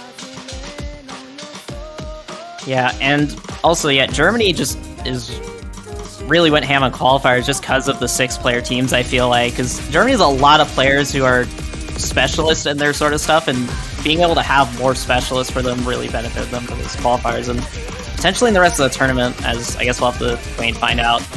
Although I guess as we're going to go on the topic with this first map picked by Sweden, everyone's holding on to SS, although oh my god, just as I started talking about the match, Lee drops the SS and Nurend actually drops their combo. Interesting. All right. We're already right off the bat, slight lead for Switzerland, but I do believe this picks up at least a little bit, maybe enough for someone else to trip up.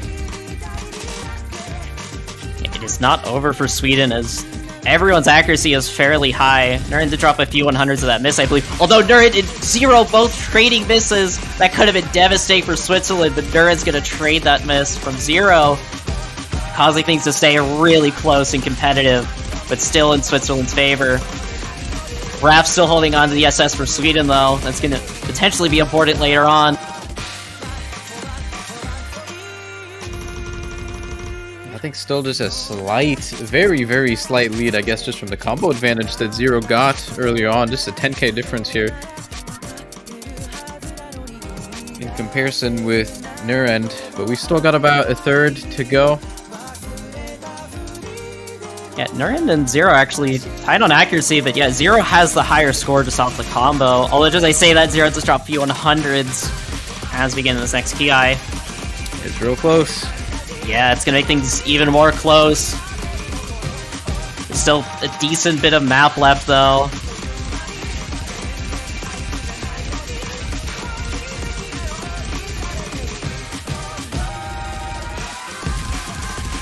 This is so close still. Switzerland still with the lead. Oh my gosh, Raph still holding on to that SS.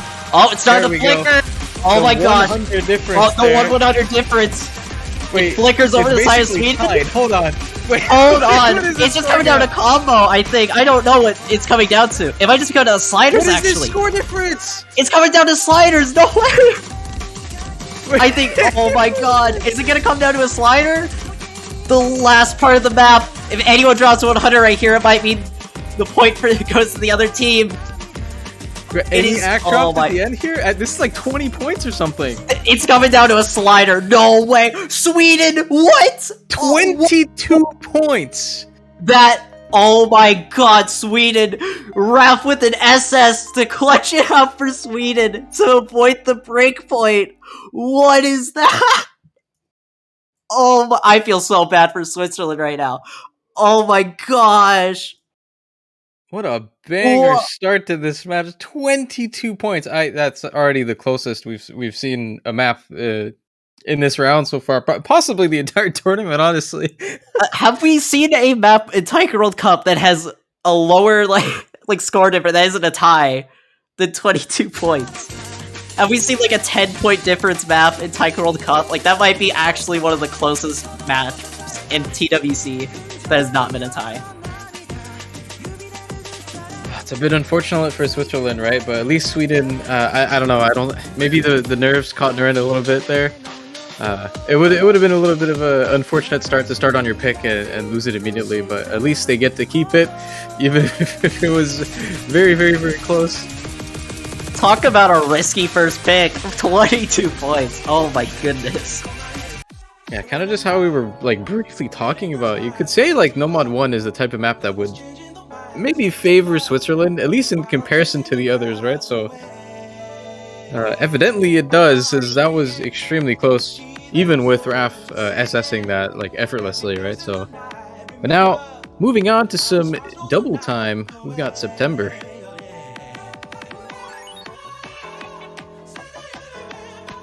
Yeah, oh my gosh. I really hope this is not a sweep. Like, please, Switzerland. I believe in y'all.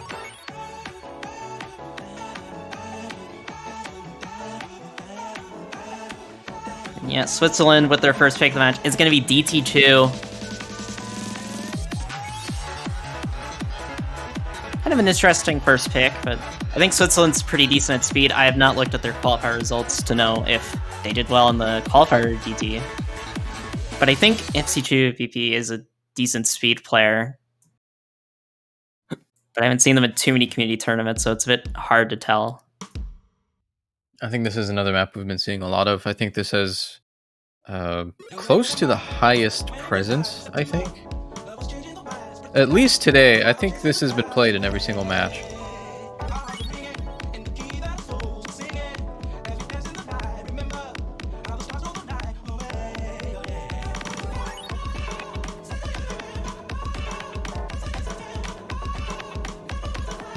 MC2 VP is going to be the first to pick up some 100s. Although with it being DT, a lot of players are probably going to drop accuracy soonish.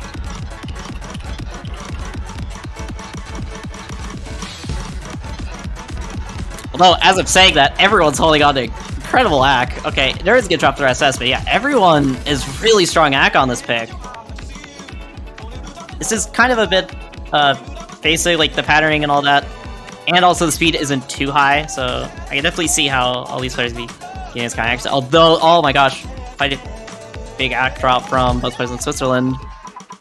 And you can already see a little bit of like a comfortability difference there, just in the accuracies. They're just 100 on the side of Sweden, and like a 99 average on Switzerland so far, right? So kind of a big difference already.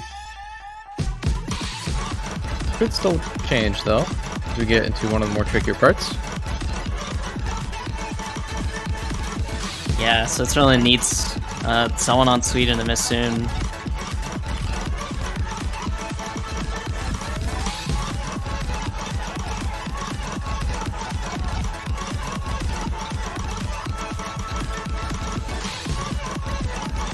Things aren't really changing too much as we're getting towards the end of the map.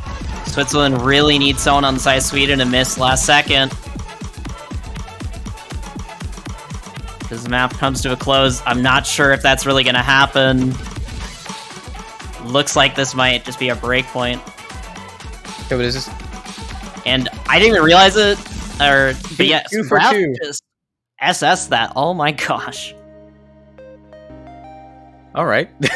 Okay, that is one heck of a score. Like a team score in general from Sweden. Oh my gosh. Yeah, every player is gonna FC, but just the accuracy difference from all the players is huge.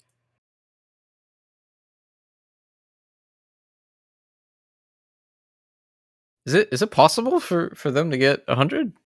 Oh, let's find out. What's next on the table here for Sweden?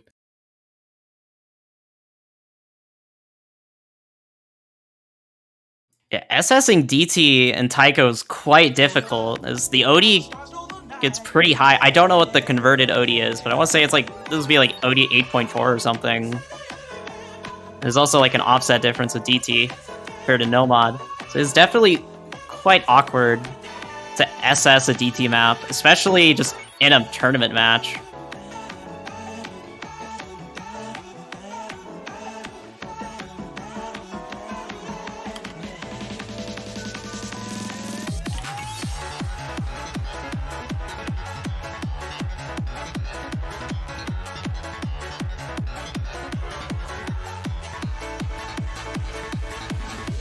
And take their time with their next pick. Considering how the first one went, maybe they're trying to reconsider. They're playing this out. Yeah, it's quite interesting to see how Sweden's pick resulted in almost a breakpoint, and then Switzerland's pick, there's quite a bit of a score difference. Although they were probably not expecting Sweden to have a near SS and then a straight up SS on a DT pick. And the next map is going to be Nomad 3. It's going to be the Speed Nomad.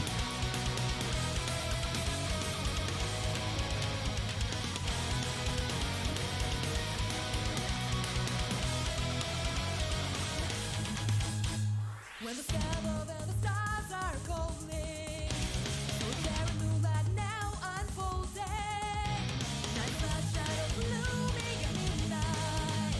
You know the time has come to advance. When you see your fall down, then you feel your breakdown.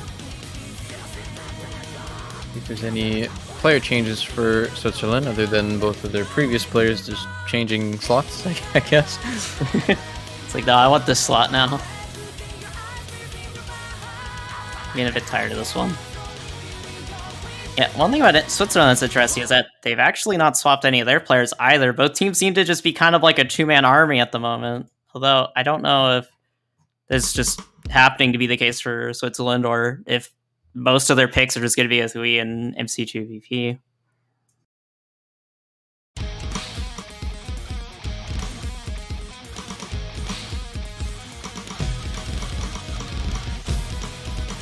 Getting on to Nomad 3, Sweden's second pick of the match. Sweden's up 2-0, but both those two maps were fairly close, although just the accuracy difference was pretty high on that second map on DT2. When the sky above and the stars are calling. And early stage speed picks on Taiko can get pretty close sometimes. So this could be another map that could be fairly close, if both the players on Switzerland can handle the speed. This is a speed where you do need to play some amount of speed to be comfortable with it, but a lot of players can play the speed as long as the patterns are favorable towards them, or their playstyle. Oh, so far everyone's looking real comfortable.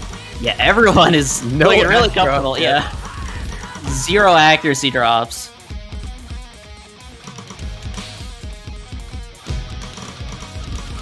That's crazy. They might be finding a way to have a map closer than 22 points. Yeah, they might just straight up tie a map now, oh god. I haven't seen that in a while. It happens more often than it should, I feel like, sometimes in Taiko.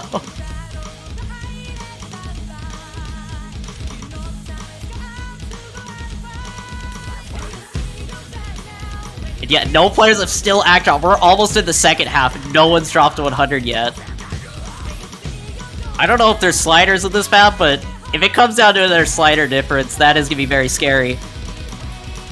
Oh, someone did hit a finisher. Okay, it could also come down to that as well, maybe. Right? Yeah.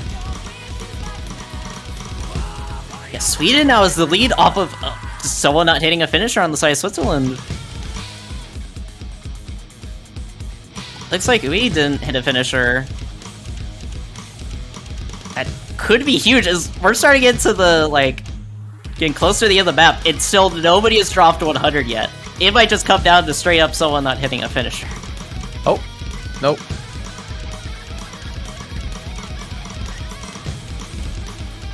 Alright guys, this joke is real funny, but who's dropping act? Yeah, can someone drop back, please? This is scary. Are we about to see a 4-way SS that is decided by... Oh my gosh, MC2PP is getting the first drop 100.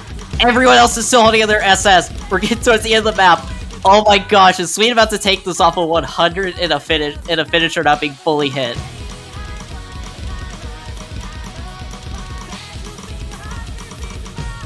Oh my gosh, it's so close. Any drop right now and it could flip right back over to Switzerland's side and cause a breakpoint to happen.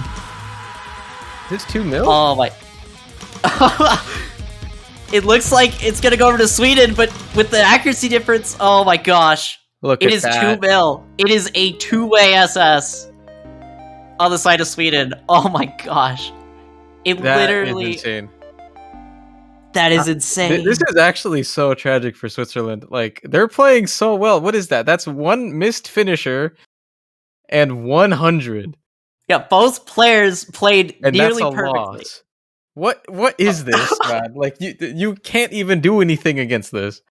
Imagine That's so sitting- sad. oh my gosh. Imagine like nearly SSing a map and then you're like, alright, I think we might have won that. Or you just straight up SS it. You're just like, oh, we lost. Like, oh my gosh, that's so unfortunate for Switzerland.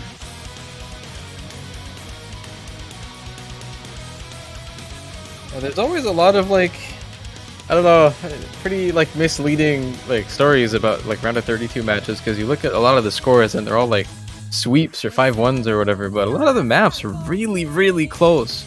Like there's a lot of like really good performances from the losing teams really often that at a glance it doesn't really seem like it because it's like a sweep, but I mean, like that's an excellent play that they just did. It's just unfortunately Sweden just happened to have played perfectly, right? So Yeah, it's really unfortunate. Just any little mistake could just cost your team the point with some of these maps. Like just making a minor error and just getting a 1/100, that might have just cost your team the point potentially. It's crazy seeing so many maps being this close, but I guess that's the nature of round of 32, I guess. And the next map is going to be Fremont 2, picked by Switzerland. we should see some Not score Fremont, difference with this one just from all the mods, right? There's no way. Wait, Raph still hasn't dropped 100. I just Wait, realized. is that actually the case? 3 for 3. I forgot to point that out. A little overshadowed by everyone else also not dropping hundreds. Yeah, wait, Rep has not dropped a 100. Wait, what is this consistency? What? That is... Okay, that is some crazy consistency, yeah.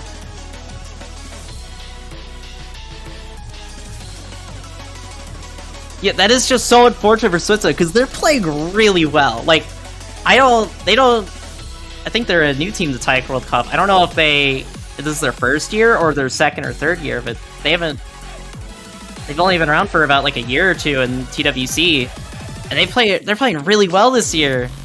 But they might just get knocked down to losers like really early on I mean, if they're playing like this, I don't think they're worried about that. Yeah, they might be able to make.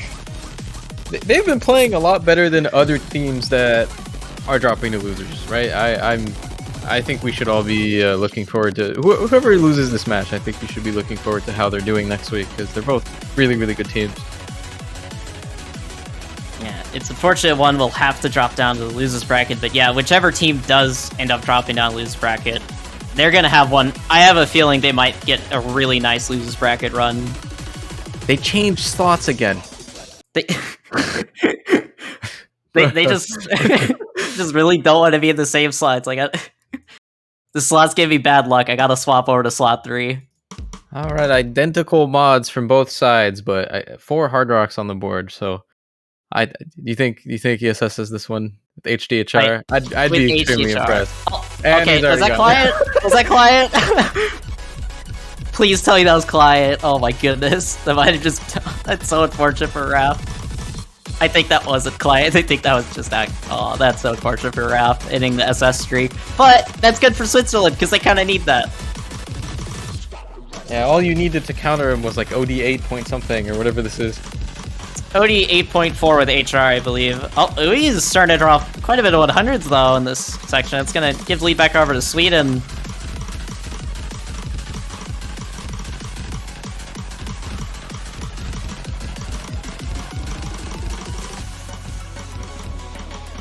Yeah, it's just solely score difference right now is only with the top 2 players running the double mods. Both Hard Rock players having a good time so far. He's starting to drop quite a few 100s, dropping down to under 98 though. That's going to start making things a bit difficult for Switzerland. That's getting to kind of a dangerous territory with their accuracy.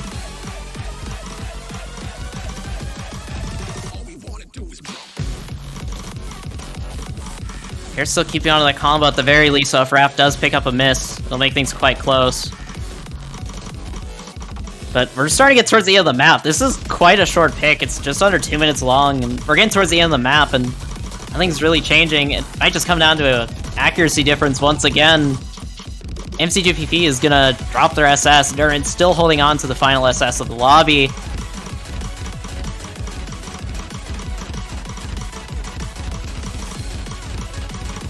Looks like it's just gonna come down to an accuracy difference as no one's really dropping combo.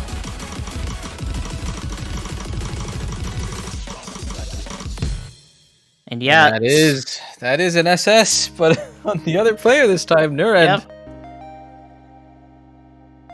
Everyone FCing, but yeah, Sweden is just going to take the point off of accuracy, and that is some really difficult act to beat. Nuren just SSing, and then Raph with a 6-100 play. Man, this is so unfortunate for Switzerland. They are playing really well. It's just Sweden is just on another level right now. Yeah, this is definitely a very, very strong performance for them. Like, Switzerland's performance would actually upset some teams in the top 8 seeding, I feel like, with quite a few maps. Like, their performance is good enough that they could actually take a point off of some of the other, like, top 8 seeded teams.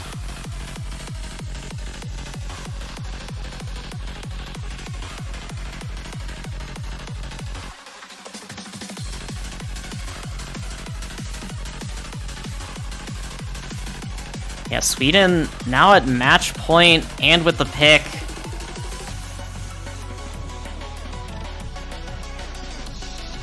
This is looking pretty unfortunate for Switzerland, but they still are in the match. They still have a chance to redeem themselves. Hold on, that's why he dropped hundreds. His offset was wrong. Oh, oh no. Offset issues, feels bad. Ooh. Ooh, no mod 4. Sweden is just going all out with the nomads. It's Yeah, pretty funny because all of the closest picks of the like all of the closest maps being played for Switzerland, right, are all Sweden's picks. Yes, kinda Switzerland. They should just pick what Sweden's picking. They're And like, they're okay, so what picking did again. Sweden pick in this situation? Okay, let's pick that.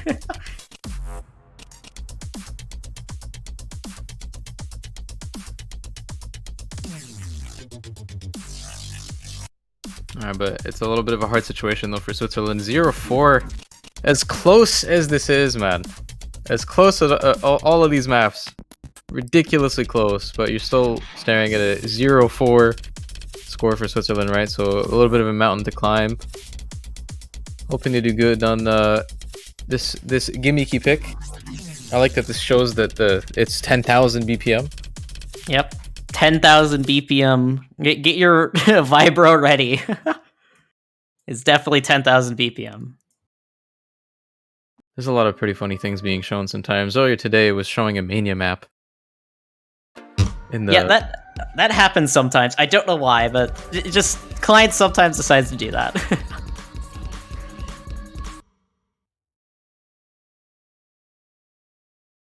I don't know if that's a taiko bug or if that's just a laser client bug. Who knows? Well, with Nomad 4 starting off, Sweden now at match point.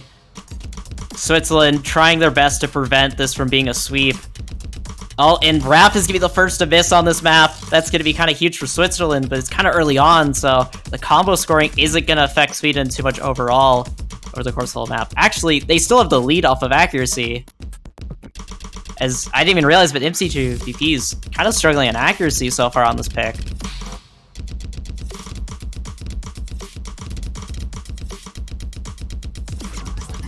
And Raph with another miss, though. That's going to start flipping things over, but MC2PP is going to trade it.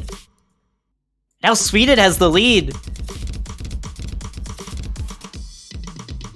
Yeah, MC2 actually dropped so much act during that as well. He's below 97 now, and that's just creating such a massive lead for Sweden here. Yeah, I didn't even realize it, but he is holding an SS right now. That is quite an insane performance. Although sometimes this Lesby side can trip up some players' accuracy. MC is still struggling to hold accuracy. Oh, he's going to drop the full combo and the SS. That is really devastating for Switzerland. That's going to give Sweden pretty decent lead now, going in his next half of the map.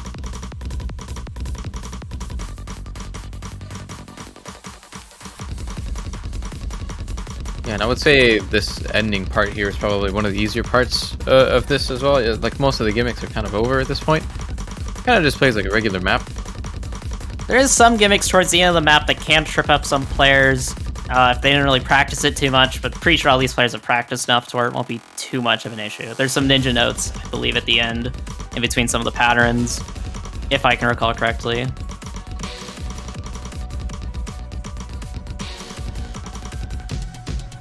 As map starts coming to a close, though, it looks like things are starting to look... oh my gosh! Wait! Okay, never mind! Rapid Nerd both missed, although the combo scoring might be kicking in, it might be a bit... Never mind, Nerd's still missing! Okay, okay, this could actually be very... Oh my gosh. It's not... I don't think there's enough time. They both managed to avoid the note lock, though, so they kind of recover super well from those misses. And they put the combo back up by now, right? So, I don't know. Yeah, maybe it's with another... too late. No, map's over by now. It was a valiant effort. Oh, dude, that got a bit scary at the end for Sweden. Both players missing on the exact same pattern. But they instantly recovered, and the accuracy difference was simply too high, really, for a comeback to come in for Switzerland. And Sweden's going to take the match 5-0. That's really unfortunate for Switzerland not get a point in this match. Yeah, honestly, Sweden played very well. Congratulations. But you also really have to credit Switzerland for really putting up a fight. I mean, 22 points, man. Like, come on. Yeah, you can't, oh my gosh. There's so many instances where Switzerland could have taken a point, and this match might even be 3-2 in favor of Switzerland somehow in a different universe. Yeah, definitely do not count Switzerland out yet, and I really cannot wait to see how they play in the losers bracket, as they could definitely put out a very scary performance around there. Sweden now will move on to face Canada in the round of 16, while Switzerland will be dropping down to face the Netherlands. Both of those are pretty much dead even matchups in terms of seeding, right? So Canada, Sweden, 8 and 9 seeds. Netherlands, Switzerland, also 24-25th. So Yeah. those should be excellent matches to watch, especially if Switzerland is playing like this. I'd be a little bit scared if I was from the Netherlands right now. Yeah, Switzerland put up a scary performance for a 20th seed team. That is crazy to see. I'm just excited to see them. And I'm excited to see Sweden versus Canada. That is going to be a really good match as well. Next week, we're looking for... there's going to be some great matches next week. I cannot wait.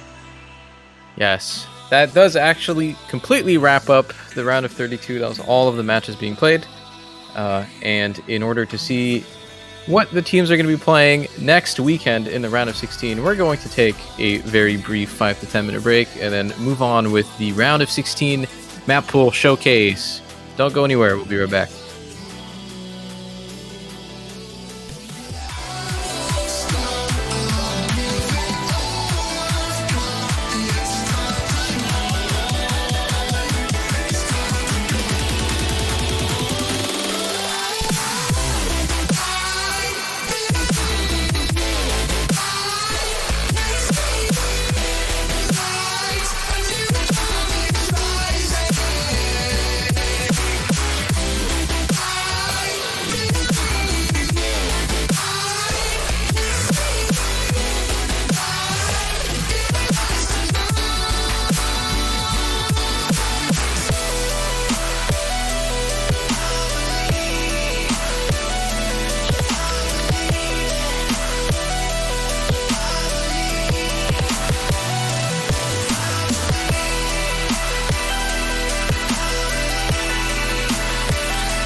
All right, and welcome everyone to the Taiko World Cup 2022 Round of 16 Map Pool Showcase. I am Ethan, and I am joined by Beat 43210 at the glorious 6 a.m.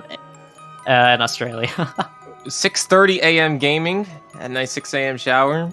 It's been great, and I am now refreshed for the better or the worse, and ready to sit along and cast along at the Round of 16 showcase.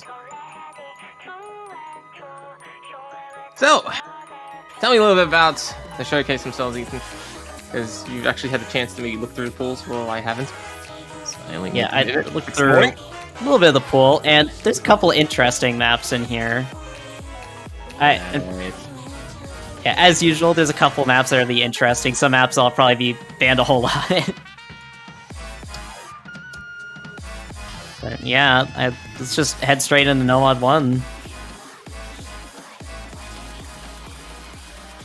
Yeah, It's Rainy to Buy, and this will be a TWC diff mapped by player 1211. Now, this map is OD 7.5, so quite a difficult OD to act.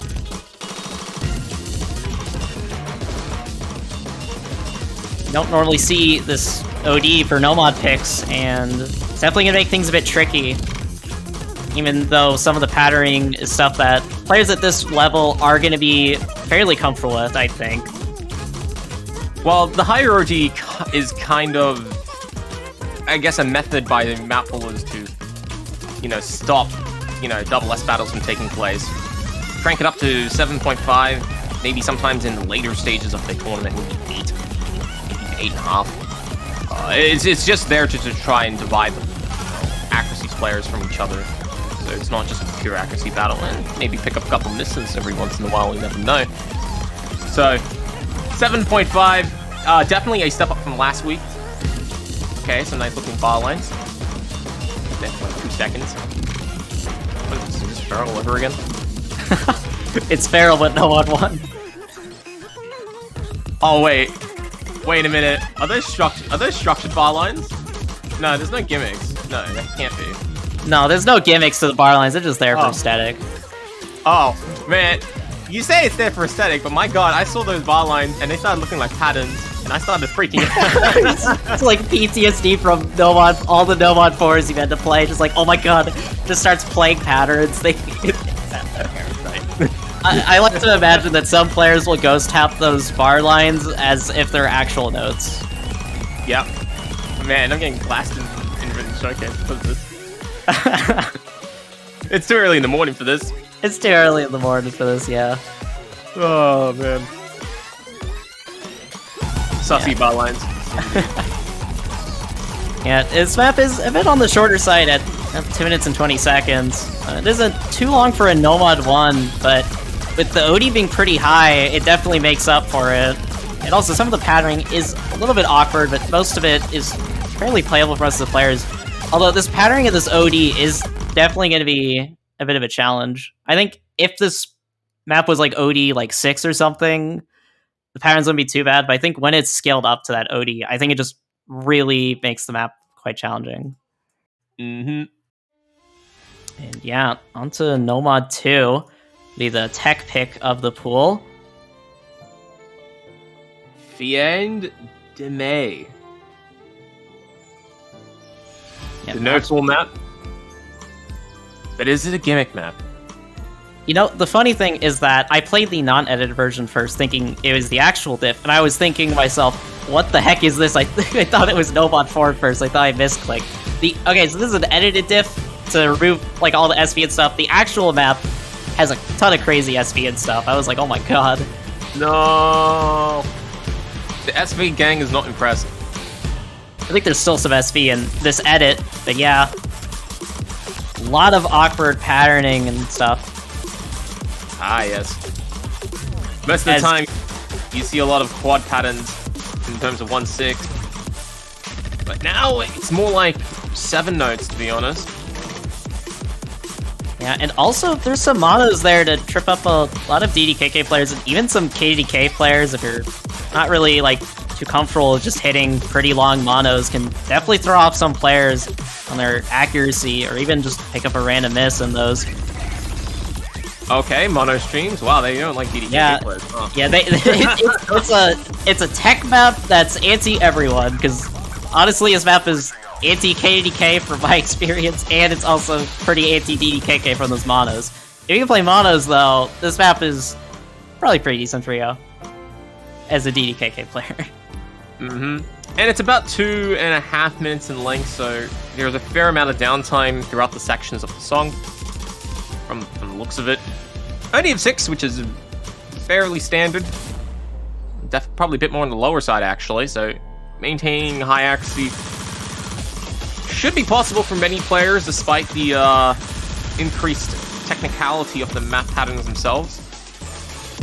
Yeah, this is quite a step up from the last round, No Mod 2. Last round's No Mod 2, we saw quite a few teams getting really high accuracy plays. I don't know how many teams will be getting like near SS accuracy on this map. This is really brutal to act, even with the OD6 on this.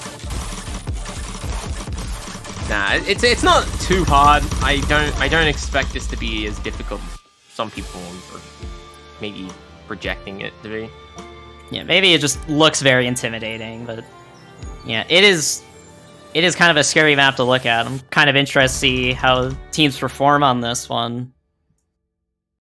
And yeah, that's No Mod 2. Moving on to No Mod 3, the speed pick of the pool. All right, time for the speed. I'm not even going to read that. Nah. I already have a bad reputation for pronouncing stuff. You can't pay me any money to read that. So, I'm just gonna hold the speed map. It also has a great diff name that you could try to pronounce. So have fun with that. No. I didn't wake up in the morning just to do this, nah. I didn't wake up at 6 a.m. for this. Okay, so, the speed map, as I'm just gonna nickname it, only have 7. So, yeah, map by Davey. And star rating of 6.66. Mildly Nice. intimidating. This is the most mildly intimidating map I've seen all morning. Once again, replay all being set so far by Backfire 2. New and evolved Backfire. Insane. Oh yes, of course. 3.5 minutes in length. Definitely now stepping up with a proper and somewhat challenging speed kick, 260 BPM. Maybe putting in a bit of extra kick that was a little bit lacking in the last round.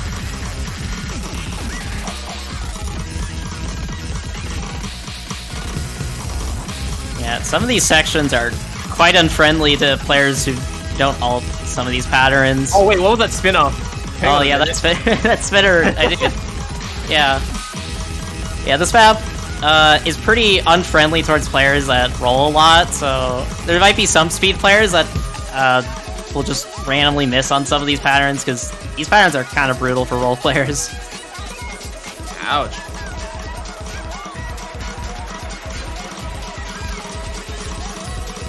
But you know what?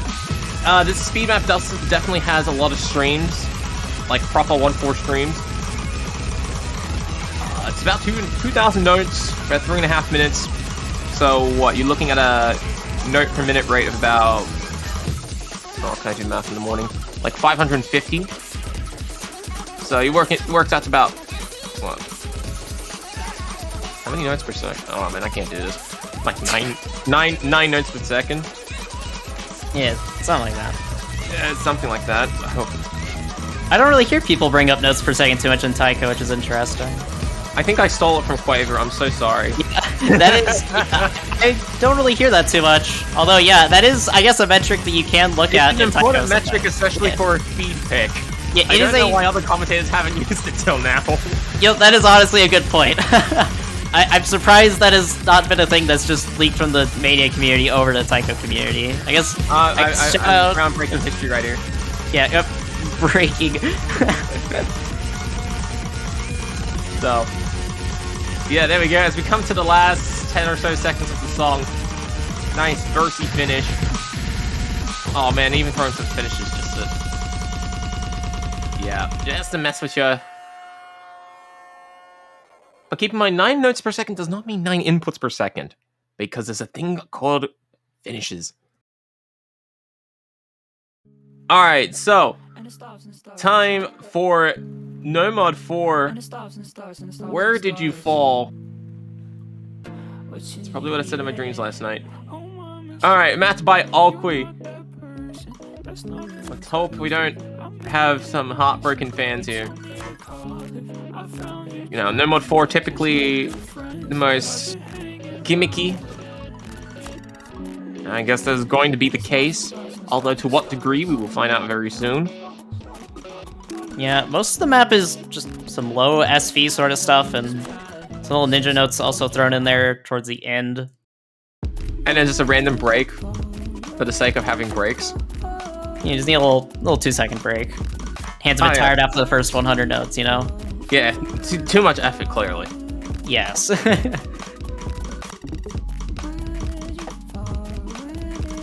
Yeah, fairly low SV and some little SV speed ups also thrown in there, and some little ninja notes as well.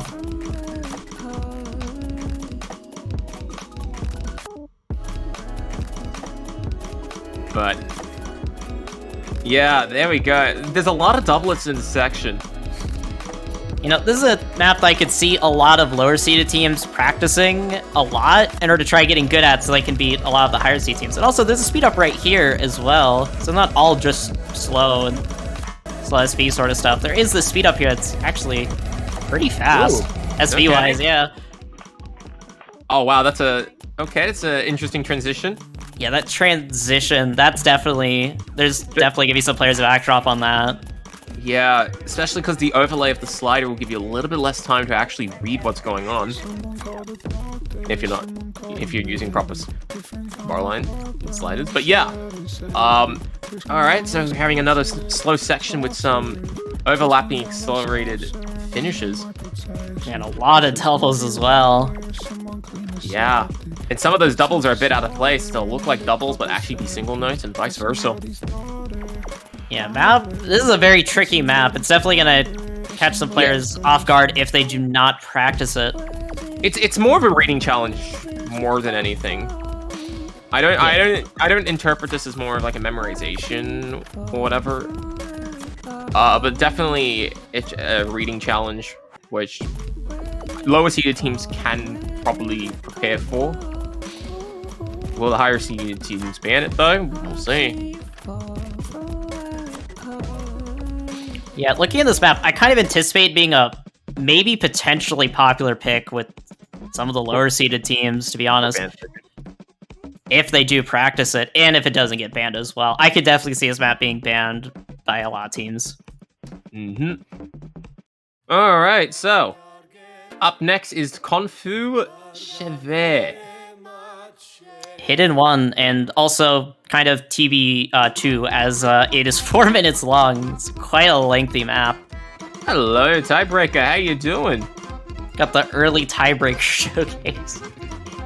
Whipping out nice and early. Yeah, joke's on you. Tiebreaker is now forced hidden. New updated rule set. New update. Man, you know what? No one's gonna do this. But just because I'm gonna say it publicly anyways. We shall have some rule changes on the 1st of April. Totally will not be April Fool's joke. just actually play with the matches with the new rule set. Of course. Yes. You know, draws are now an option. You can just decide, nah, we're gonna draw this. You can that way no one loses. You just put like in chat /surrender and then a surrender vote appears. Oh, of course, of course. And for France, it will be required that you actually surrender. Oh no. I wonder what other rule sets I can steal from chess. can't think of any. It's too early in the morning. But there, Yeah, I will say this is pretty much a relatively straightforward hidden pick. Although we are seeing some lengthier streams now. yeah, there are some speed ups and there are some tricky like 1-3 sections as well. Overall, this map kind of has a little bit of everything. It kind of is just a mini tiebreaker with hidden, in my opinion. Although, yeah, as you can see, there's some really awkward streams and stuff. Yeah. Although, if you've played Hidden 2 fairly well, this should be somewhat within your comfort zone. And it is a bit more of the same, just maybe tuned up a bit in terms of the duration and the frequency of snapping changes required.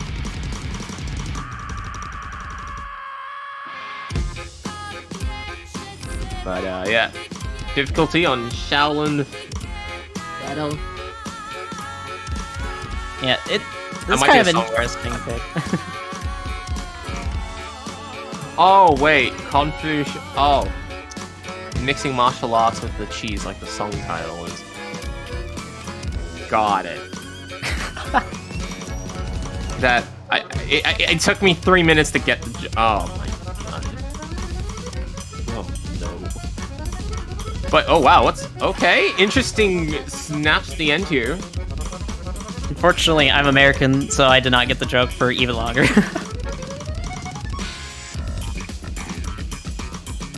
Was there a BPM change there or no?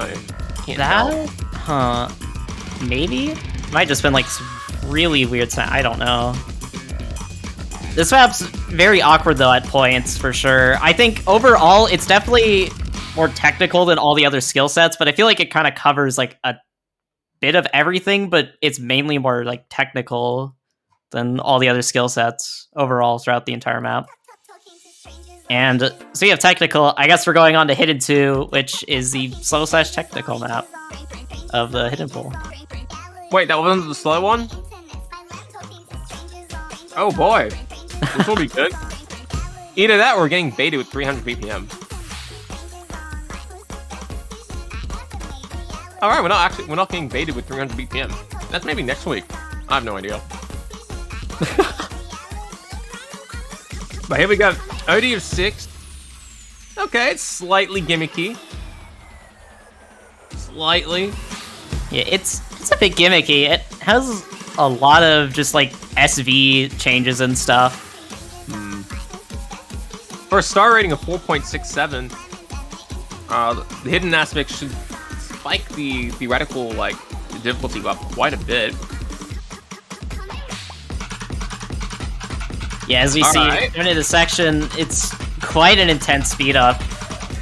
All right, wavy hidden meta, where are you? I love to see this. Yeah, it's not all just slow SV hidden. It is just a mix of everything with the SV. I imagine there's a bit of tech in there. Yeah, just a little bit of tech as well added onto there just for some extra spice.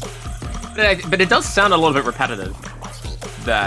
It does sound a little bit repetitive in the PI time, so it's not like it should be too unfamiliar to get the timing down. Yeah, definitely. If players just make a practice diff and practice it for a bit, pretty sure they could. And also, Slow yeah, down. Oh wait, hang on a minute. Okay, some players might be banning this. yeah, this is gonna be a very tricky match. Even the star rating is a lie. It is under star 5 rating's a stars, lie. but yeah. I was gonna say, where's the difficulty spike in this? I guess I found the answer. It's in the second half. Oh yeah, of the and song. there's, if anyone hasn't noticed, there's also just some ninja notes thrown in there towards the end of the map, just because why not? What? Remember, everybody in the round of 32 was still in this tournament. Yeah, Remember that. this map, you know, I was saying, like, No Mod 4 might be banned, but, like, Hidden 2 might be one of the most banned maps of this pool, is my potential prediction. But Nice. I guess we'll just have to see the rest of the pool.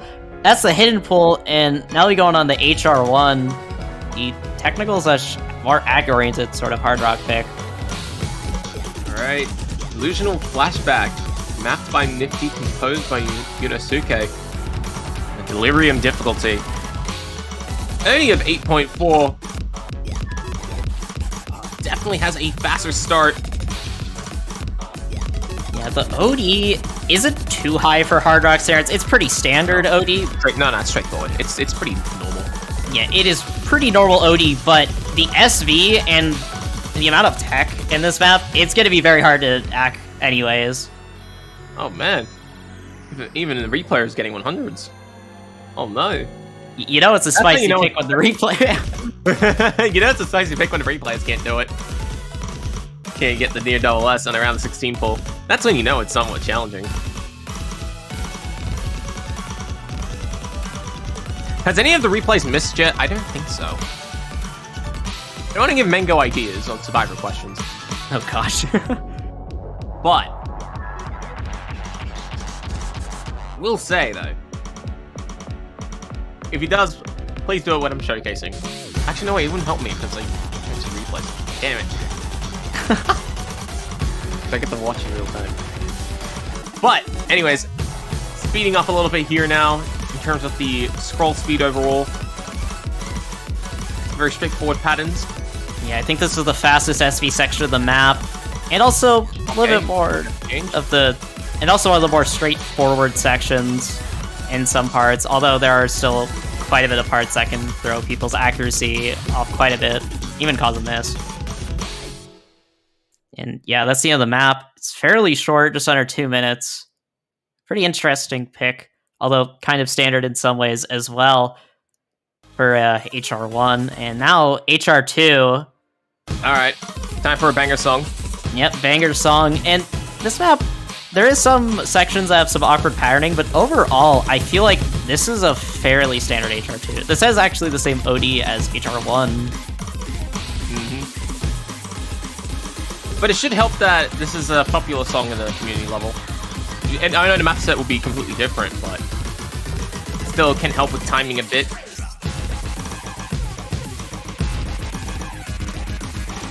Yeah, the main challenge of this is just, can you read 222 BPM HR? And if so, you could probably play this map pretty decently. Yeah. The accuracy is still going to be the same as Hard Rock 1. It's going to be 8.4. After the bad tech that we had last map, we had to, raise everybody's spirits with some good rage. So good, in fact, that the replay, I think, double S'd it. Yeah. So, that's how you know it's some good action.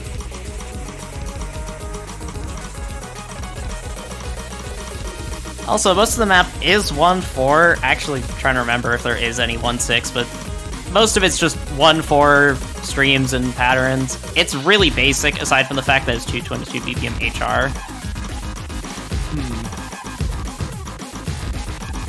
It doesn't. I don't know. It doesn't come off to me as if there are many 1-6, if any. Oh, because I'm only seeing this for the first time myself. Because pop in last minute, so I can't comment on that too well. Yeah, I've only seen the map once, so I'm just trying to remember, like, for my one viewing of it, if there was any 1-6. I'm pretty sure there might be some in some parts, but yeah, it's mainly just 1-4 patterning at this BPM. Yeah, as we get to the end of the map, Got some DK streams. Yeah, as well. there's two just huge DK streams as well. And a mono stream, so. Oh yeah, just a little bit of mono streams just to make all the DDKK players cry. All right, time for double time one. It is going to be Breaker City. Yeah, I almost read that as Beaker City, like a science beaker. That would have been bad. But OD of 8.83, 2 minutes and 3 seconds in length. a bit lower on the OD side for DT, but it is still pretty ACK-oriented, and also it is pretty brutal. Yeah, it's just pretty brutal to ACK overall. There's a lot of awkward patterning here. As you just see right here, like some 1/8 stuff. Some minor SV fluctuation, although it's not really that intense.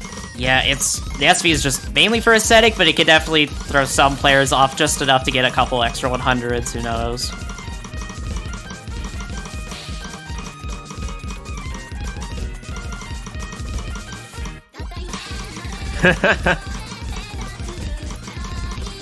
Oh wow, this is actually going to be quite a challenge.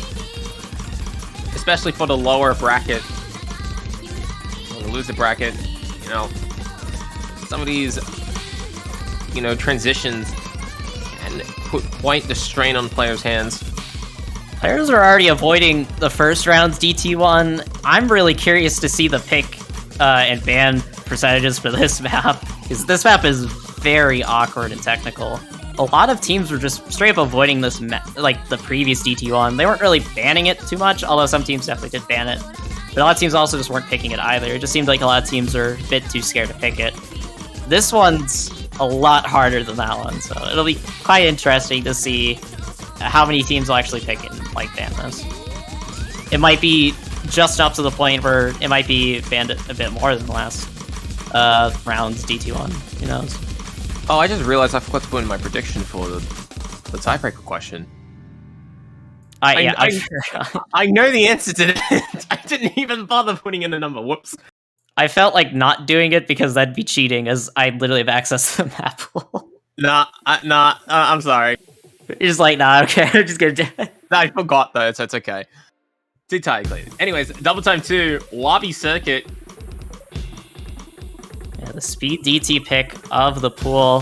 Higher OD than DT1, but also DT1 is just awkward enough that it has to be kind of a lower OD, or else it's just way too crazy in difficulty. Slightly straightforward, but there's some stuff in this map that will definitely make it very awkward. It doesn't have to do with just the raw BPM being quite high at 278. And of course, the OD is actually somewhat up there. OD of 9.5, the highest we have seen thus far in the tournament. So, which actually kind of complements the higher BPM anyways, because you don't want to be column locking. But definitely a step up from September. And it's certainly not the banger that was September. Although a good number of players will be complacent. Like with those finishes right there. Yeah, yep, because at 300 near 300 BPM, yes, we still want to throw in the finisher sections. Yeah, just gotta throw in the finisher sections as well. Can't have the players too comfortable. No, we need to overheat your hands immediately. Yeah. Yeah, I suspect that there'll be a lot of players who'll have to kind of train on those finisher sections to be able to FC this map consistently.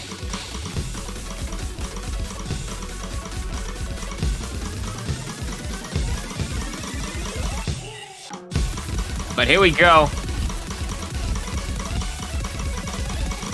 Going to the last KI time of the song. Bit more of what you'd expect in a double time song. Maybe in a double time farm song. Although the accelerated finisher is what you'd expect. Okay. Visually, this is going to be a significant step up from the round 32 double time pulls. Yeah, this is definitely a big step up from round of 32's DT too. 100%.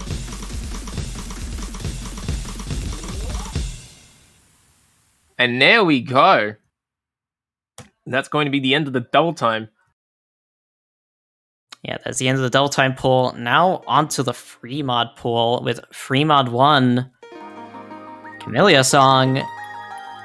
This future we didn't expect. Math by Teske. Alright.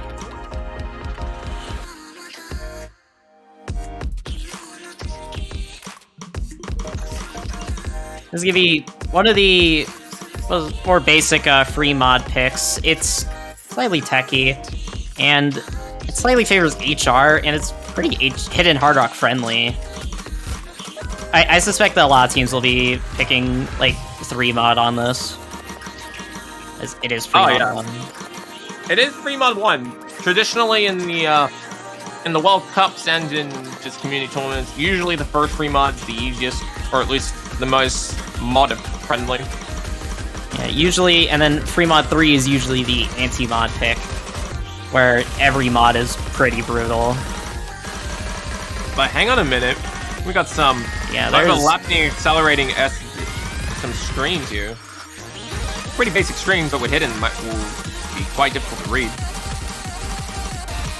Yeah, some of these sections definitely favor HR. I feel like overall the map definitely just slightly favors HR, but if you're a hidden player, don't need to worry. If you're more of a hidden specialist, you can definitely play this map overall just fine. There's just some sections that are definitely more awkward with hidden and might require some practice. Mm-hmm.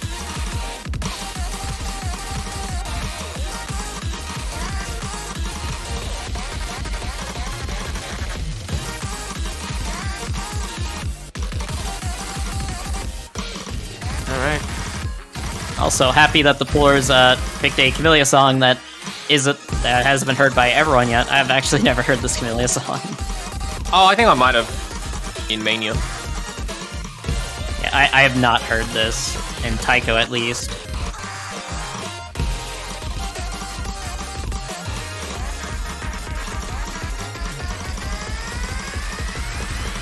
So shoutouts to the Poolers for picking a more niche Camellia song. And yeah, that'll be free mod 1. Fairly friendly towards mods, and free mod 2. Oh gosh, I'm bad at pronouncing Japanese. Itsukiyo, Mad... I don't even want to try to pronounce that. Yeah, kind of an unexpected song type, to be honest, from a Taiko tournament pool. Madeline. Oh, no, Madeline. Yeah, this is like a swing map. Lots of complex snapping and stuff. It's gonna be very tricky to act, especially with HR, I feel like. Like, some of these sections, like, they're just... The snapping's very awkward, and it's gonna be pretty hard to act for HR players, unless you're very comfortable with this kind of stuff on a high OD. Mm-hmm. Even the replay is catching quite a bit of 100s with no mod here, showing that these sections are quite tricky. And also the SV is slightly on the lower side, so it's still like gonna be fairly challenging for hidden players as well. But I feel like with the accuracy, it might favor hidden players overall, but it's a slight favoring of hidden players. I think to kind of balance out the HR players being favored on free mod 1. Mm-hmm. Although, it is at a nice and comfortable pace. Shouldn't be too many surprises.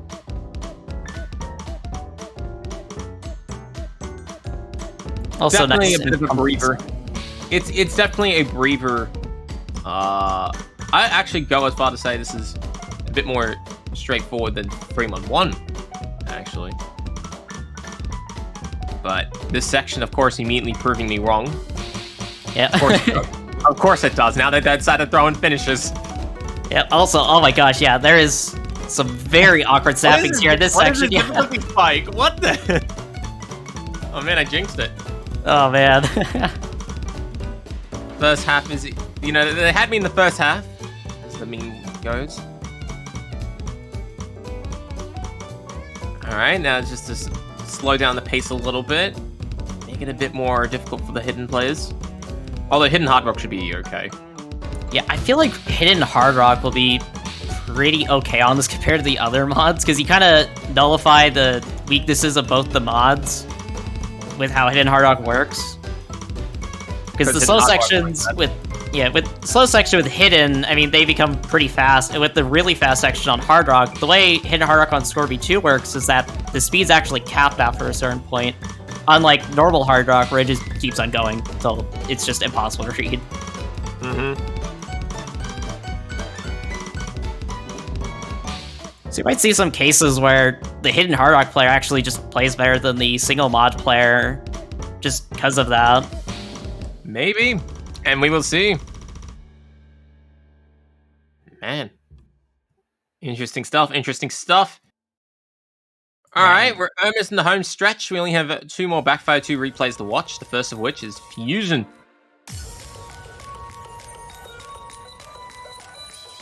Yeah, this will be the anti-mod pick of the pool. 3 minutes and 11 seconds in length, 200 BPM and an OD of 6, which has been the status quo thus far in the free mod section of the tourney. It is mapped by a rival, so we all know what that means.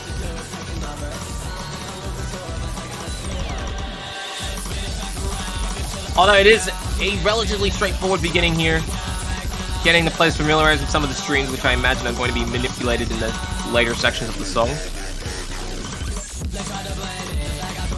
Yeah, there's a bit of a slowdown here that might be a bit tricky for hidden players, but Inarc players might be fine on this section. Yeah, the streams themselves are not really too out of the ordinary, especially when you compare it to the rest of the pool as a whole. Yeah, these patterns aren't too bad so far. You've been teasing that this is the anti-mod of the pool, and I'm waiting to see where is it, because I haven't found it yet, boss. Yeah, just gotta wait a little bit. Okay, I'll keep waiting. Although, there isn't too much 1-6 and stuff, it's mainly 1-4 for the most part.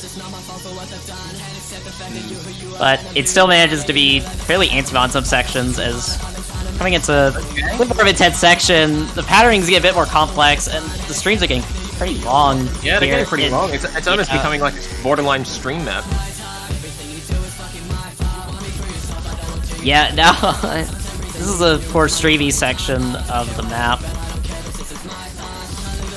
Okay, minor slide down, might trip up the act, but... Yeah. Yeah, these streams look like they'll be quite real at HR. Unless you're really comfortable with reading HR at this scroll speed. Which it is 200 BPM, so it might not be too bad. Yeah, no, this just looks like a very streamy free mod map. Just pretty ordinary and to the point, which is fine, because we haven't really had the opportunity to see that thus far in the round of 32, so it's definitely a nice change of pace for the free mod player. Definitely will suit some players, particularly with their skill sets.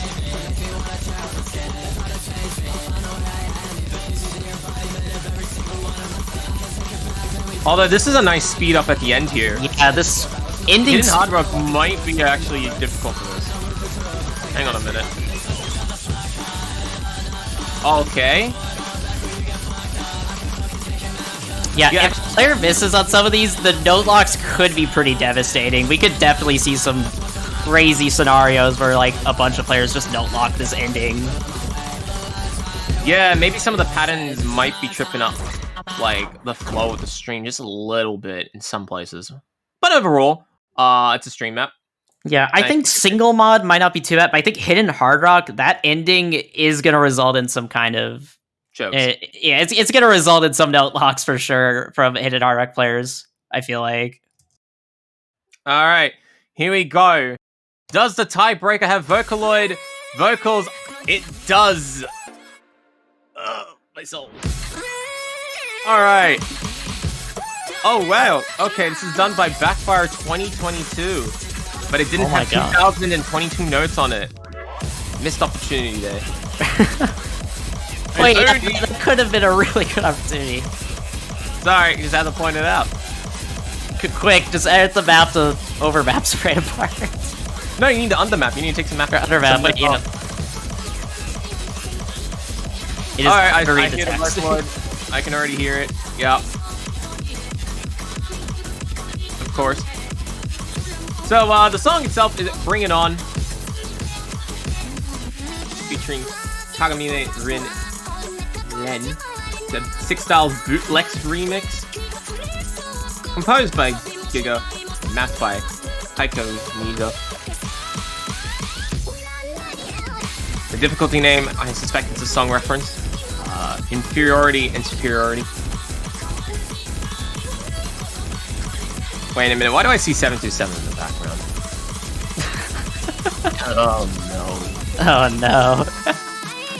See, I'm just glad that they didn't raise it like another 3 inches. If they raised another 3 inches, you'd be able to see it in the mini-map display. And then suddenly the map will be a lot more memorable to people. You'll be just known as the 727 map. Of course, of course. Has an OD of 4 minutes in length, so it's not the longest tiebreaker you've seen. Yeah, that OD7 is going to be kind of interesting, though, as it's kind of, it's going to be quite long. Section. Oh. What sort of gimmick spike is this? I like it. Oh man, modded players are gonna be annoyed. But I think If anyone tries to mod this map, yeah, that section's gonna be quite annoying for both mods. oh, okay. Interesting. I actually kind of like this die breaking map.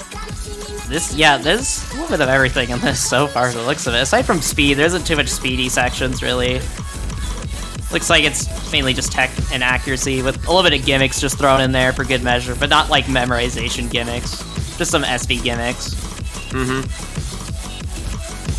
Well, yeah.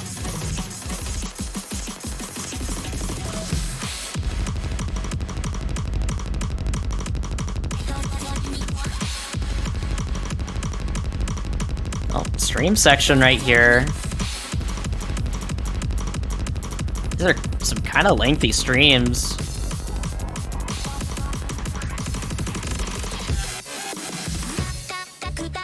All right. I think in the slow section of the song here, it's now a good time to advertise that the banners for Taiko World Cup 2022 has been released. Players and spectators alike, feel free to check out some of the banners. I know they are quite interesting. You know, a lot of people love to show their support for their favorite countries, whether it be because of the players or because of the skill, or both. Feel free to check it out in the stream chat below. Yeah, it helps out it just helps out TWC be able to provide an even better prize pool and stuff. And just be able to show your rep for all the teams playing, and also to whichever team wins. Definitely not Japan. Cough. Definitely not Japan. Whichever country that you choose, if they end up winning, they will. You'll keep the banner until next TWC. So I guess that's a cool thing. Yay! Yeah, I get to show my support for Japan for a year.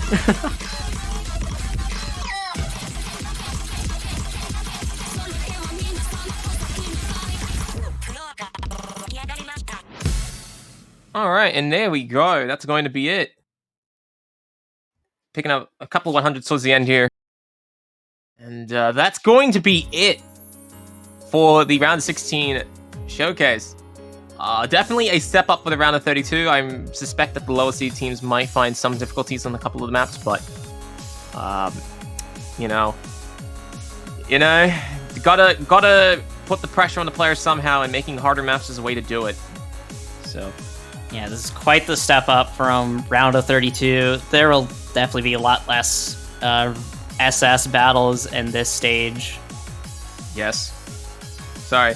We needed them after we had no mod 1-3 basically being act battle. So I'm not. Yeah. This is a welcome step up, and I think a lot of people will come to that same conclusion. And yeah, I just can't wait to see how the players manage to prepare and execute their preparation come the weekend. The schedules and stuff will be coming up very soon, so it should be okay. Do you have anything else you want to say before we wrap things up here? Yeah, not really too much else. That'll be end for TWC for this weekend. Make sure to leave a follow and stuff so you can stay tuned for the next weekend's matches. We'll have plenty of fun matches to watch. And yeah, that's going to be it. I am B43.0, and thank you all for watching. I'll see you guys next weekend as the Taiko World Cup 2022 continues.